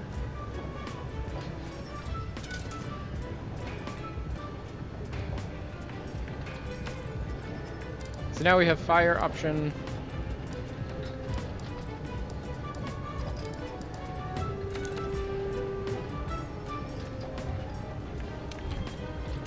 Get into this one.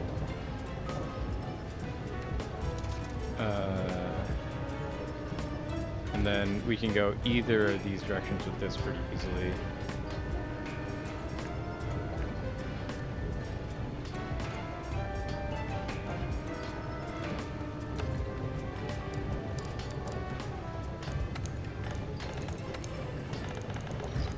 Longsword. Dragonbone Stabber is another one we can get. But as far as we know from Dual Blades, we have a Dual Blade now of every single damage type that we can make. We finished that by getting the Dragonbone Twin Blades last week.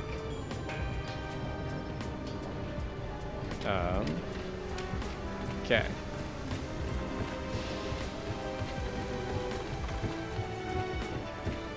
The Palomu warm-up went pretty well. Let's do another warm-up mission, and then we can get into more progress. Figure out what we want to do. Like, Great Gyros is one of the things that they want us to do, but we don't know anything about Gyroses.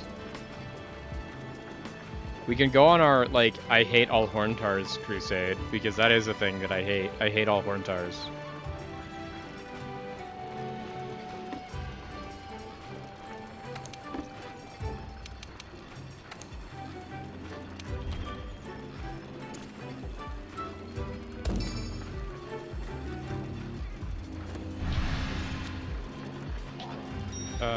With this, let's swap some things around.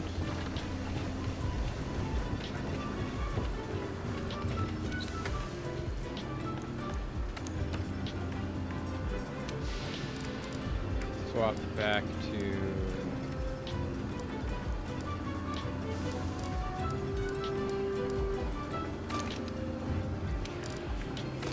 Bonehelm. Fluvial Expert.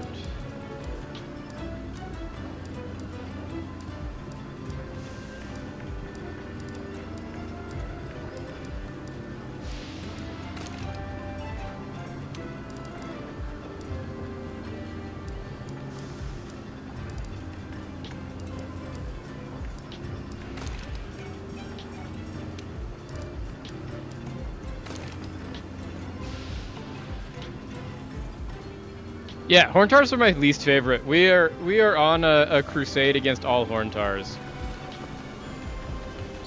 Either join or resist, but Horntars suck. We are big anti... I canceled the quest on accident. Like an absolute genius. Yeah, we are very anti-Horntar in this chat. And in this stream.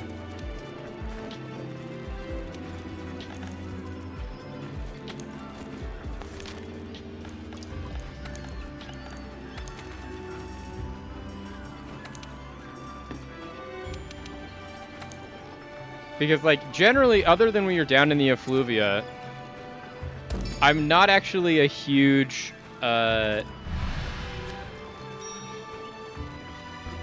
not a huge, like, hater of the Veil. The Veil's honestly been kind of fine. The Rabon, or whatever his name is, the big rolly guy, he and I are chill. It's like, it's very much a, if I leave him alone, he leaves me alone.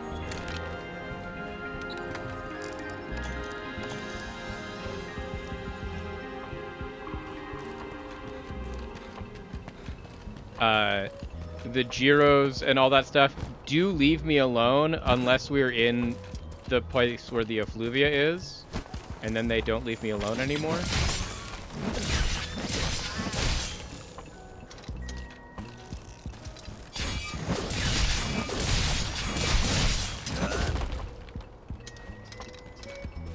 The Horntar have died.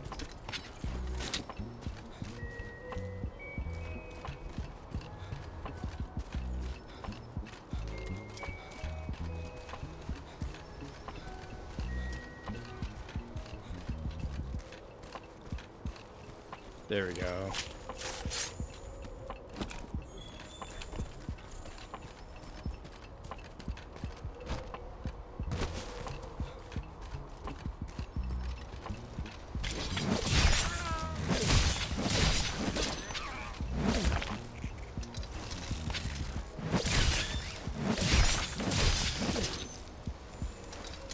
There you are.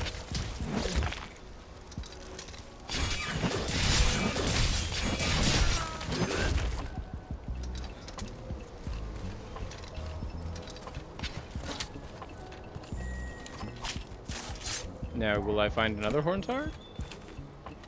Maybe. But we hate them, so... And we hate them because they're literally everywhere, and they just, like... As opposed to most little idiots like this, like the Vespoids, that were everywhere in other areas. These ones don't just ignore you, and they actively try to hurt me all the time, and I hate it. It's like, little idiots shouldn't be this aggro.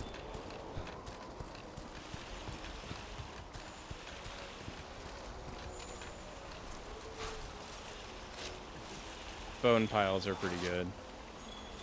Here, though, I do like the bigger bones, the better bones.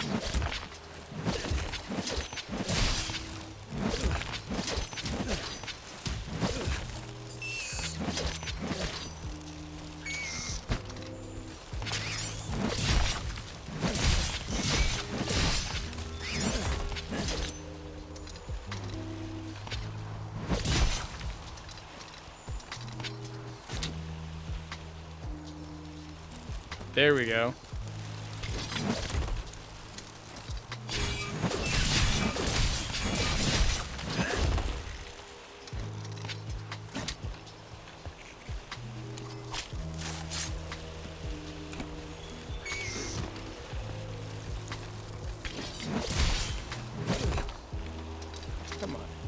I know there's like a million of you here. Stop hiding from me. There we go.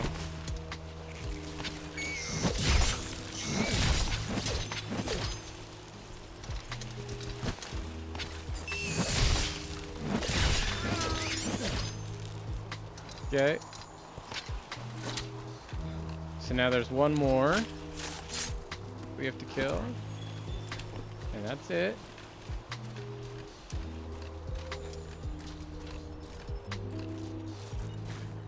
This is very cathartic, though, because of how much I hate Horntars. There he is.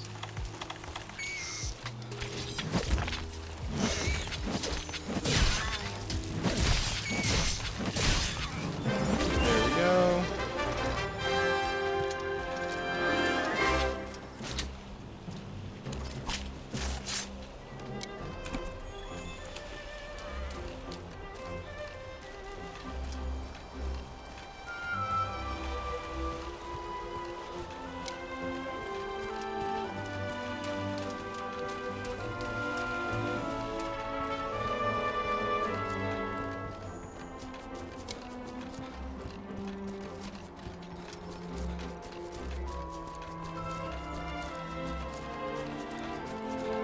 Cool.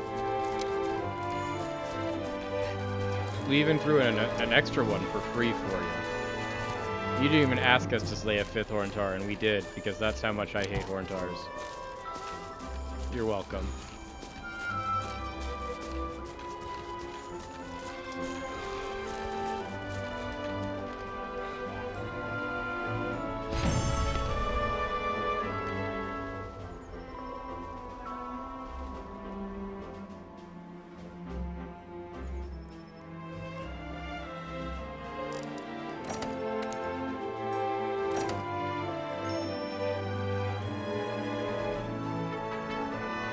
Botanical Research Center has been upgraded. Love that.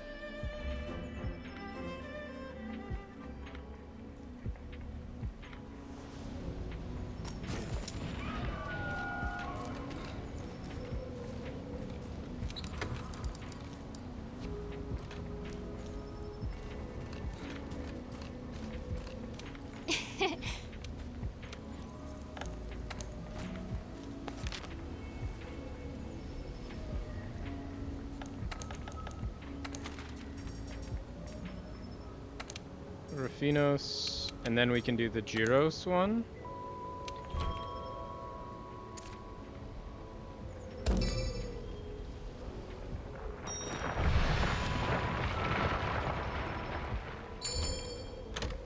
Ruffinos is not hard.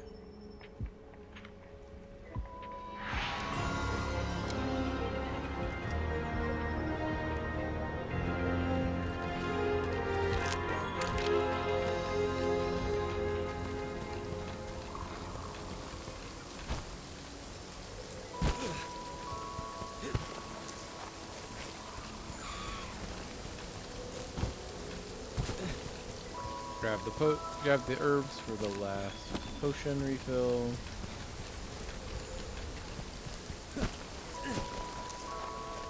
This is the one place I know for a fact the thing that I'm hunting will spawn in, because there they are.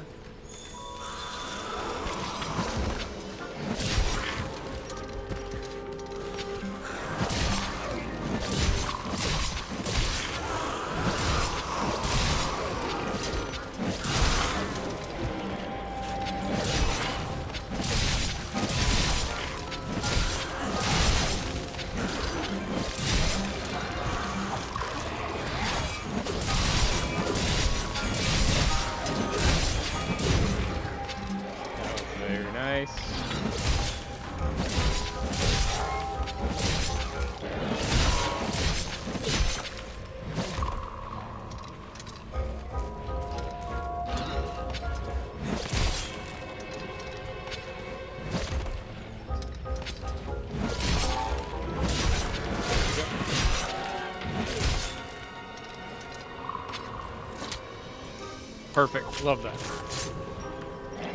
Get out of my way. No.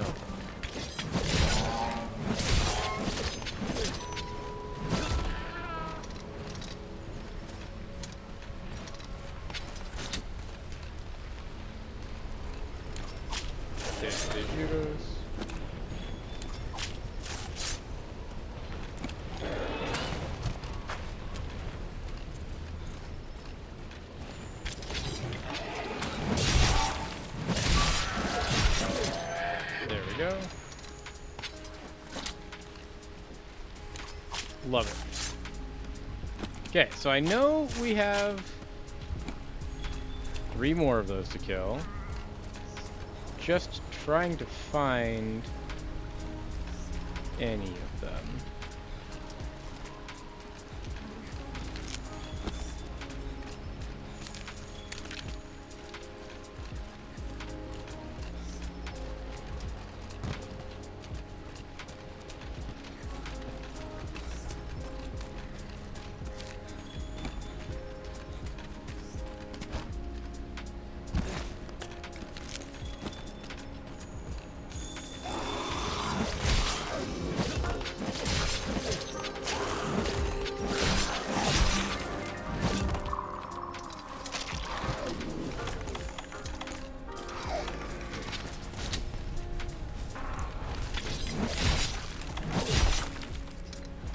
Let's... Whetstone. There we go.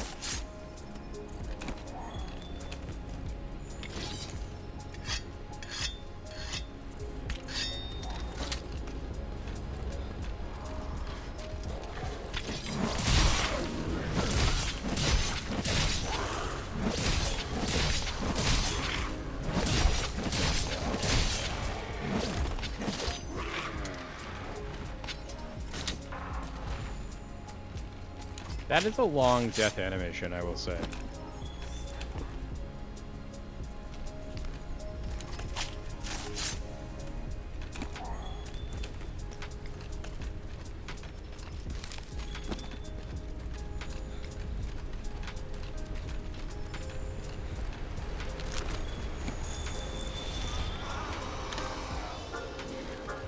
There you are. I was like, who has found me in this map?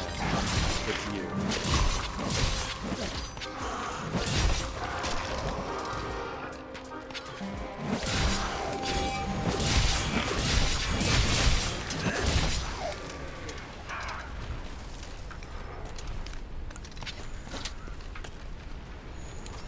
There we go.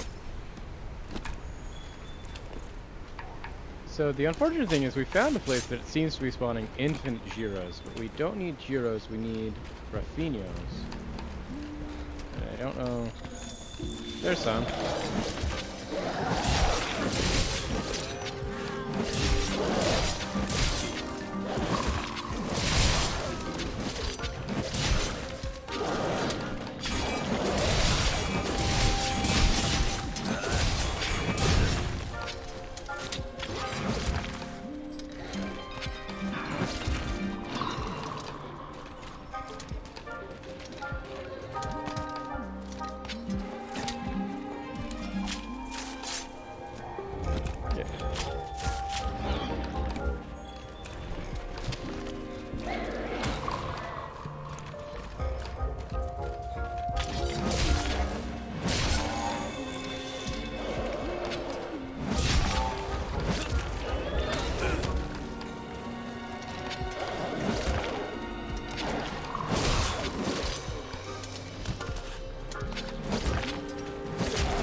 There we go.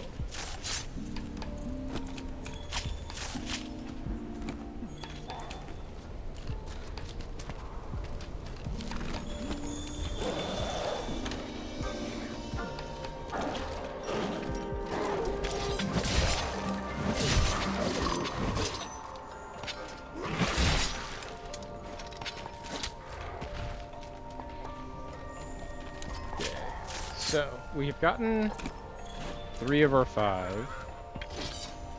I need you to stop just showing up. Can you do that for me? Thanks, bud. That one's gonna be chill. And because he's choosing to be chill,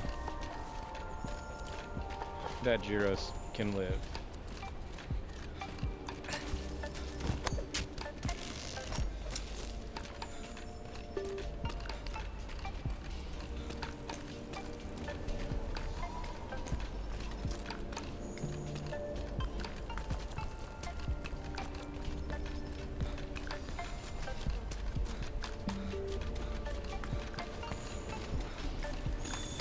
Here you go.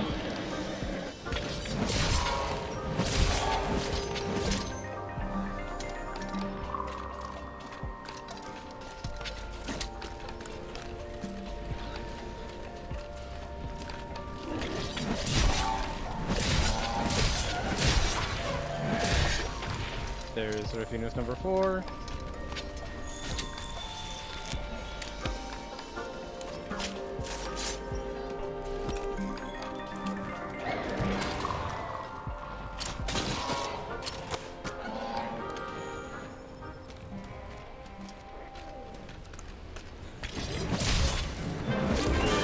Okay. Perfect.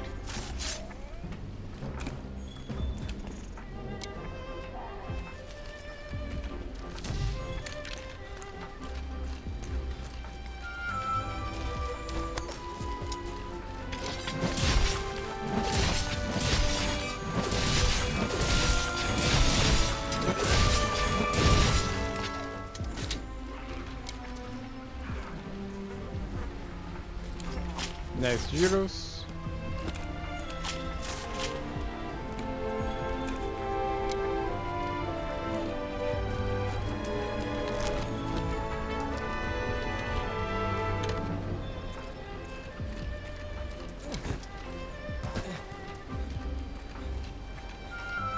Perfect. There we go.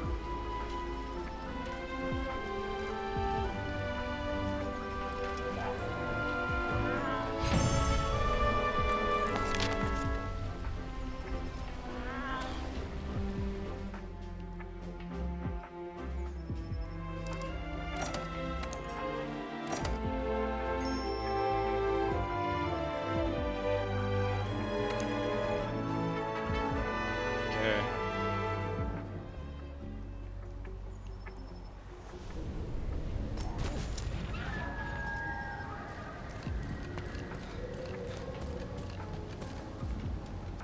If in doubt, take a bite.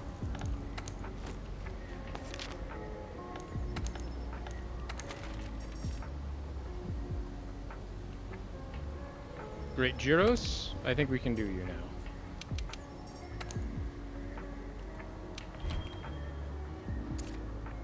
And then we'll go do whatever the actual thing we're supposed to be doing is.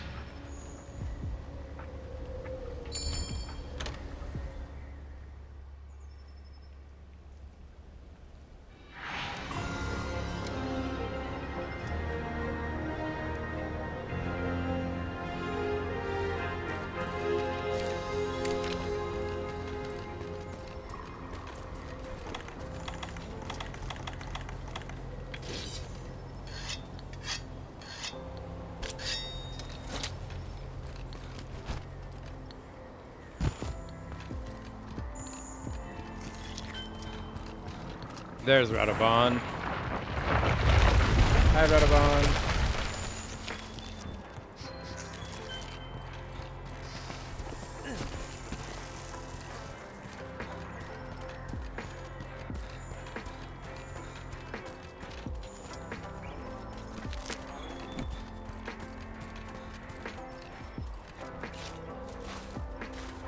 I just want to hit the bone piles while we're here this time, because the bones that you can get in this area make some sick weapons and some sick stuff.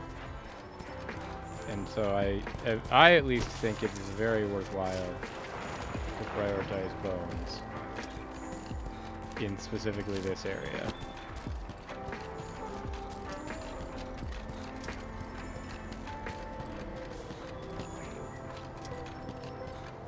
Ancient fossils also give you good stuff.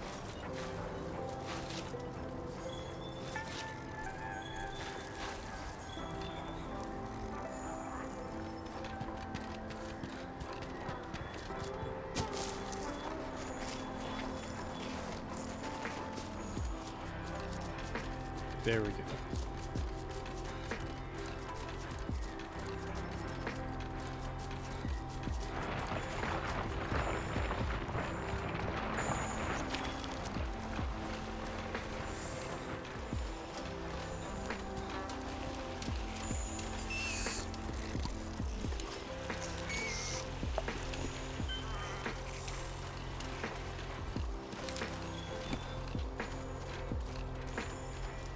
good bone pile. We love that.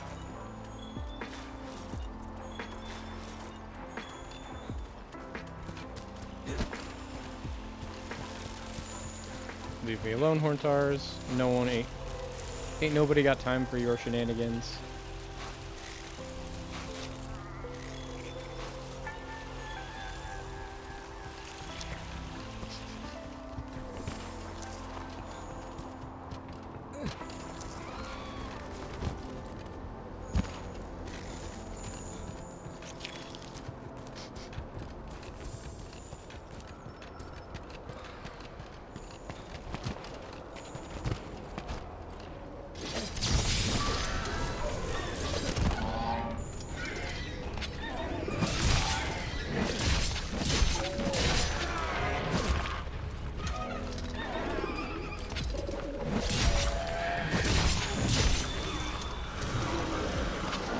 Oh, the Great Gyros was here. We on.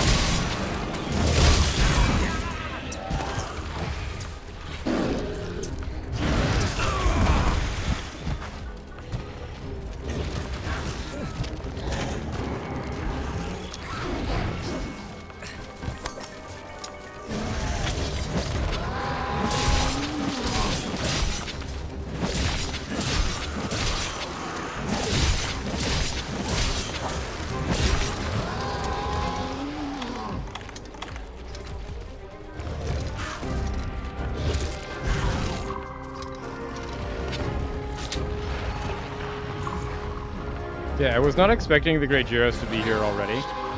I'll admit that much.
Go.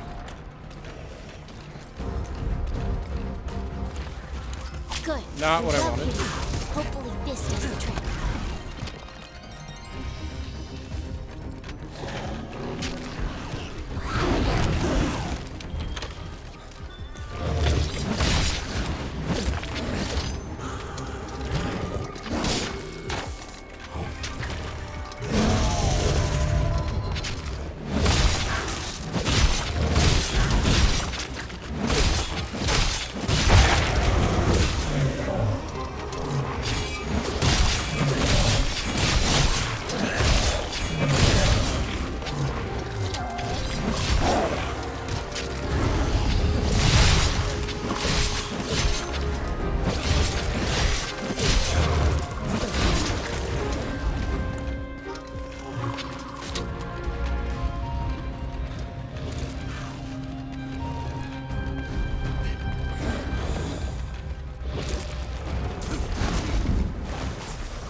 Oh, he's stuck in that corner. Love that. Perfect.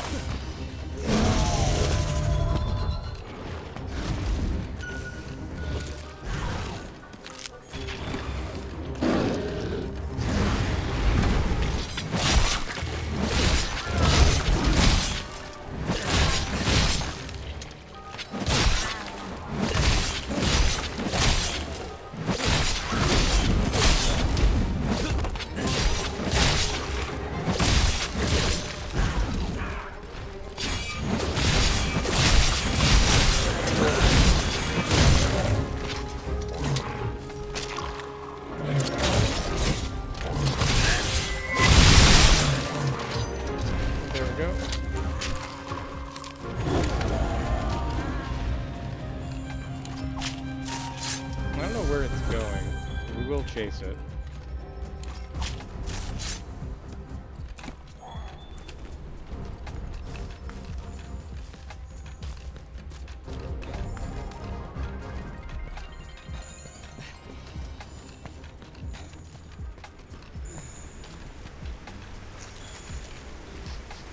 We know nothing about Grey Gyros, so collecting these footprints does actually matter.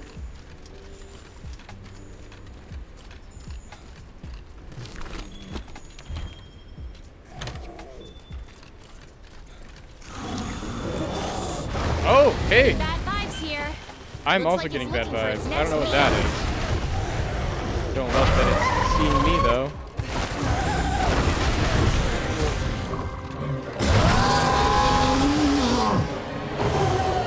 You'll take damage if you try to move while bleeding. Crouch while standing still until the bleeding stops. Stop bleeding, please.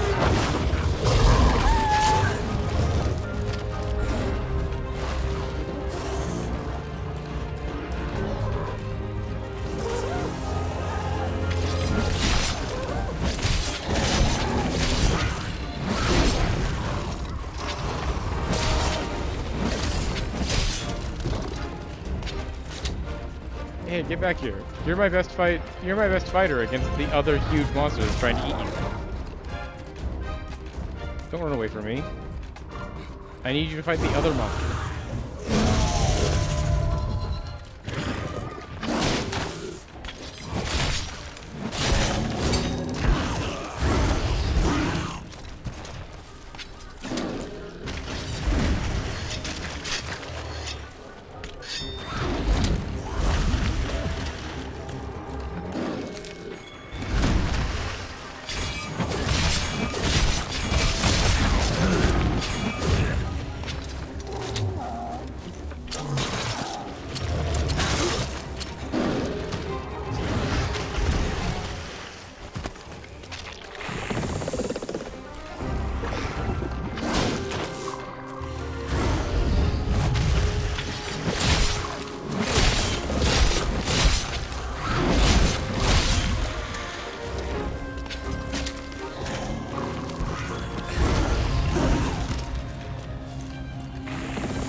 You're back. Get out of here.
Great Jagras.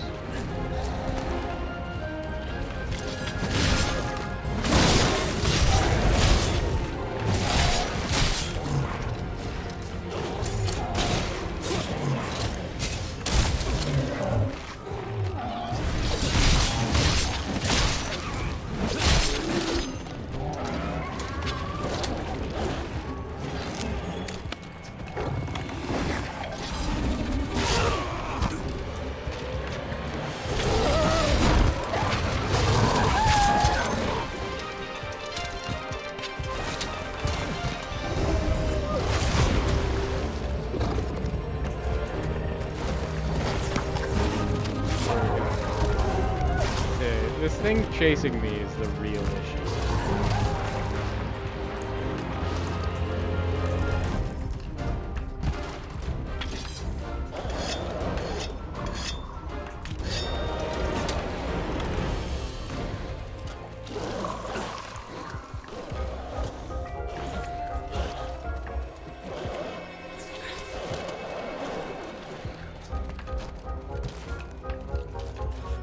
So now, where did the Great Jagras go?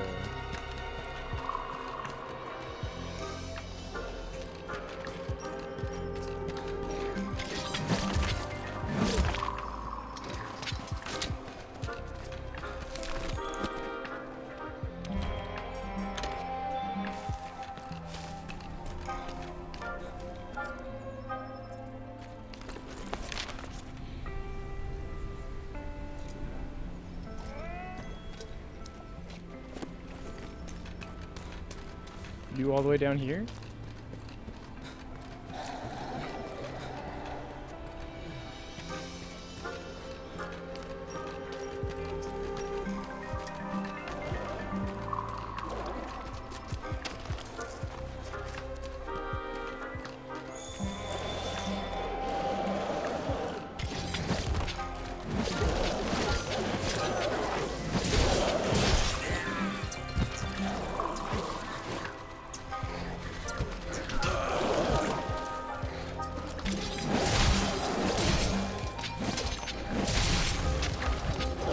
The effluviums cut your health and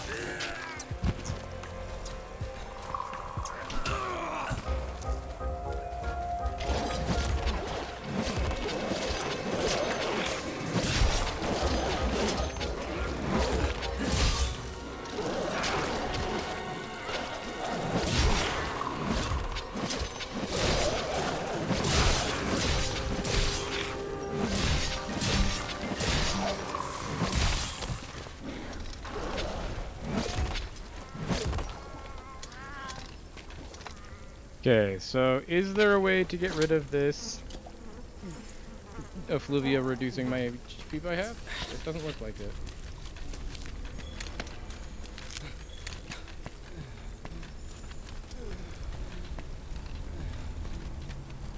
if you run out of stamina, you'll be winded and vulnerable. Veteran hunters know to always keep an eye on that gauge.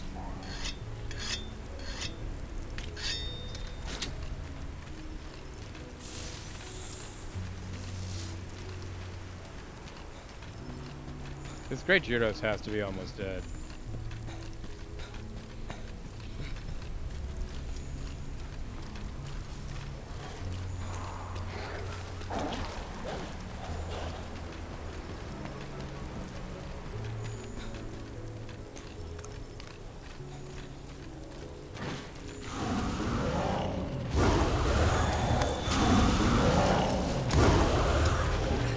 There it is.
do I get out of here?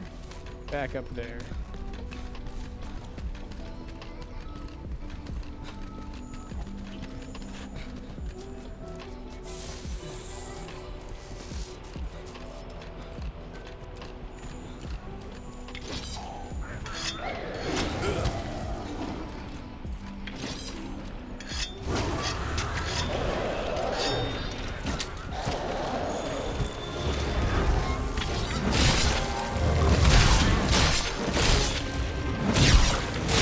Finally, got there.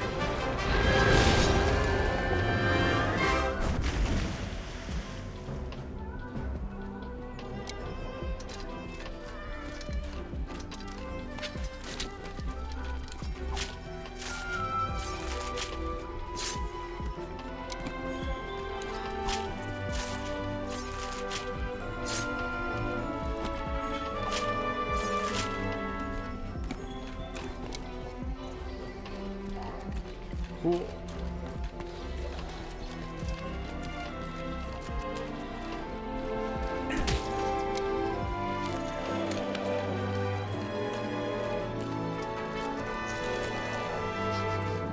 Odogaron. I recognize that name. Why do I recognize that name?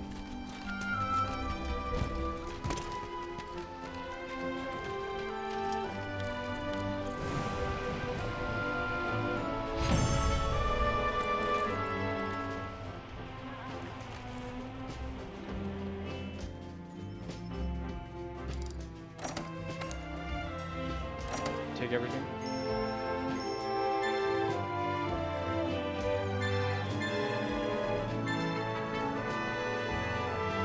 There you go.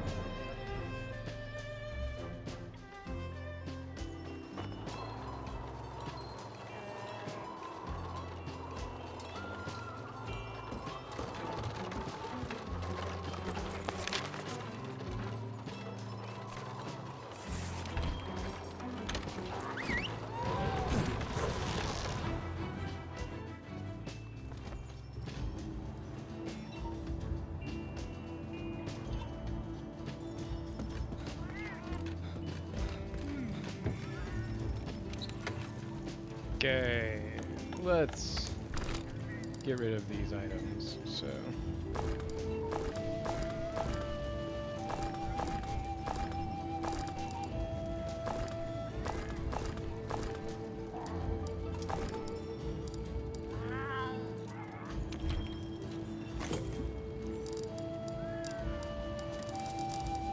perfect. Got through all that.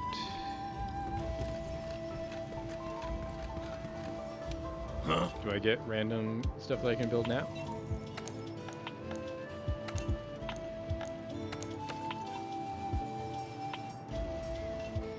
We got more warped bone. We just need coral bone and ancient bone for that one.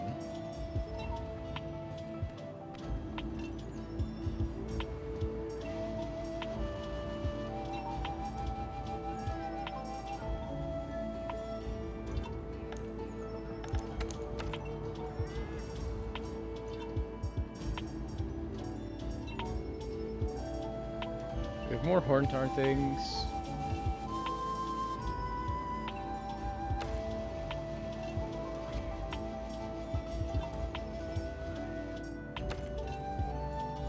Ooh, that's actually very nice.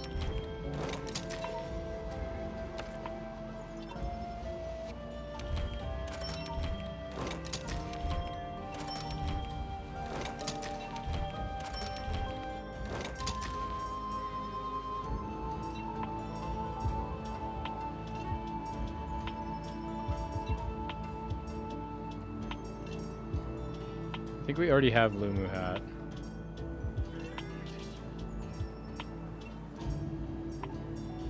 Well, we have Lumu coil. Gyros, we can get Gyros mask, which is Horn Maestro. Hunting Horn melodies do better. There you go.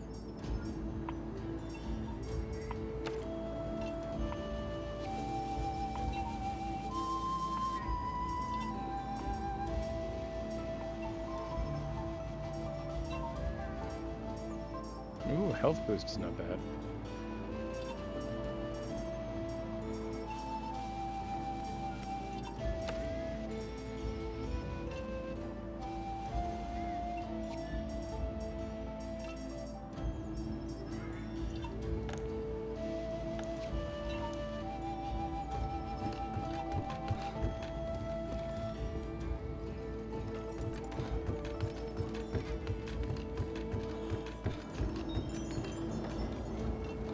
Now is the time. See what the story wants us to do.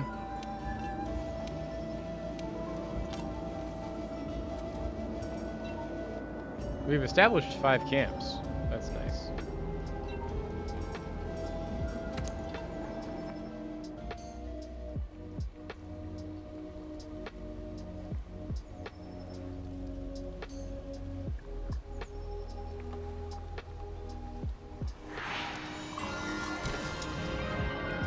There have to be traces of Zora Magdaros down here somewhere. I have a feeling I know what the Rotten Veil is.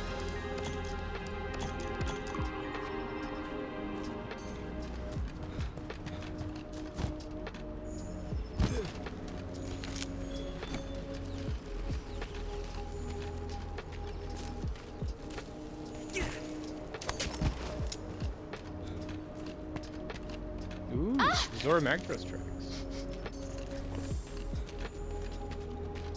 Nothing can stop us.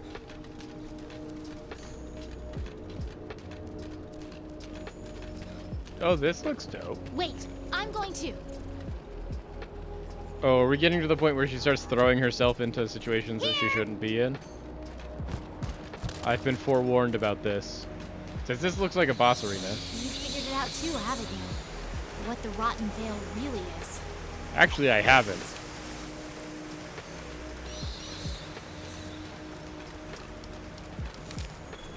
Is this a pool of acid? Yikes! Don't touch it! Here's more Zora Magdaros.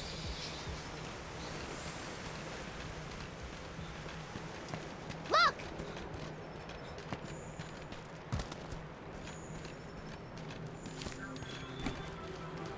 Ooh, mining outcrop? This is the first mining outcrop I think I've seen in this area. It was a bad mining The outcrop. traces! But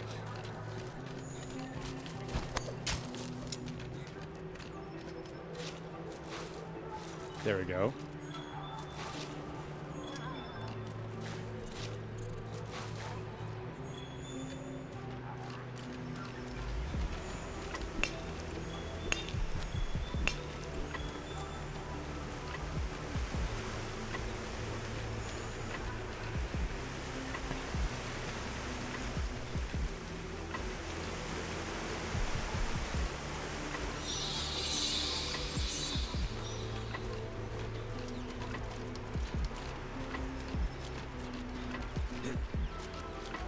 There we go.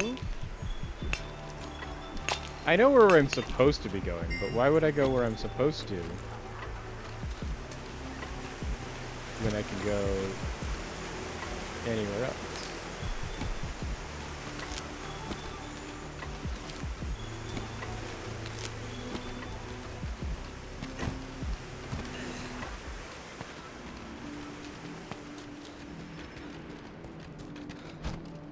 Okay, now that I'm done finding things, I'll follow you, Handler, to this big Zora Magdaros thing.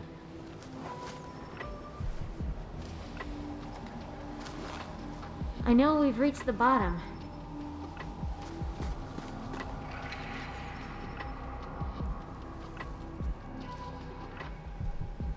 But what happened to Zora Magdaros? There's no place else for it to go.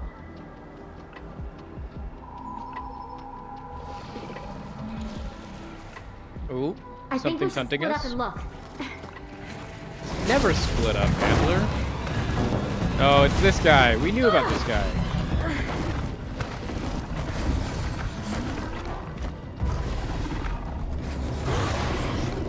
Odogaron.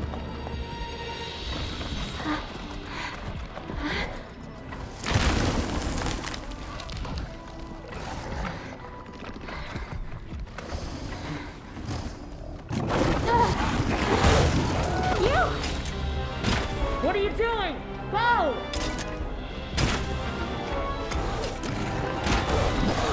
Nice. Don't stop! Keep going! We can't leave her! I think we can leave her. She just told us to leave her. No, she can't hold that thing off. We've got to help her. I hope she's okay.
Okay. Hate this guy.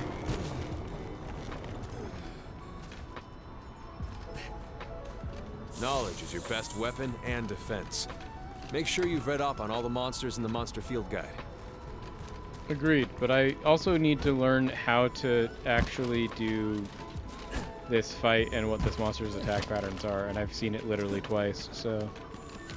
Thank you, Matthew Mercer, but we're gonna ignore that particular advice right now.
Jeez. Oh, jeez. Okay, so I think we are going to fail this mission.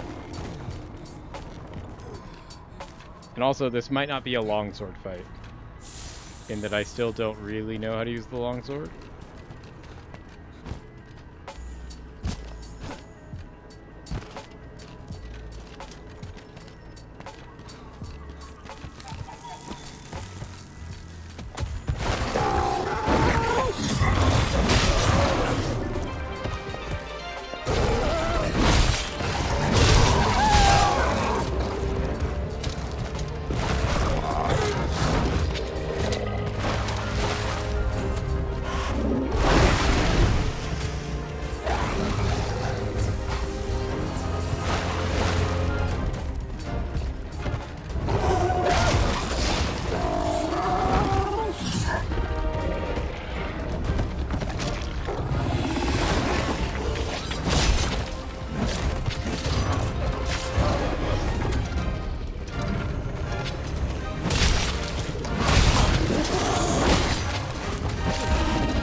Okay.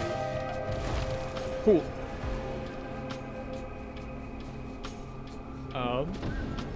I think we have hit the wall. It happens in every game. The Great Filter, the wall. For us, it is this idiot.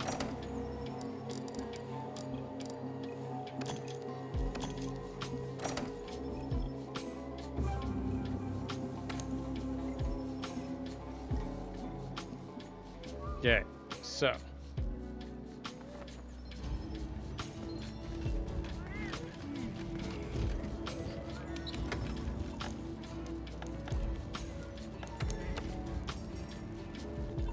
Get rid of the items that we were wearing that we don't actually want to be wearing.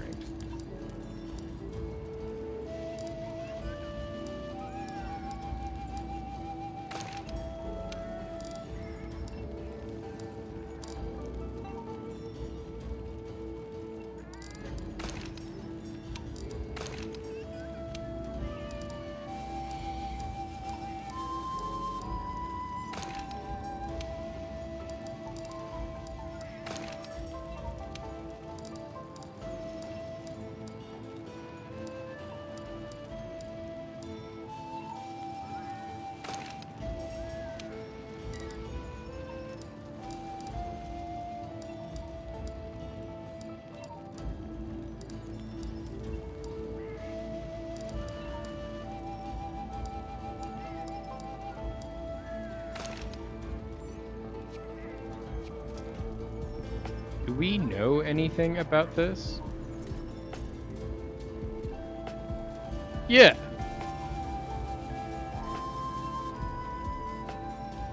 Good to know. Did not know that. I also don't really care about wasting the chest piece on a Fluvium resistance. Do I know anything about this monster? I know that it exists.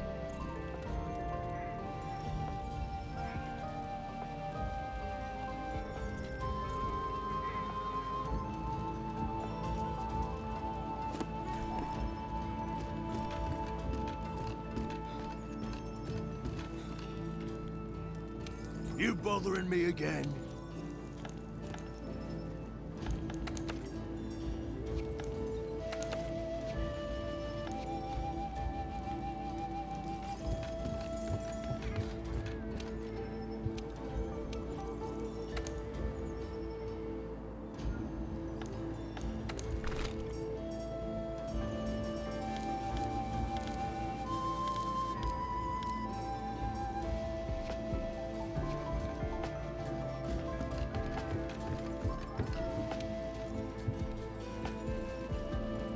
Yeah, just like we're gonna try this out. The thing is I'm like, I don't have any problem with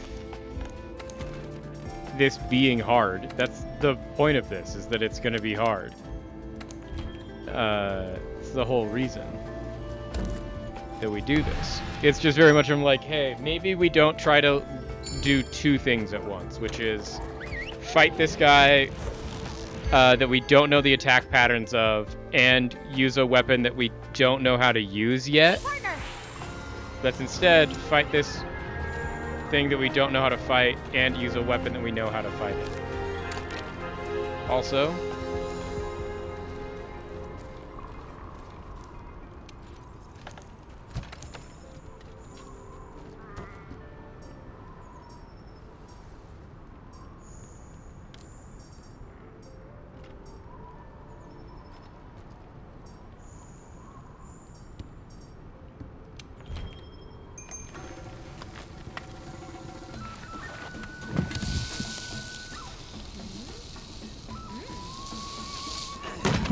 we tried eating, because I always forget to eat food.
Yeah, there he is. Found him.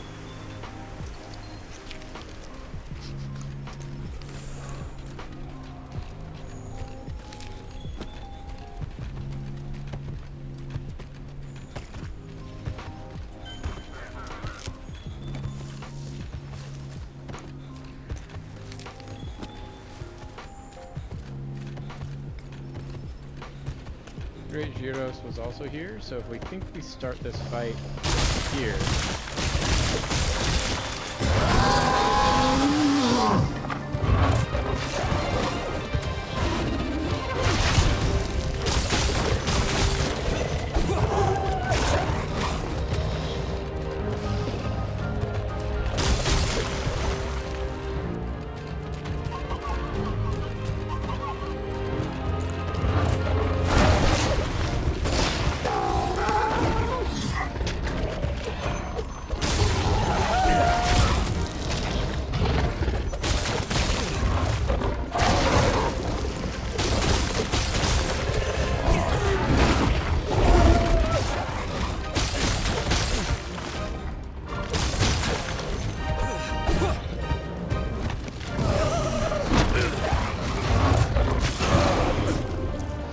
Love that.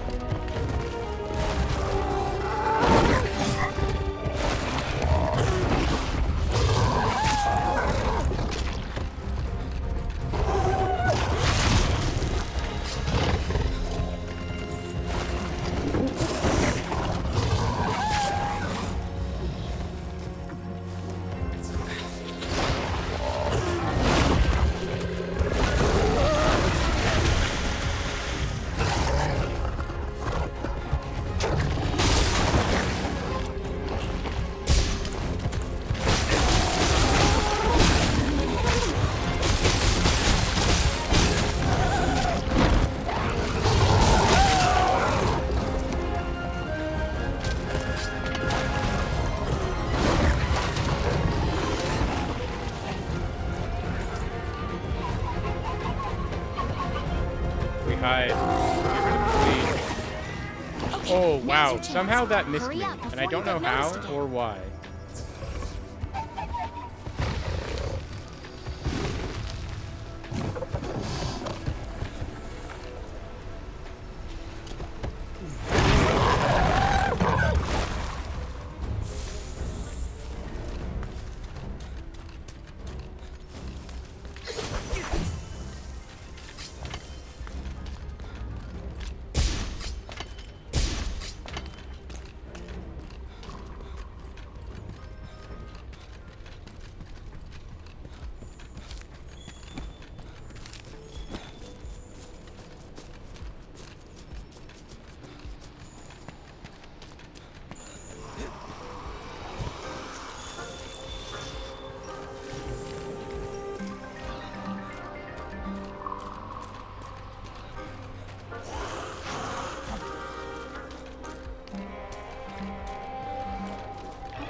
I don't know where our homeboy that we're trying to be fighting went.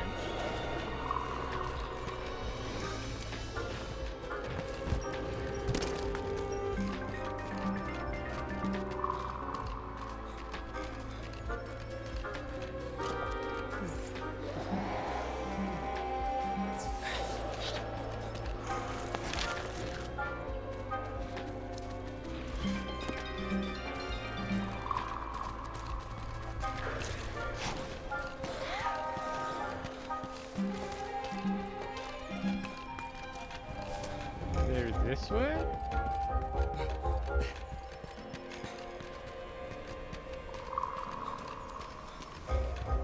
There we go.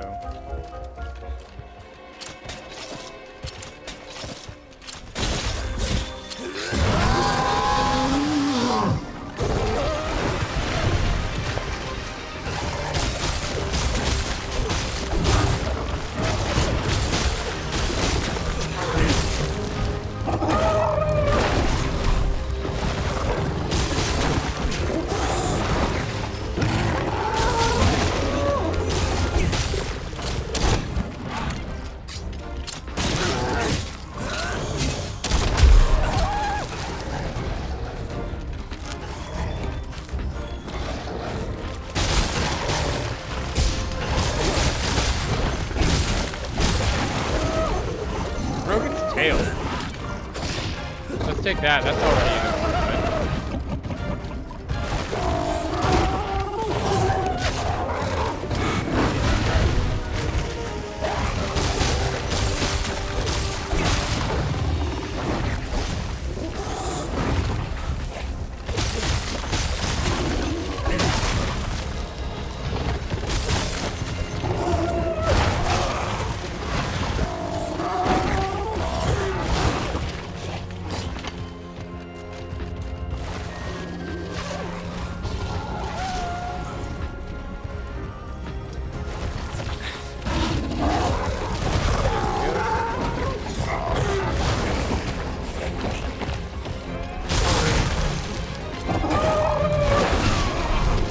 Hate that.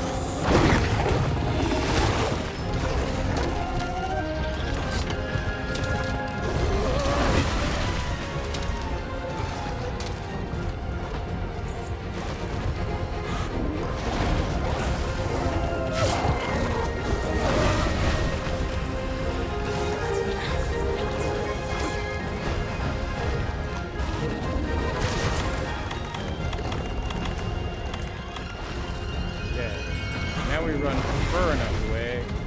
Hopefully not die while I heal. There we go.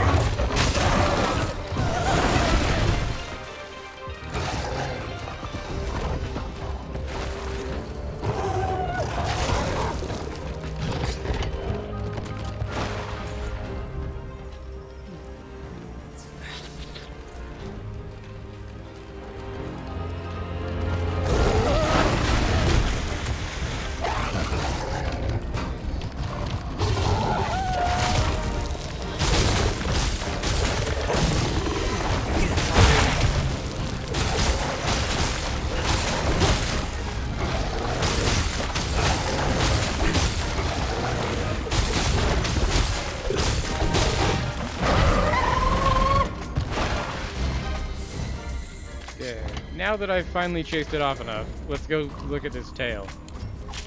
Oh, jeez. Okay, we're making progress. That's all that matters. We are making progress, and it's actually even, like, good progress, which is nice. Get this whetstone going.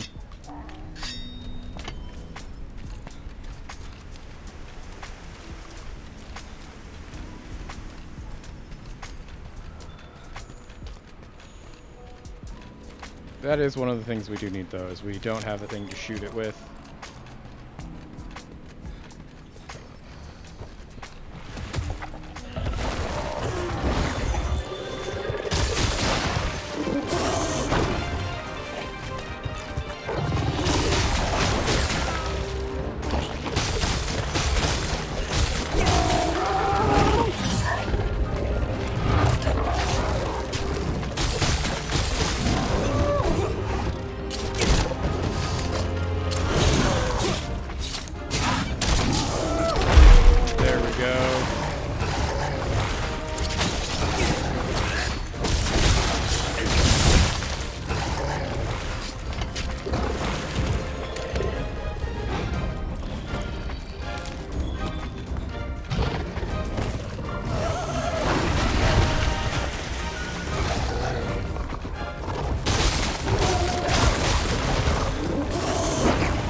Oh, they can fight each other. Perfect.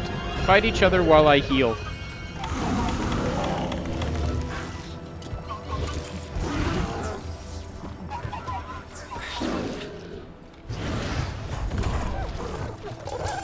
There you go. Love this.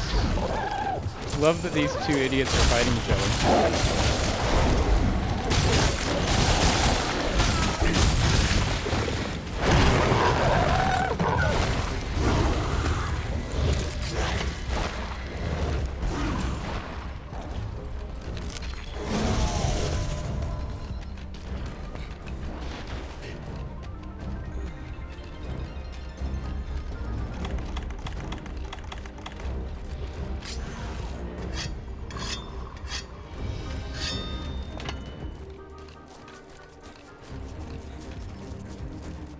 Where were you? Slinger torch. There we go. Perfect.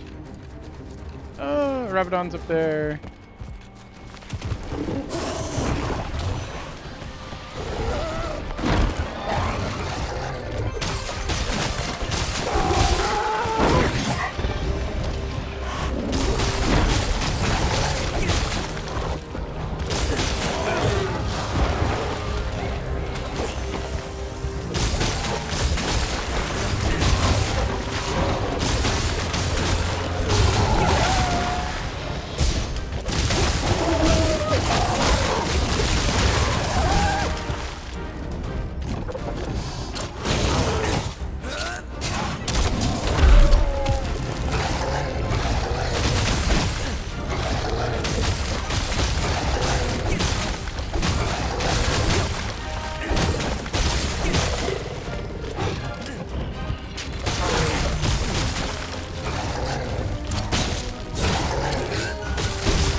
Did you see the other idiot? No? Okay, because I also didn't see the other idiot, so... Why don't we both look for him together and we'll reconvene and figure out where he went. So that's not doing what I just said. You're now just attacking me.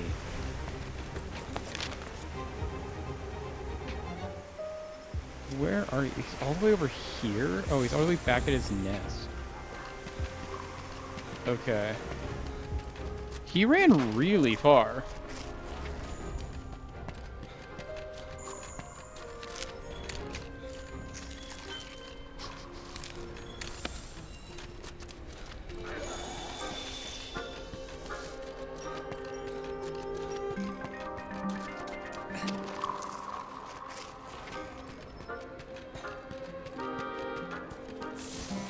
Not here, it's this way. Okay, I'm like, I just don't have this area as memorized as I have other areas. I only roughly know where I'm going.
There we go.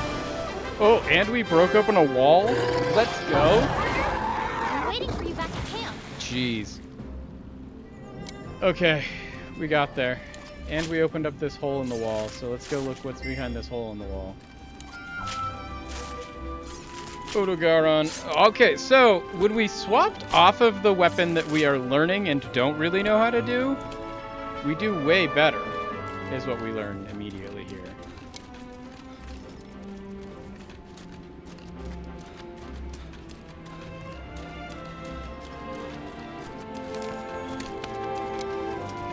There we go, let's get this bone pile as well while we're here.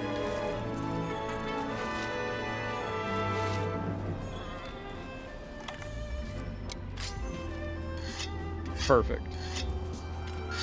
Well, wall cleared.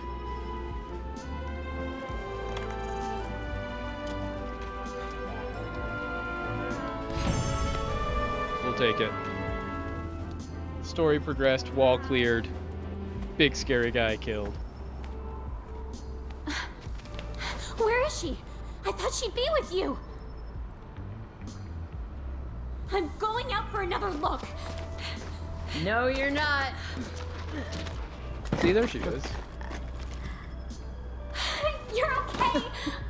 I was scared to death. All right, easy, easy. I'm just glad that you're not hurt. Thank you. I was planning to hide until it moved on, but, well, you saved me the trouble. Let's go. Now, that's enough. Now, we had a deal, don't you remember? Did you learn all you could about the Veil? Now tell me everything. What did you feel out there? I think the Veil is where the monsters come to die.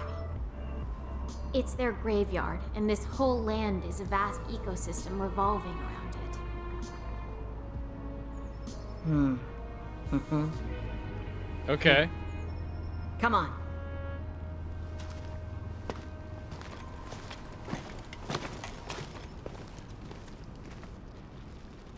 You're right. The Veil is where monsters come to rest. They sense the end and make their way here. Their bodies become nutrients that feed the coral highlands. From death rises new life, which after a cycle returns to the Veil to die again. It's an ecological marvel. One that easily dwarfs any I have ever seen. Yeah. But, have you really considered the important question? What's that? Who's at the heart of it? What monster could serve as the nutrients for a system this large? What's the mystery behind the Elder Crossing? You know the answer. They die here.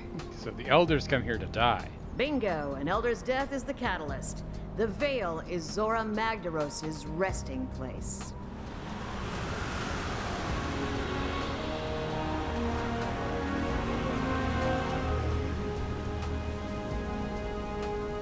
Or at least it should be.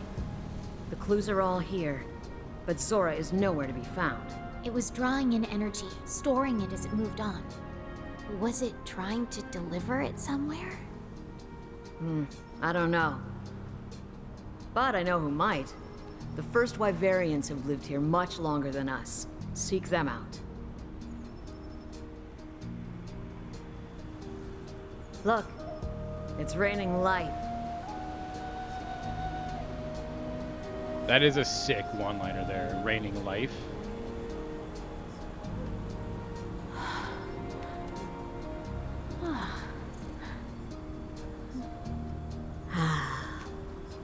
If only I could live another 300 years. Maybe that would be just long enough to see the end of this changing of the guard.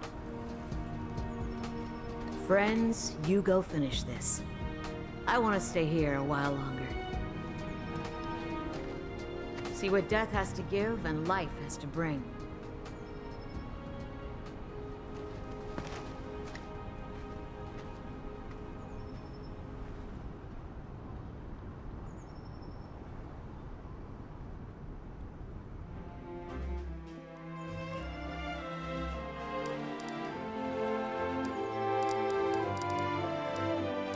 Because we broke things, we got scale, claw, and sinew. We also got tail.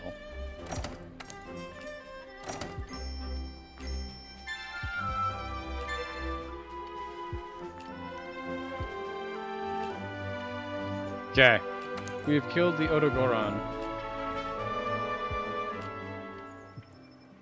He really reminds me of Good to see you. Carnophage, the art for the magic card Carnophage.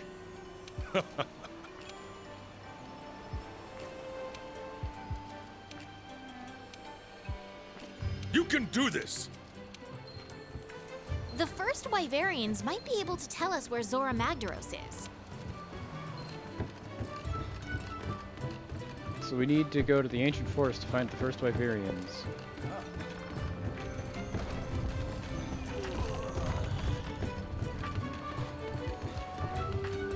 Hey, Chief Botanist. What do you have to say?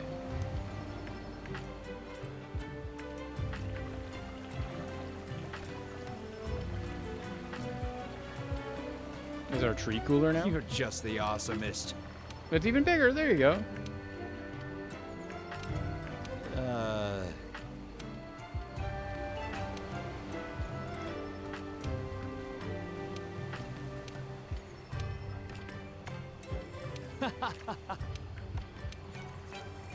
Ooh, we can cultivate something else. I would like to cultivate...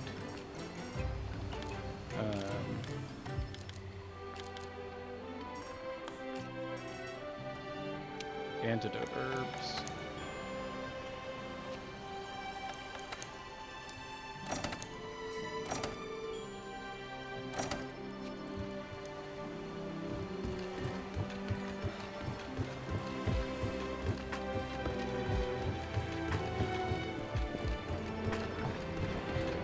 I don't know how much later we're going to be going today, but I do want to look at what cool things killing the Odogoron has unlocked for me.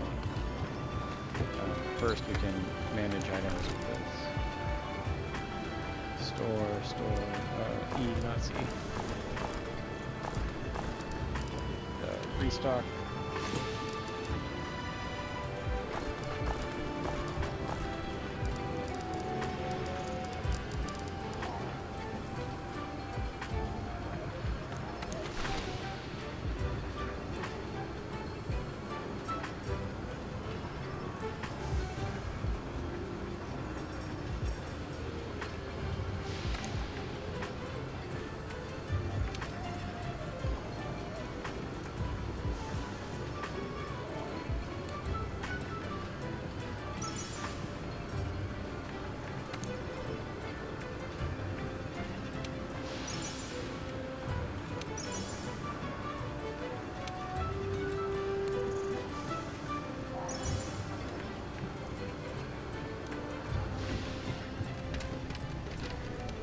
Well done. Okay. Ooh, we got a new tool. Okay. What else do you have to talk about? I've got new stock in. Ooh, they got new products? What is the new stuff that I can buy?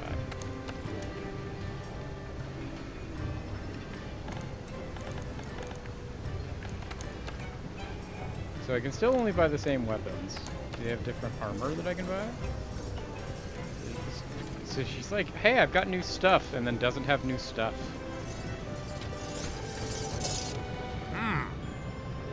Weird.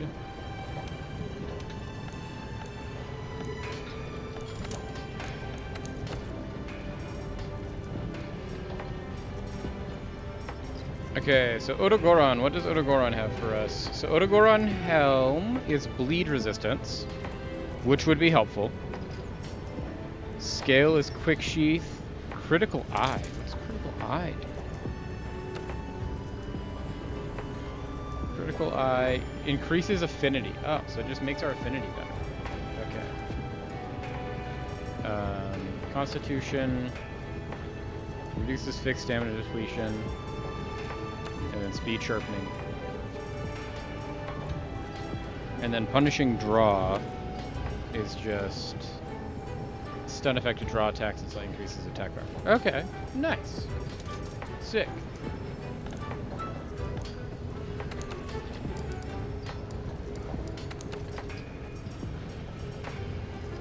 Tomodachi.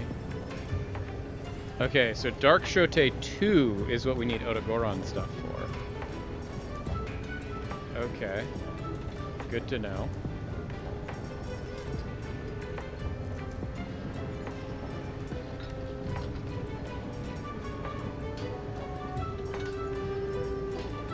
Or we can get the First Dance 3. We have to get Radabon scales.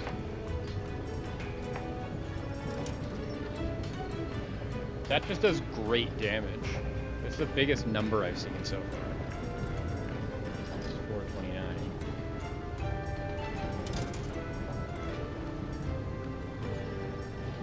Cool. Okay.